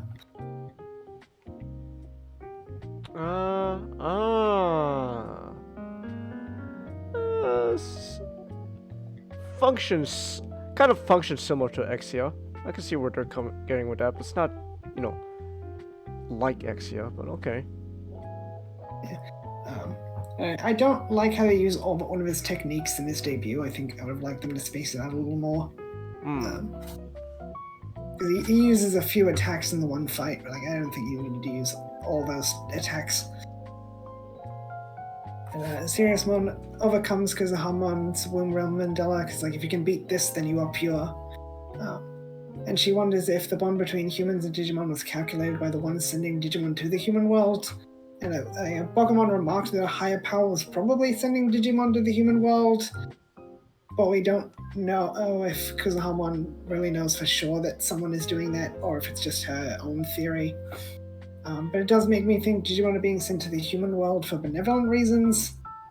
And Kuzahamon departs saying that they'll meet again, and Jellimon says it sure was nice of her to erase everyone's memories of this thing ever happening. It's like, it makes me wonder of the other times that people didn't get their memories erased. Oh. They thought the Bastion stuff was just a bad dream, but there's other things that you can't explain this away. In episode 57, did anyone else get an Amber Alert? Kotaro gets to a car with a stranger, doesn't get candy, gets poisoned instead. But I like this episode too, for the most part. We're up into an OD'd Mother Teresa, a decrepit-looking nun gets dumped outside a church. Shut up! Just let me think!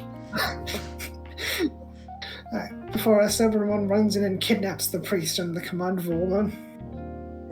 So Cerberumon's a villainous Digimon that appears every now and again, despite it not actually being a villainous Digimon. Hiro and Kotaro on their way home from a Christmas play at St. Ange's Girls' School. I think St. Ange is actually a reference to a horror movie of the same name, because I don't think there's a saint by that name. But the movie was called Mother in Japan. But I wouldn't be surprised if it is a reference to a horror movie. Hiro forgot his phone, so he goes back for it at the school, entrusting Gamamon to Kotaro. And Kotaro fawns over the girls because he took some photos of them. And he calls them angels on stage, which leads to a taxi showing up, which was the same taxi that dumped the nun and kidnapped the priest. And they dumped the priest and kidnapped Kotaro and Gamamon. And inside the taxi is Cerberumon and Lilithmon, who was on the hunt for angels. So it's kind of unfortunate that Kotaro, the guy's always hitting on girls, is in the same car as the demon Lord of Lust. The claws on Lilithmon's right hand can extend, which I find kind of weird, because she has this metal gauntlet covering her hand. The car is also self-driving, and the steering wheel projects a hologram of the code Crown of Lust, which is of course associated with Lilithmon because she's the demon Lord of Lust. And Lilithmon, of course, poisons Kotaro and Gamamon in order to get them to take her to the angels, because she just wants to kill angels because she's a demon lord, I guess. Of course, when Gamamon's poisoned, his skin starts to turn black, and Lilithmon notes something is resisting her power. And when he ends up seeing Lilithmon for the first time, his eyes turn black, like Gullis is about to come out. But he finds getting Kotaro out of the taxi is more important, so he goes back to normal. And when Angoramon sees Cerberumon, he recalls hearing stories of an angel hunt, and we get silhouettes of Pidmon, Darkmon, and Luchimon. We're all three angel Digimon. Jellymon remarks she cannot fix curses because Lilithmon's powers are curse-based because she's an unholy Digimon. So Hiro thinks they can get Bakumon to help because Bakumon is a holy Digimon. And Cerberumon becomes Cerberumon Werewolf mode, making Werewolf mode's debut before he promptly gets jobbered. That's upsetting. Now, Lilithmon isn't happy to see her loyal underling getting beaten up. So she gets out of the car, and her malice is so powerful she causes the Digimon to freeze. Airdramon is there, and Ginryumon are there. They can't do anything because she's just so evil. Bakumon's holy power manages to interfere with her powers so they can fight. And Lilithmon makes reference to someone sending Digimon to the human world, which basically confirms to Hiro that yes, someone is indeed sending Digimon to the human world intentionally. But Lilithmon doesn't like how they're doing it pretty much without rhyme or reason. Lilithmon battles Siriusmon and references how he isn't used to fighting, which I like that because usually when a Digimon evolves, they basically have full mastery of their powers. They never acknowledge the fact that they're new to having a completely different body.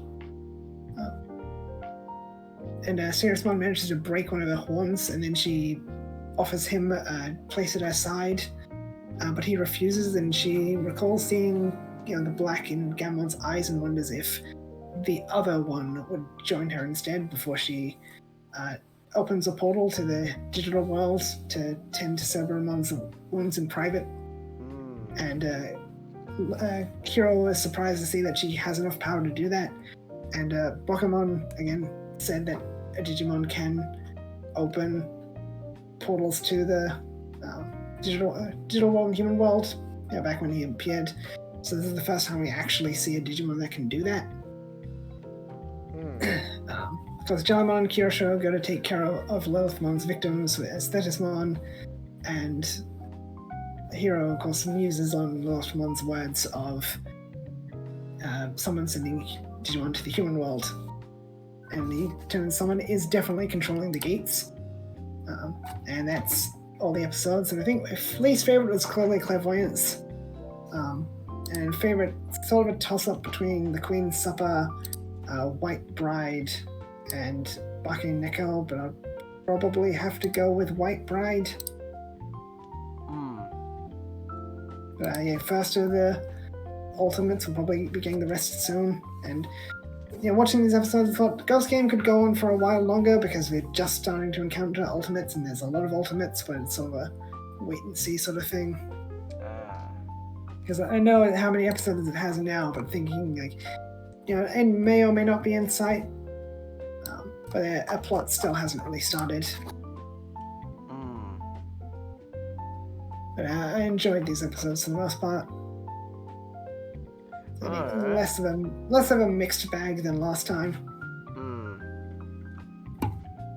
You're really hinting at Ghoulies more often now. Yeah. All right. Finally, I think I'm finally starting to. It's about time. Ghoulies is like. When was the last time Ghoulies actually showed up?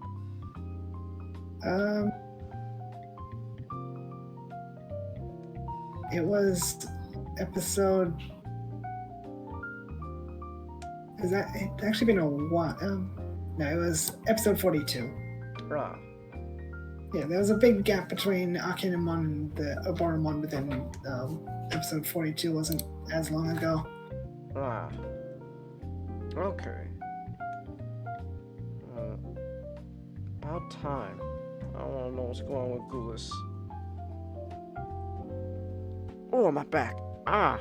Money. Oh, good night, Chelsea. Night, Chelsea. Oh man, she couldn't stay awake for all the Digimon talk.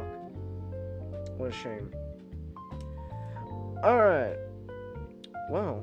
Ooh, look at that. There we go. We got a bazooka, shoulder cannon bazooka. Nice. I'll add that on later. All right. Wow. Okay then. In that case, that is.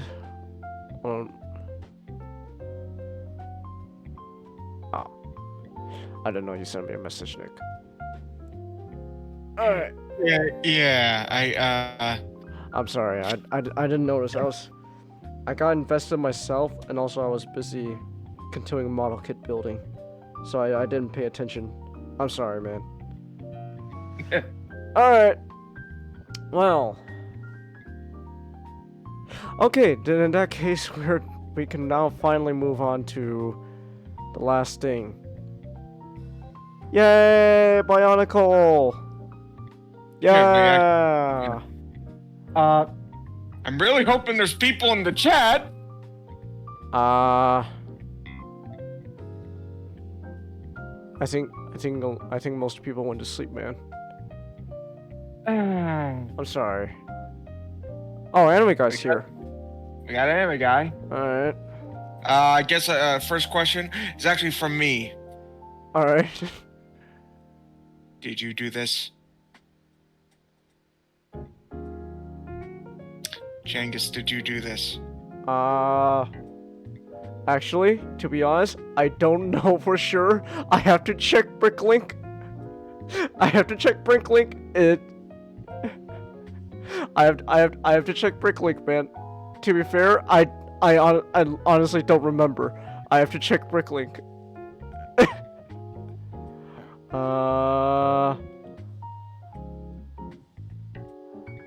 All I'll say is you're welcome. Thank you. Yeah, consider that also another early birthday present. Good to know. Thank you. Holy shit. Cause you said that Zactan was your favorite Paraka. Yeah. And I was like, do you? As you know, I assumed that. Also, you have Zactans. Like, no. It's like, oh. And I never said anything. And I never said anything about that. I just kept it to myself. So you're welcome. Thank you. Holy shit. Yeah. He was the one Paraka I never got as a kid. Really? Yeah, I even had Visa and Fenrak. Never Zactan. And part of me always regretted it. Because Zactan ended up being my favorite of the Paraka, and not counting Vizak, but that's mostly due to what I do to him and you know, my stuff. But like, if we're just going just purely like 100% canonical Bionicle, Zactan. Speaking of 100% canonical Bionicle, I'm here to answer your question. Oh, hey, Chelsea, you're still here. Good, you can answer. Chelsea's still awake? Chelsea, I thought you were gonna go to sleep. I saw the chat and like, good night. I was like, oh. I'm not complaining, Chelsea. I'm just saying, oh, you're still awake. Neither am I. In fact, I'm kind of glad. You can ask questions as well. I'll be answering everyone's Bionicle questions. Honestly, we should do this earlier. Well, maybe we should do this for like a separate stream. Like, you know, when we get more people and stuff like that. Either way, we actually have a couple questions given to our guys, but they couldn't be here. So we got Ninjato. Which medium told the Bionicle story most coherently? That would be most definitely the books. The novels. Yeah. Read the books. And you can find them on Biomedia Project. Biomedia Project. And the second question is from Not, who asks, does criminal justice operate the same as us, and does the Matoran have a concept of the afterlife? Okay, so the first one, it kind of doesn't work the same way. Alright. Because you got several fucking people who, you got like an entire species of assholes, Skakti. Just to name one species, but there's several species that are just assholes, like the To be fair though, the Skakti are only assholes because one of the Makuta fucked up.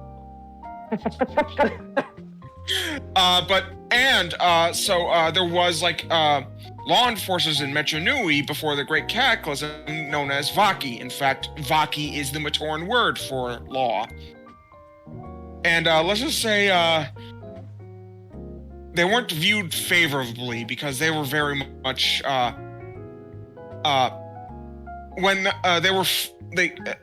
Matoran were afraid of them because they, you know, they tend to chase down Matoran. And when Pterodax was in charge, he kind of twisted the Vaki to his own rule. Kind of made it sucky for everyone. Yeah. Thanks, Makuta. Dick. And Matoran are mostly there are exceptions like Akmu and Voltraz, who are, you know, not good. But for the most part, like 99.9% of them, they're pretty good. They don't tend to be, you know, lawbreakers and stuff like that. And do the Matoran have a concept of an afterlife? So it's kind of funny. So you have I believe like when before, you know, after the whole mind wipe thing, everyone on Mon Nui, at least the ones who knew, who didn't know the whole story, and maybe even like in the Matoran universe before they realized, oh shit, we're just piloting a giant robot this whole time, probably thought when they die they go back to the Great Spirit. It's not confirmed, but it's most likely because, you know, like rejoin the Matrix and stuff like that. Funny enough, though, there technically is an actual Bionicle afterlife. Kinda. So the thing is, the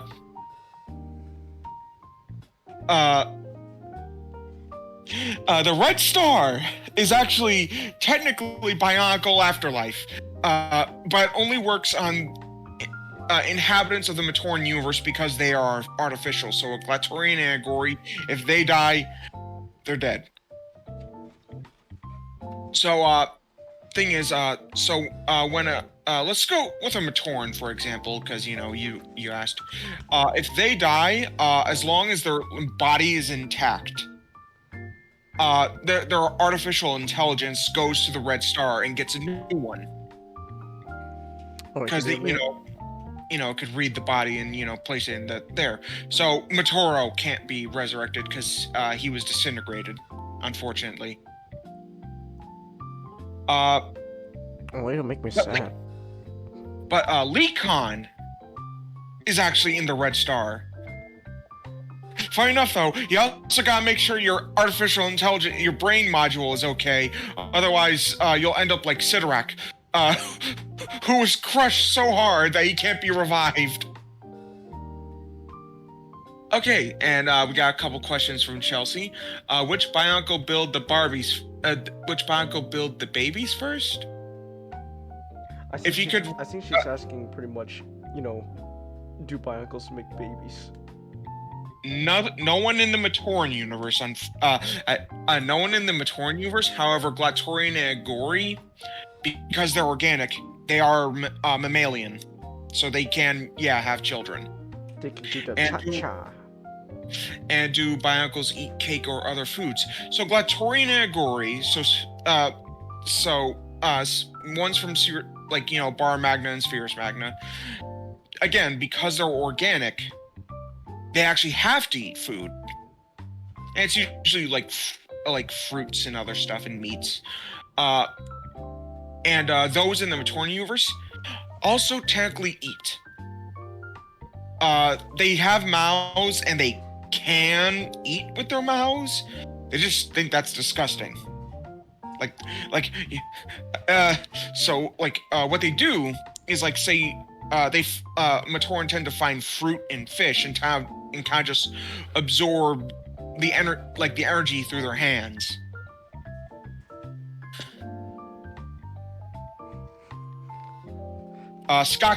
Skakti, however, do eat with their mouths, and everyone thinks that's disgusting. This is a question from me, Nick. Like, how disgusting are we talking? If a Skakti is eating with their mouth, do they view it like same thing as like on the level of public nudity? Well, they probably don't have concepts of public nudity, but they're like, what the heck is that? What are you doing? You're disgusting. Ugh, stop it. You know what I mean? Like the same level of disgust people have. Like, God, put something on. It's not criminal, but they think it's like, what the heck are you doing? That's disgusting. Stop it. What I'm eating. Why don't you just absorb energy through your hands? No.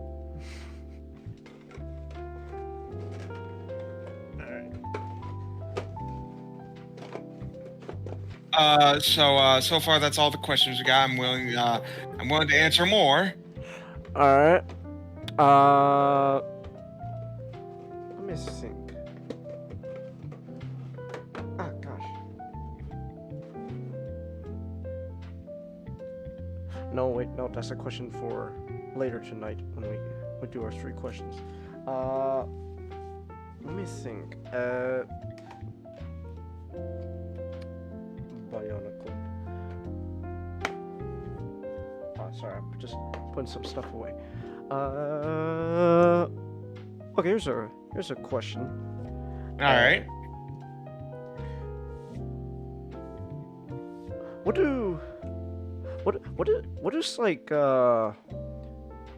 other than Coley are Bionicle pastime? So you got your usual stuff like hikes, if there's a forest area. Some tend to just do fun things. Like if you're a Gamatoran, chances are you're probably gonna be doing some boat racing.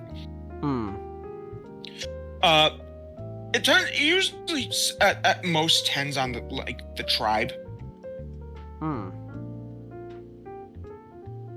So yeah, so I would imagine pastimes they would have is stuff anyone would have before the advent of technology. What about back at Metro Nui when they were more technologically advanced?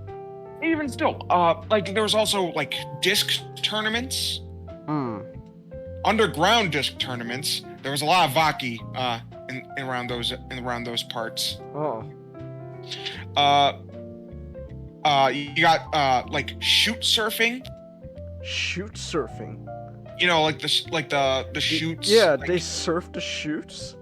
Yes, they do. It is also illegal. So yeah, Vaki are very much inbound with that. Chelsea asks, Bionicles are waterproof. Few of them are blue, waterproof as in swimming. I think I understand what you're saying. Can Bionicle characters swim? Yes. Pretty much. And it's not exclusive to the water elementals.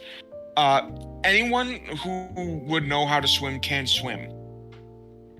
That said, be careful if you're a Pomatorn, because chances are you're probably not going to learn how to be able to swim, because, stone, you kind of sink. However, you can learn to swim, like Kooky.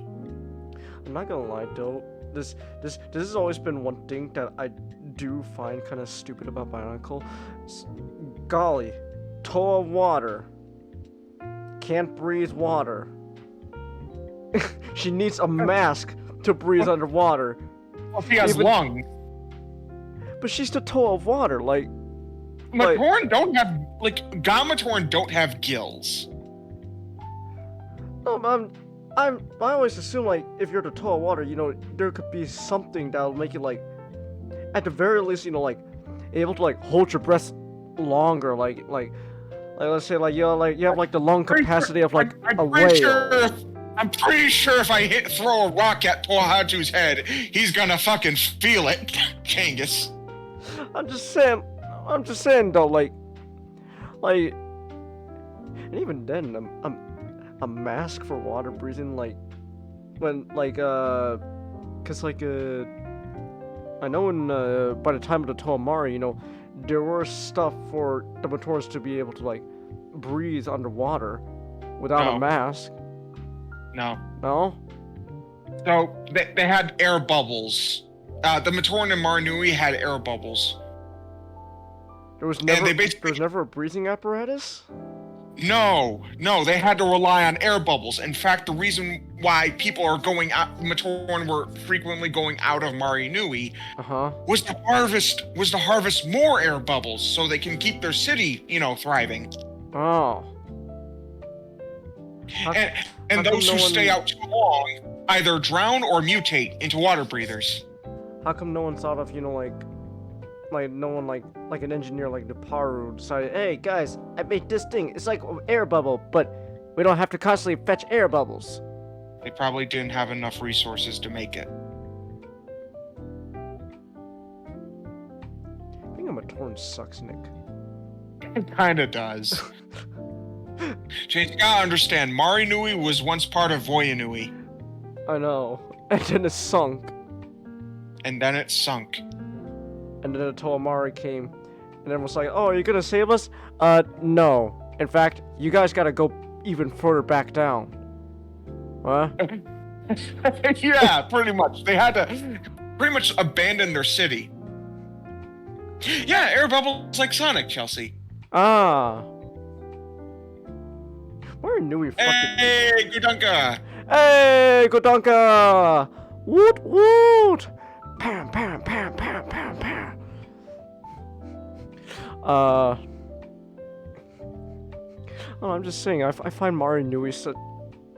It's depressing, but it's also funny in hindsight. Like, just, they thought, Toa, they're here to save us. No, we're here to literally destroy your city. What? No, it's for Matanuis, for the greater good. James, to go back to the toe of water, can't breathe water kind of deal. Katara can't breathe water despite being a waterbender. Ah. So, yeah.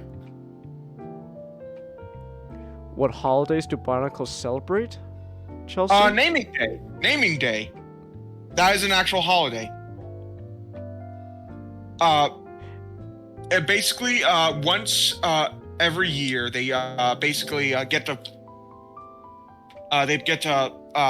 All Matoran basically get a day off, and basically get to exchange gifts. It's basically Bionicle Christmas, only with the added benefit instead of Santa visiting. A couple most noteworthy Matoran who did something really extraordinary that year, got their name changed.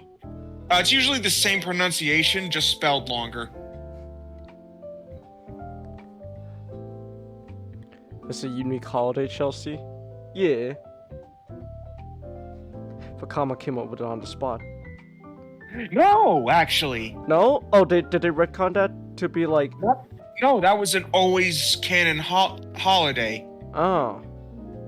It's just that the reason the holiday out of universe was invented was to explain, the whole lawsuit deal. Like JALA became JALLER. So naming day was a thing even in Metro Nui. Yes. Ah.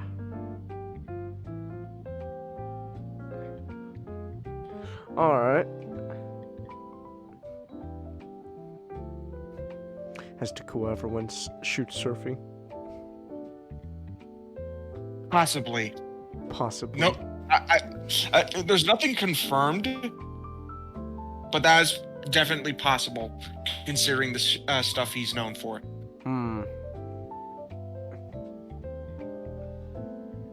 me ask you a personal question. Do you find, like, the whole Metro Nui and Devaki, do you find it better when it's treated more like this, like, Orwellian nightmare, or just like how in like Metro Nui movie, just like Devaki are just your local police force? I like it as basically Metro Nui being a paradise until Pterodax takes over and makes it more Orwellian. Kind of like a sign. It's kind of like, as like a sign that the end is coming. What's the most insane story serial? The most insane story serial. Let me think.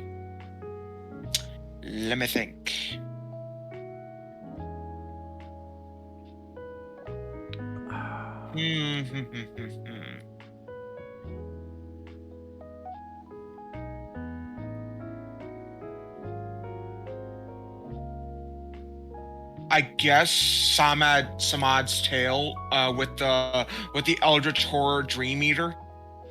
The Dream Eater. That was responsible for everything. And the best ship besides Huki and Maku, Jala and Holly.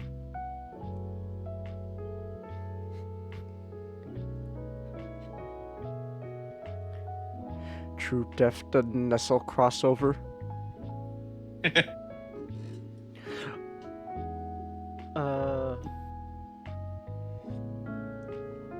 Wait, okay, so the Matorans don't have.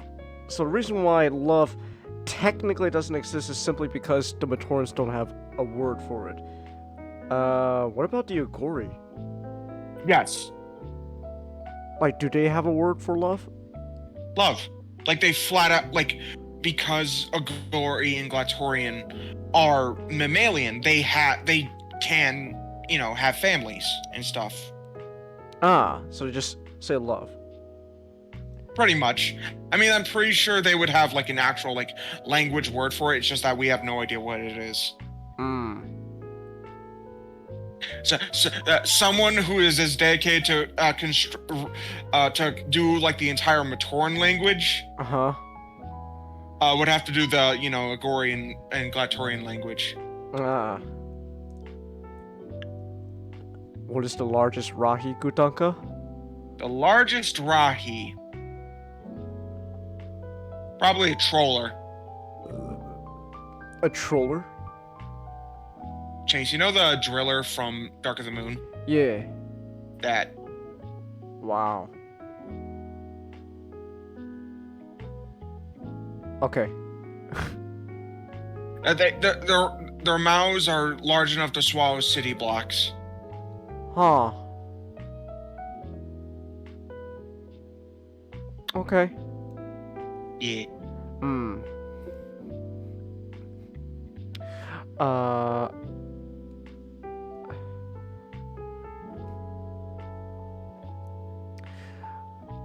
Let me see. What kind of clothes do you think Bionicles would wear, Chelsea? So, technically they do have armor. And Glatorian, like, again, because they're more organic, do have armor as well. In fact, they actually have like fabrics under their armor to, because armor on the skin might not be so pleasant. Last snagging, especially in very delicate areas. You guys should watch the Lego Scala commercial. What's that? Lego Scala commercial? Let me look this up. What is this? Ah, shit, there's stuff on my keyboard. Gotta move it off my keyboard. It's all my Gunpla stuff. I'm getting back into Gunpla. Ah, it's taking over my love for Lego. Lego Scala. What is this? What is this, like a... Is this like Lego Barbie? Oh yeah, that actual like Lego like Barbie theme. Huh. Oh, you put it in general chat? Huh. Like Girls Galador. Oh, Girls Galador. Galador. I want to meet the guy who came up with Galador and tell him, I don't hate you, because it's because of your failure that Bionicle came to exist, so thanks. I do know that I want, You've convinced me, Nick. I do like the idea of Takoa having a poncho. You have convinced me that is a good idea.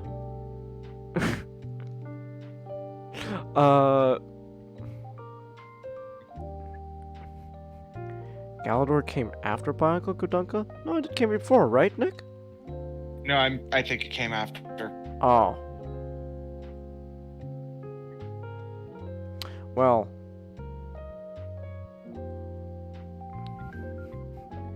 It failed partially because it couldn't compete with Bionicle. Ah. Why would it have to compete? I don't know. It was 2002? Ah. Okay then.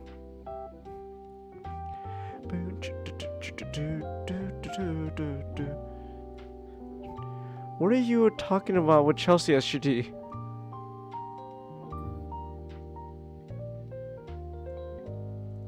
I'm trying to confuse her. Okay.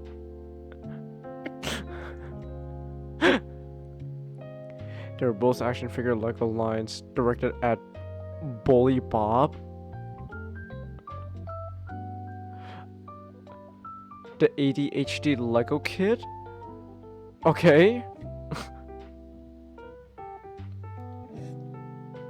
I have never heard of Bully Bob before. Alright. Let me think. Feel free to keep asking in the chat as well. Do you think Kopaka... Okay, it's more like a fan thing. It's more like a fan question. Do you think Kopaka has bad eyesight? And he uses the mask to compensate? I like to think that he has good eyesight. but he doesn't like,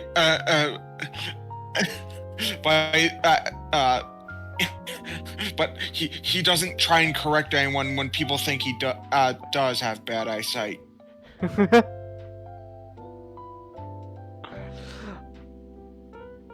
Okay, here's a question. What do you think in canon is the most dickish thing Nuju's ever done? The most dickish thing Nuju's ever done? Uh-huh. Yeah, that's probably learn an entire language just so he doesn't have to talk to anyone.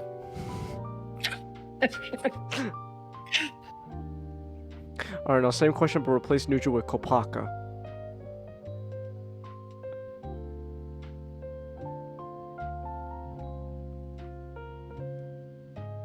Kopaka. Just leave without saying a word.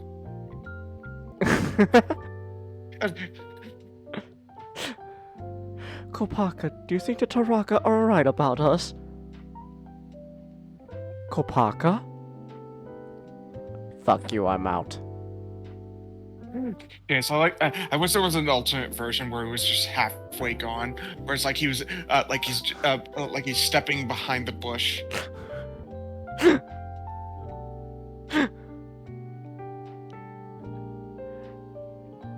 Few of us have small attention span, Chelsea.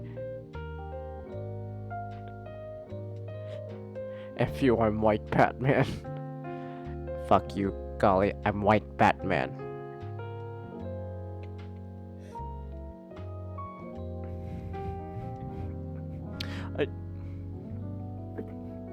When do you think, I have to ask, when do you think Anawa started mellowing out? Like before Taraga, like, when do you think he started finally, like, I should probably not be so much of a, a dick. Probably sometime during the Hordika arc. That's where I would guess. That's where you would guess? Yeah.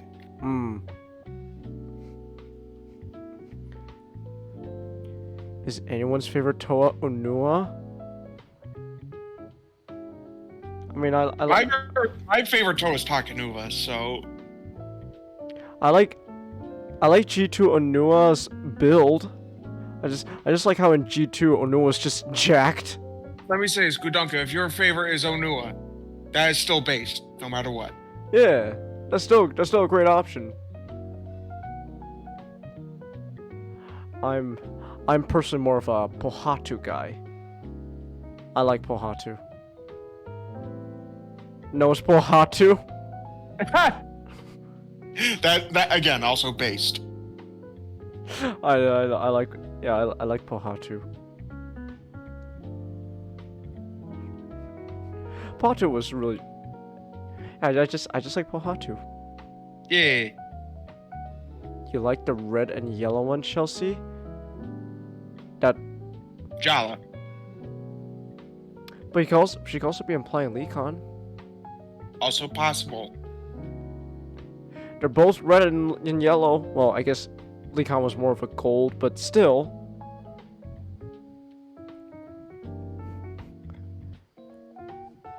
Tahu's growing on you, Kudanka? What do you mean growing on you? You didn't like Tahu?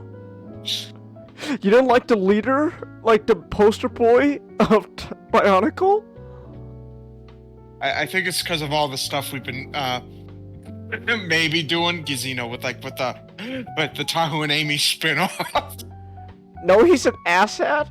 I wouldn't say he's an asshat, it's just... He's hot-headed. He's a dick. Kopaka would say he's an asshat. He would. Tahu, you're an asshat. I never hated Tahu, though. Also, Scott McNeil. That is true, yeah. So, I already have a bias for Scott McNeil, so yeah. I like Scott. Okay, I think I witnessed it, but what was your reaction to seeing Tahu speak in Mask of Light when we first went and watched it? I mean, I already watched Mask of Light before, but like... I know, but like, you realized it was Scott McNeil. I think it was pretty much something like, oh wow, Scott!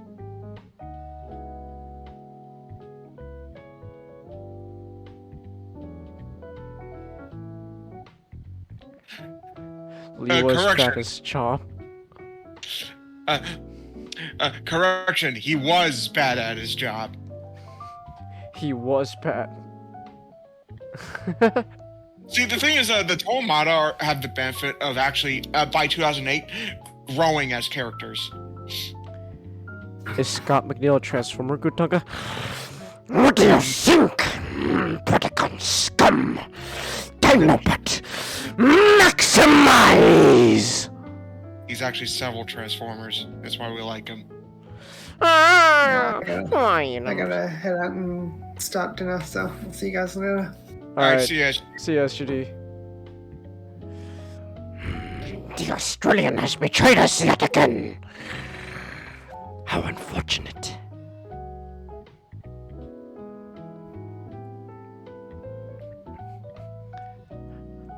consistently bad at a job throughout his career, though.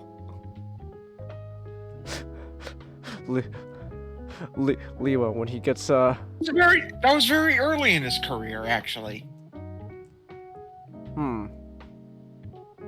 Actually, funny enough, considering that the main Bionicle story starting from 2001, like starting with the Toamata, back on Manui to all the way to Cardanui, it all takes place in 1 year.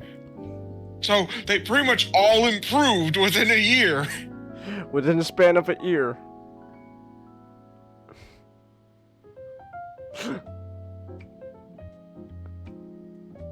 Trent Crom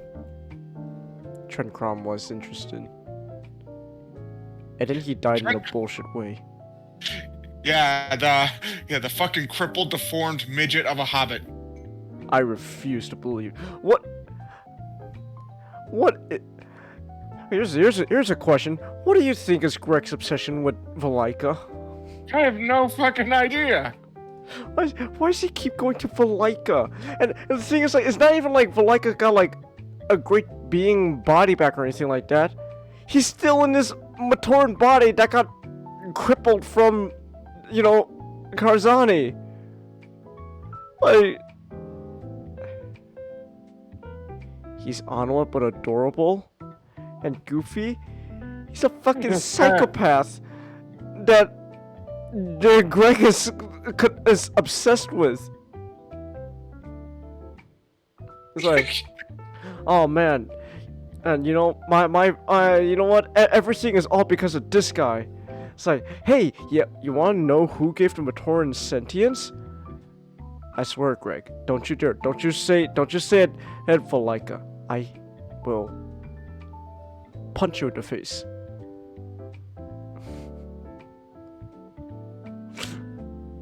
Greg was crippled. What? What?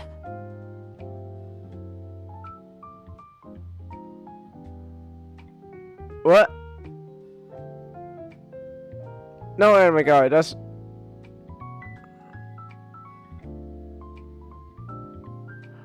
Like a dude, for one thing.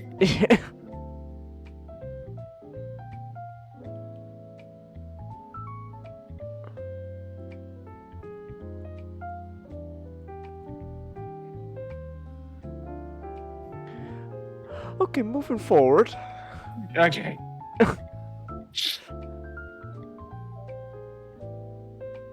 We're not talking about Katawa Shoujo anime guy, we're talking about Bionicle. You think you found the Bionicle you were talking about? Okay, yeah, shelf channel. Check the shelf channel? Hold on. Oh, okay. Hey, based.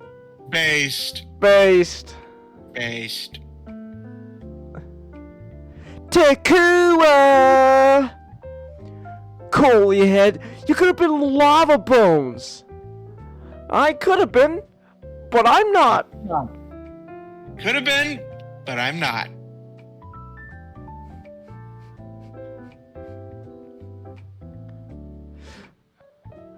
Coley head, you could have been Makuta Bones. Could have been, but I'm not.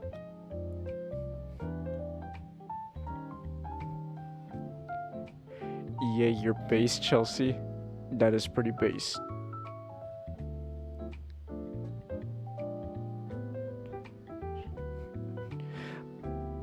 They literally do not have bones. I don't know. Maybe like when you take off the armor, they're like endoskeleton, whatever like metal there is, it's like bones. There's some sorts of internal mechanisms going on. I mean, there's muscle tissue, so. I mean, it's the same thing as it's kind of the same thing as like a Transformers. Why is Bone Crusher called Bone Crusher? Transformers don't have bones. Does Cybertron have fucking bumblebees?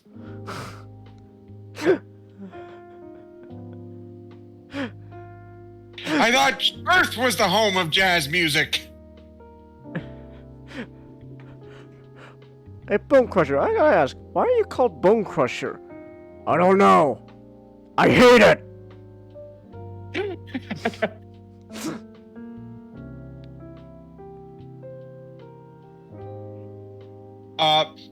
Actually, so back to Gorian Glatorian and, related species like the Skrull and stuff like that, they do have bones. And they're all metallic. In fact, even Barrick says it. I believe that the mask can only transform things that are or were alive. No problem. Most Glatorian weapons are either made of bone or claw. Yeah. Bar Magnus sucked so much they had to make their weapons from the dead. Barn. Just being in Bionicle universe is just not a great time in general.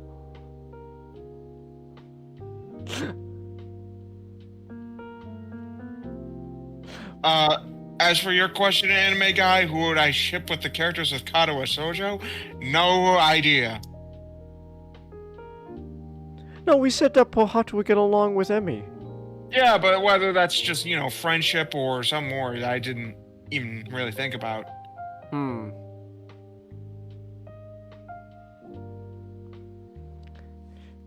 Makuta had fun. Gutanka.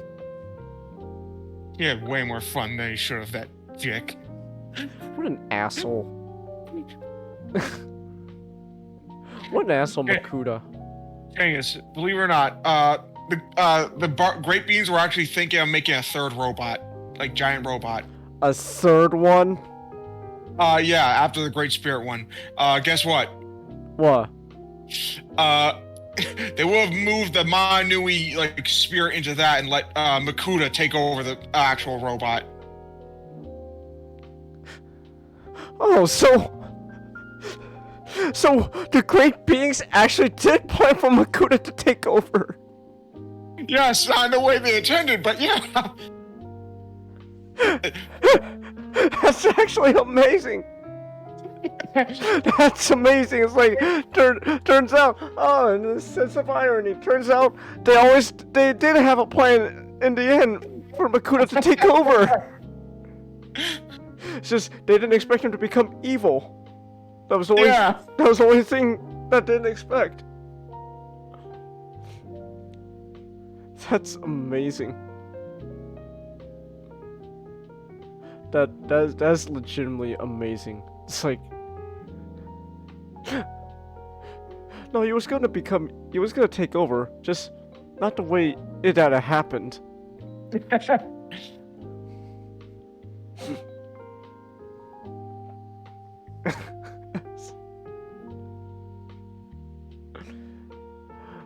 Makuta, you silly bitch.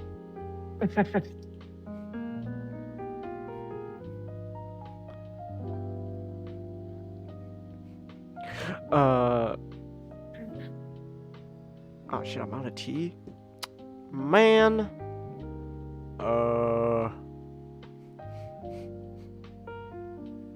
Who do you... Let me ask, who do you... Which, Wait, hold on.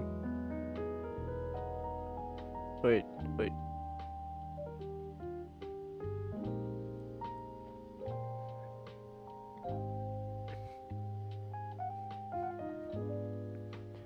Damn it, I had to question, and I don't know what happened. Fuck. I had a question. I don't know what it is now. It left my head.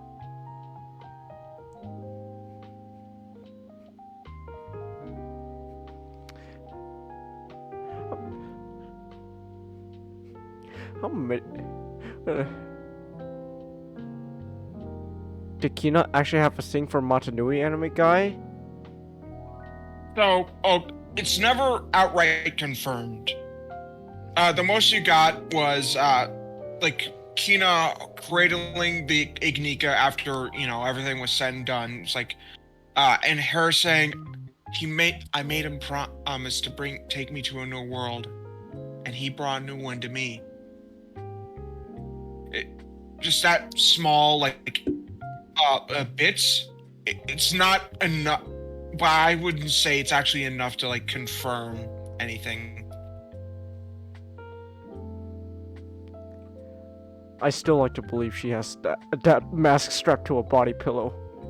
Same. Kino, we need the Haven't you heard a knocking?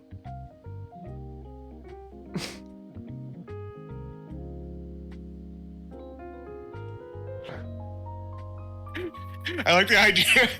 I like the idea that Barrett is in the closet with a camera.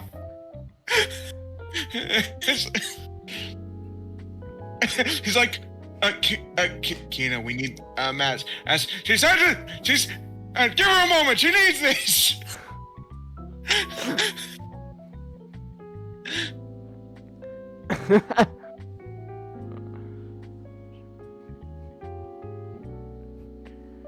Why are we like this? Because we just are, funny. man. It's funny. It's funny. At least we think it's funny. And if we think it's funny, then it is funny. Yeah. That's how comedy works.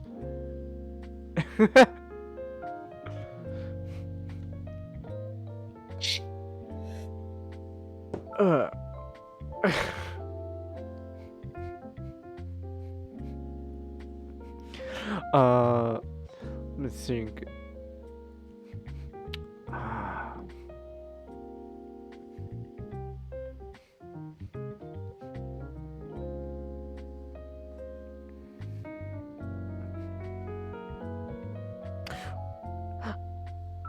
Okay, I have to ask. It's more just a reminder.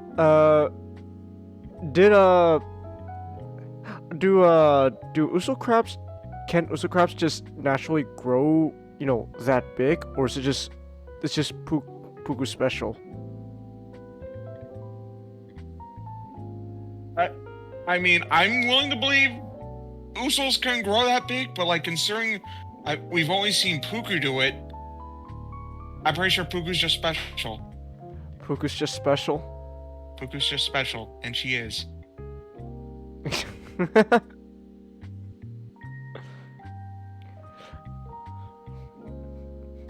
I do like Puku.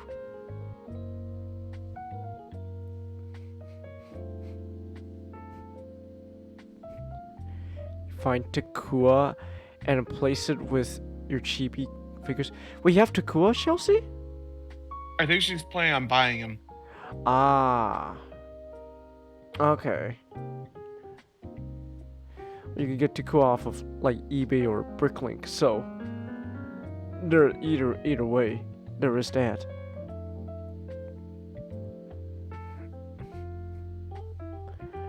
Yeah, you buy him. Alright, Chelsea. Takua's a neat little dude. I like Takua. Takua. Coley head. Who is texting me? Someone has texted you. Oh man. Takua. Take a shot every time Jala says Takua. You'll be dead. Takua. You could have been Lava Bones.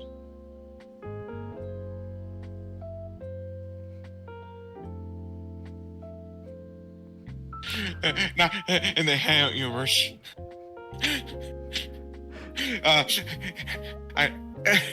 At one point, Vizok says, "Yeah, let's turn this crack house into a crack home." Nick, I need you to see this. I'm gonna pose this in the back room. I need you to see this right now. Hold up.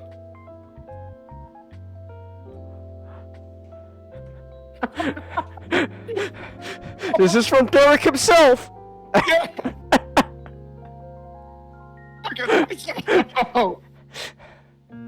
All right, Pinhead. Your time is up. Small kid. Who you call it pinhead? Oh. I'm so glad that Derek also knew exactly what everyone was thinking. I'm so glad. God, Derek was a fucking blessing to Transformers. He was. Who do you?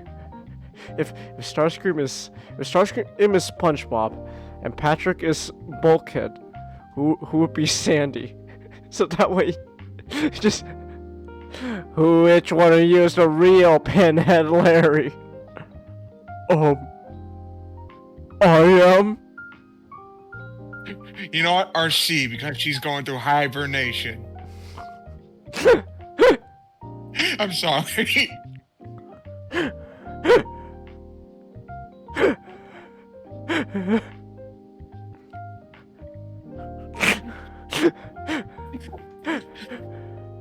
It's you know, Nick, it's that time of the month for RC. That's why she's so upset. Which one of you is the real Pinhead Larry? Which one of you fellers is the real Dirty Dan? I am. Oh! Your time's up now, Pinhead.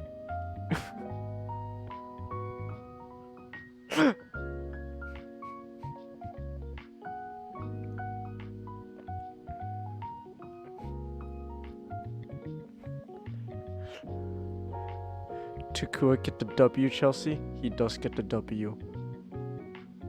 I like it. I like it, Takua. I like it, the puppets. I like the Bionicle, Nick. These are Bionicles I don't like. Shoot them! Alright. Shoot them! And burn it all down.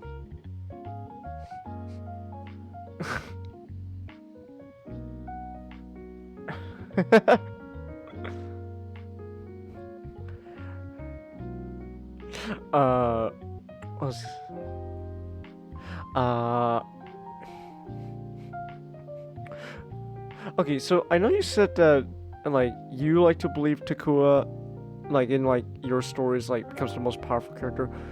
Is he the most powerful in, like, who is the most powerful in canon? Most powerful in canon? Like, character in general or Toa? Let's go with Toa. Tahu. Let's just say, the 42 Roxy powers really benefit. Compensation. I genuinely believe the Roxy powers is compensation for Tahoe going back to being a Toa Mata. I think it's overcompensation if you ask me. Matanui really overcompensated. Actually, considering who created the golden armor, yeah, the great beings are kind of to blame. Thanks, great beings. You guys really overcompensated there.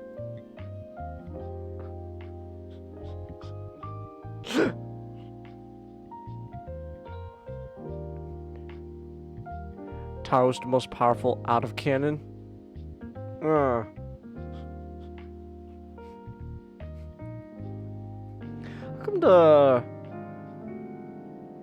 come the Toa never had, like, vehicles until, like, the last year? Until 2008? Yeah, until 2008. They didn't really need them. Huh. The vehicles they actually needed!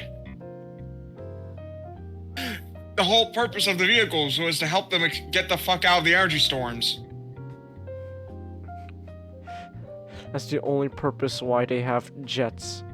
That's definitely the main reason. Alright. Well, like, what about, like, travel across, like, the island? Like, how? They probably just, walked. New power didn't whip up like a, hey, you know how I created the box door? I created this thing. Helps you travel across the island faster. He probably would have at one point, but never got around to it. Ah. At Good night, least at Chelsea. this point, Oh, what, just wait. You drift and sleep? You just be listening in, though? Alright, Chelsea.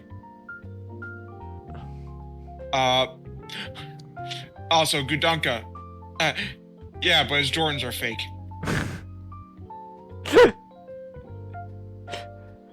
Your Jordans are fake!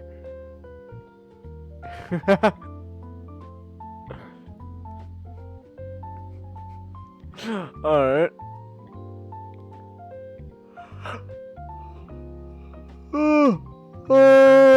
Oh, excuse me.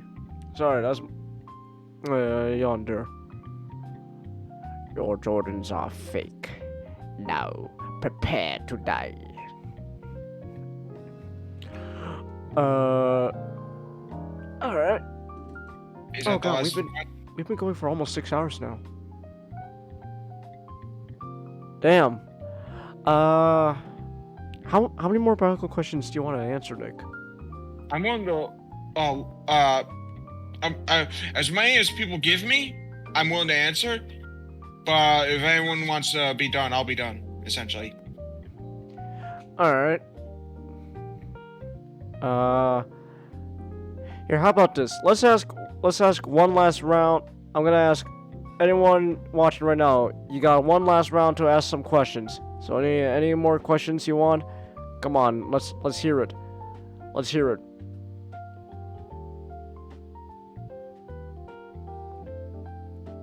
Otherwise, I'm gonna have to come up with a question.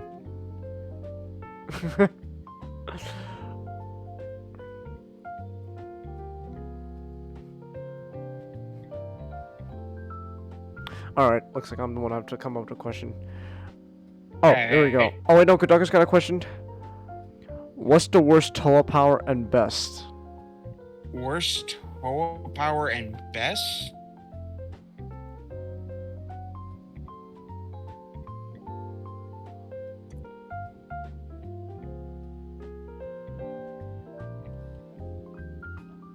I'd say their best is just, their ability to form prodermis cages, but however that's, limited to,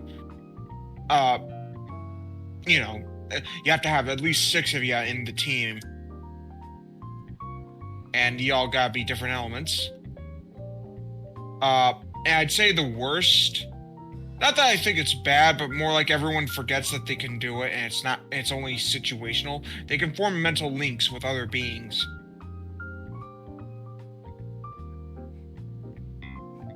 Wait, hold on. I guess also, are we talking just, like, mask powers, or, like, the powers they naturally have? Yeah, that's why I didn't go, with elemental powers, because, they're not the only ones exclusive with elemental powers. And I feel like if we go with, fire, but that only works, with Toa Fire, then that's so specific. Because, Oh, Gudonka says he meant, which Toa has the best mask power. Mask power? Are we specifically saying Toa? Because they're not the only ones who wear Kanoe. Is this just only... I think he means just for Toa. He says yes, so just for Toa. Okay, so worst...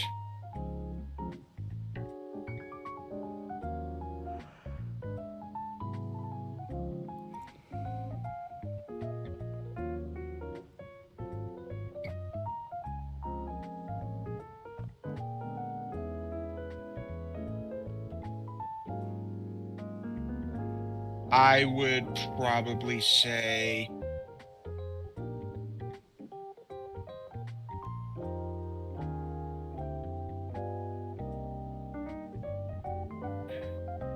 My guess, Mask of Summoning.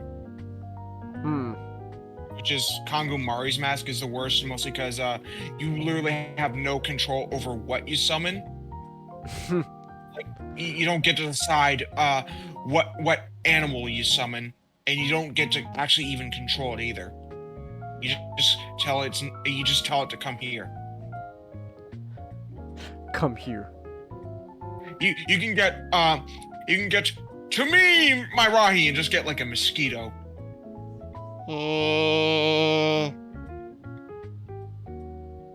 That's who you summon?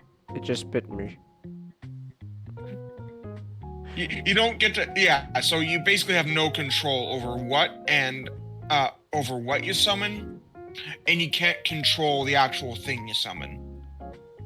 So like if you can summon a Tatarok, which is like a kaiju, hope you also have a Kakama on hand because you need to get the fuck out of there. As for best,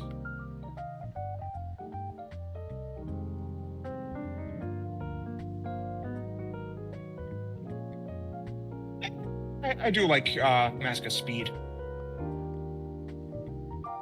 Pahatu based. Yeah.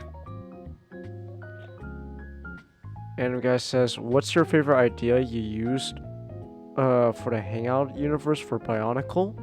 I'm only talking main universe.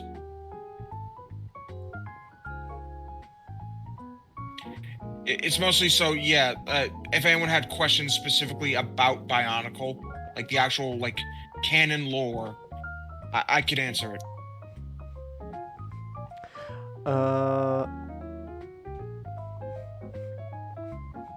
Alright then, here, let me ask, this is my last question for Bionicle. What do you think is the... What would you consider Nuparu's best invention? Nuparu's best invention? Mm-hmm.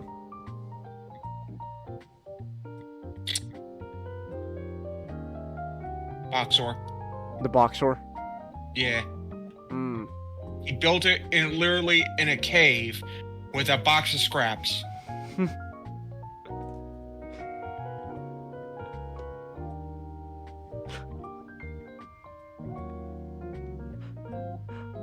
Alright.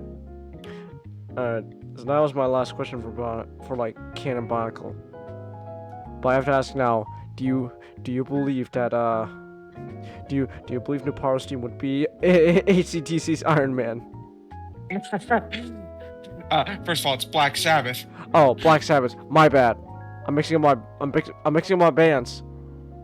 No, I think if he were to have a theme, it'd probably be Oingo Boingo's Weird Science. Weird Science. Anime Guy wants to know about the Federation of Fear. What about them? Oh, he's just saying like he wants to know more about like Bionicle Suicide Squad. They only formed for one mission, so there's that. So if you read the Federation of Fear story serial, that's basically all you get to learn about the actual team. It was a team specifically designed for one mission. They truly were the Suicide Squad. They truly were an Aqua Teen Hunger Force. Does that make Brutaka Master Shake? I was gonna say maybe Vizon's Master Shake, but I'm pretty sure he'd also be Meatwad. Damn, Brutaka, what happened to you? Oh, your whole ass went to your face. Return of the deadly ass face. Actually, Brutaka would probably be Frylock. Oh. Who would be Master Shake then? I like the idea that's Brutaka. Oh, Brutaka, what happened to your face? It's like your whole ass went to it.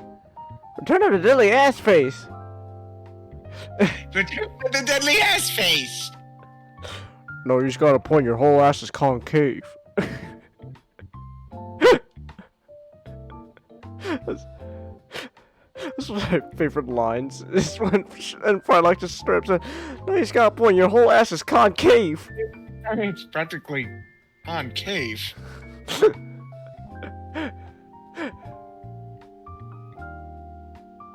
That's great. Alright.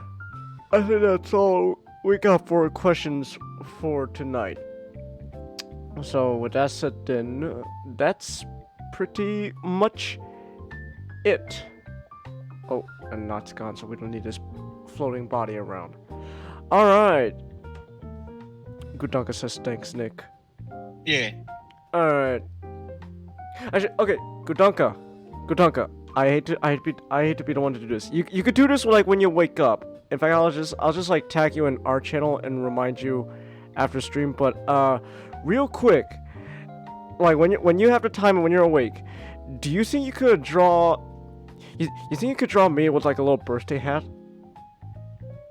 like a little birthday party hat, just like a streamer in my mouth, but I look like depressed. Just yay, it's my birthday.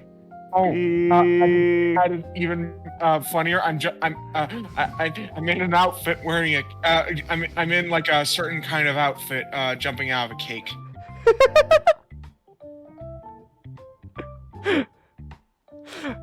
If you could do that, Gudonka, that'd be amazing. Just yay. You can kind of guess what outfit. Let's just say you just look at Dr. Frankenfurter and you'll know. Dr. Frankenfurter. Those are the kind of people who are jumping out of cakes, Janus. I know.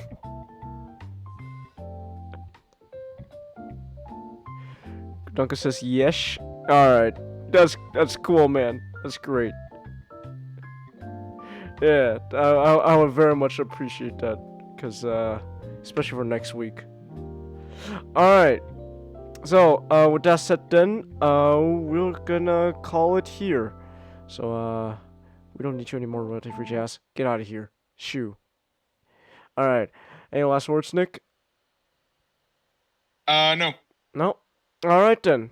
Okay. So, thank you everyone who came. And we will see you all next time. Tomorrow is Sonic Sunday. I believe Not said he was good for Shadow tomorrow. I should have pinned it. Yeah, he's good for Shadow. So, we could do Shadow. So, Sonic Sunday tomorrow, we're continuing Shadow the Hedgehog. Not's gonna finally be all... Not will finally be all he is. Can you see all of me? Walk into my mystery. Step inside and hold on for dear life. With that said, good night!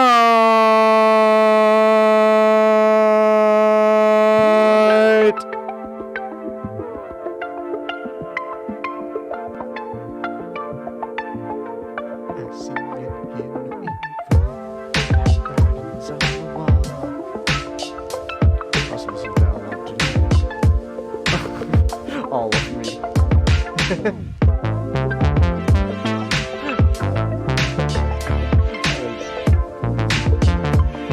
For a pretty mediocre game, the music is still pretty good.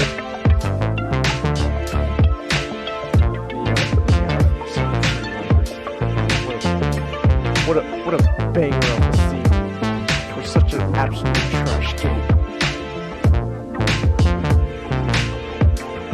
The word Sonic game.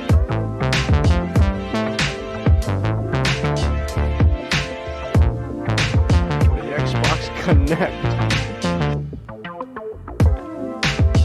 Yeah, but the song, though, the song Frito is amazing.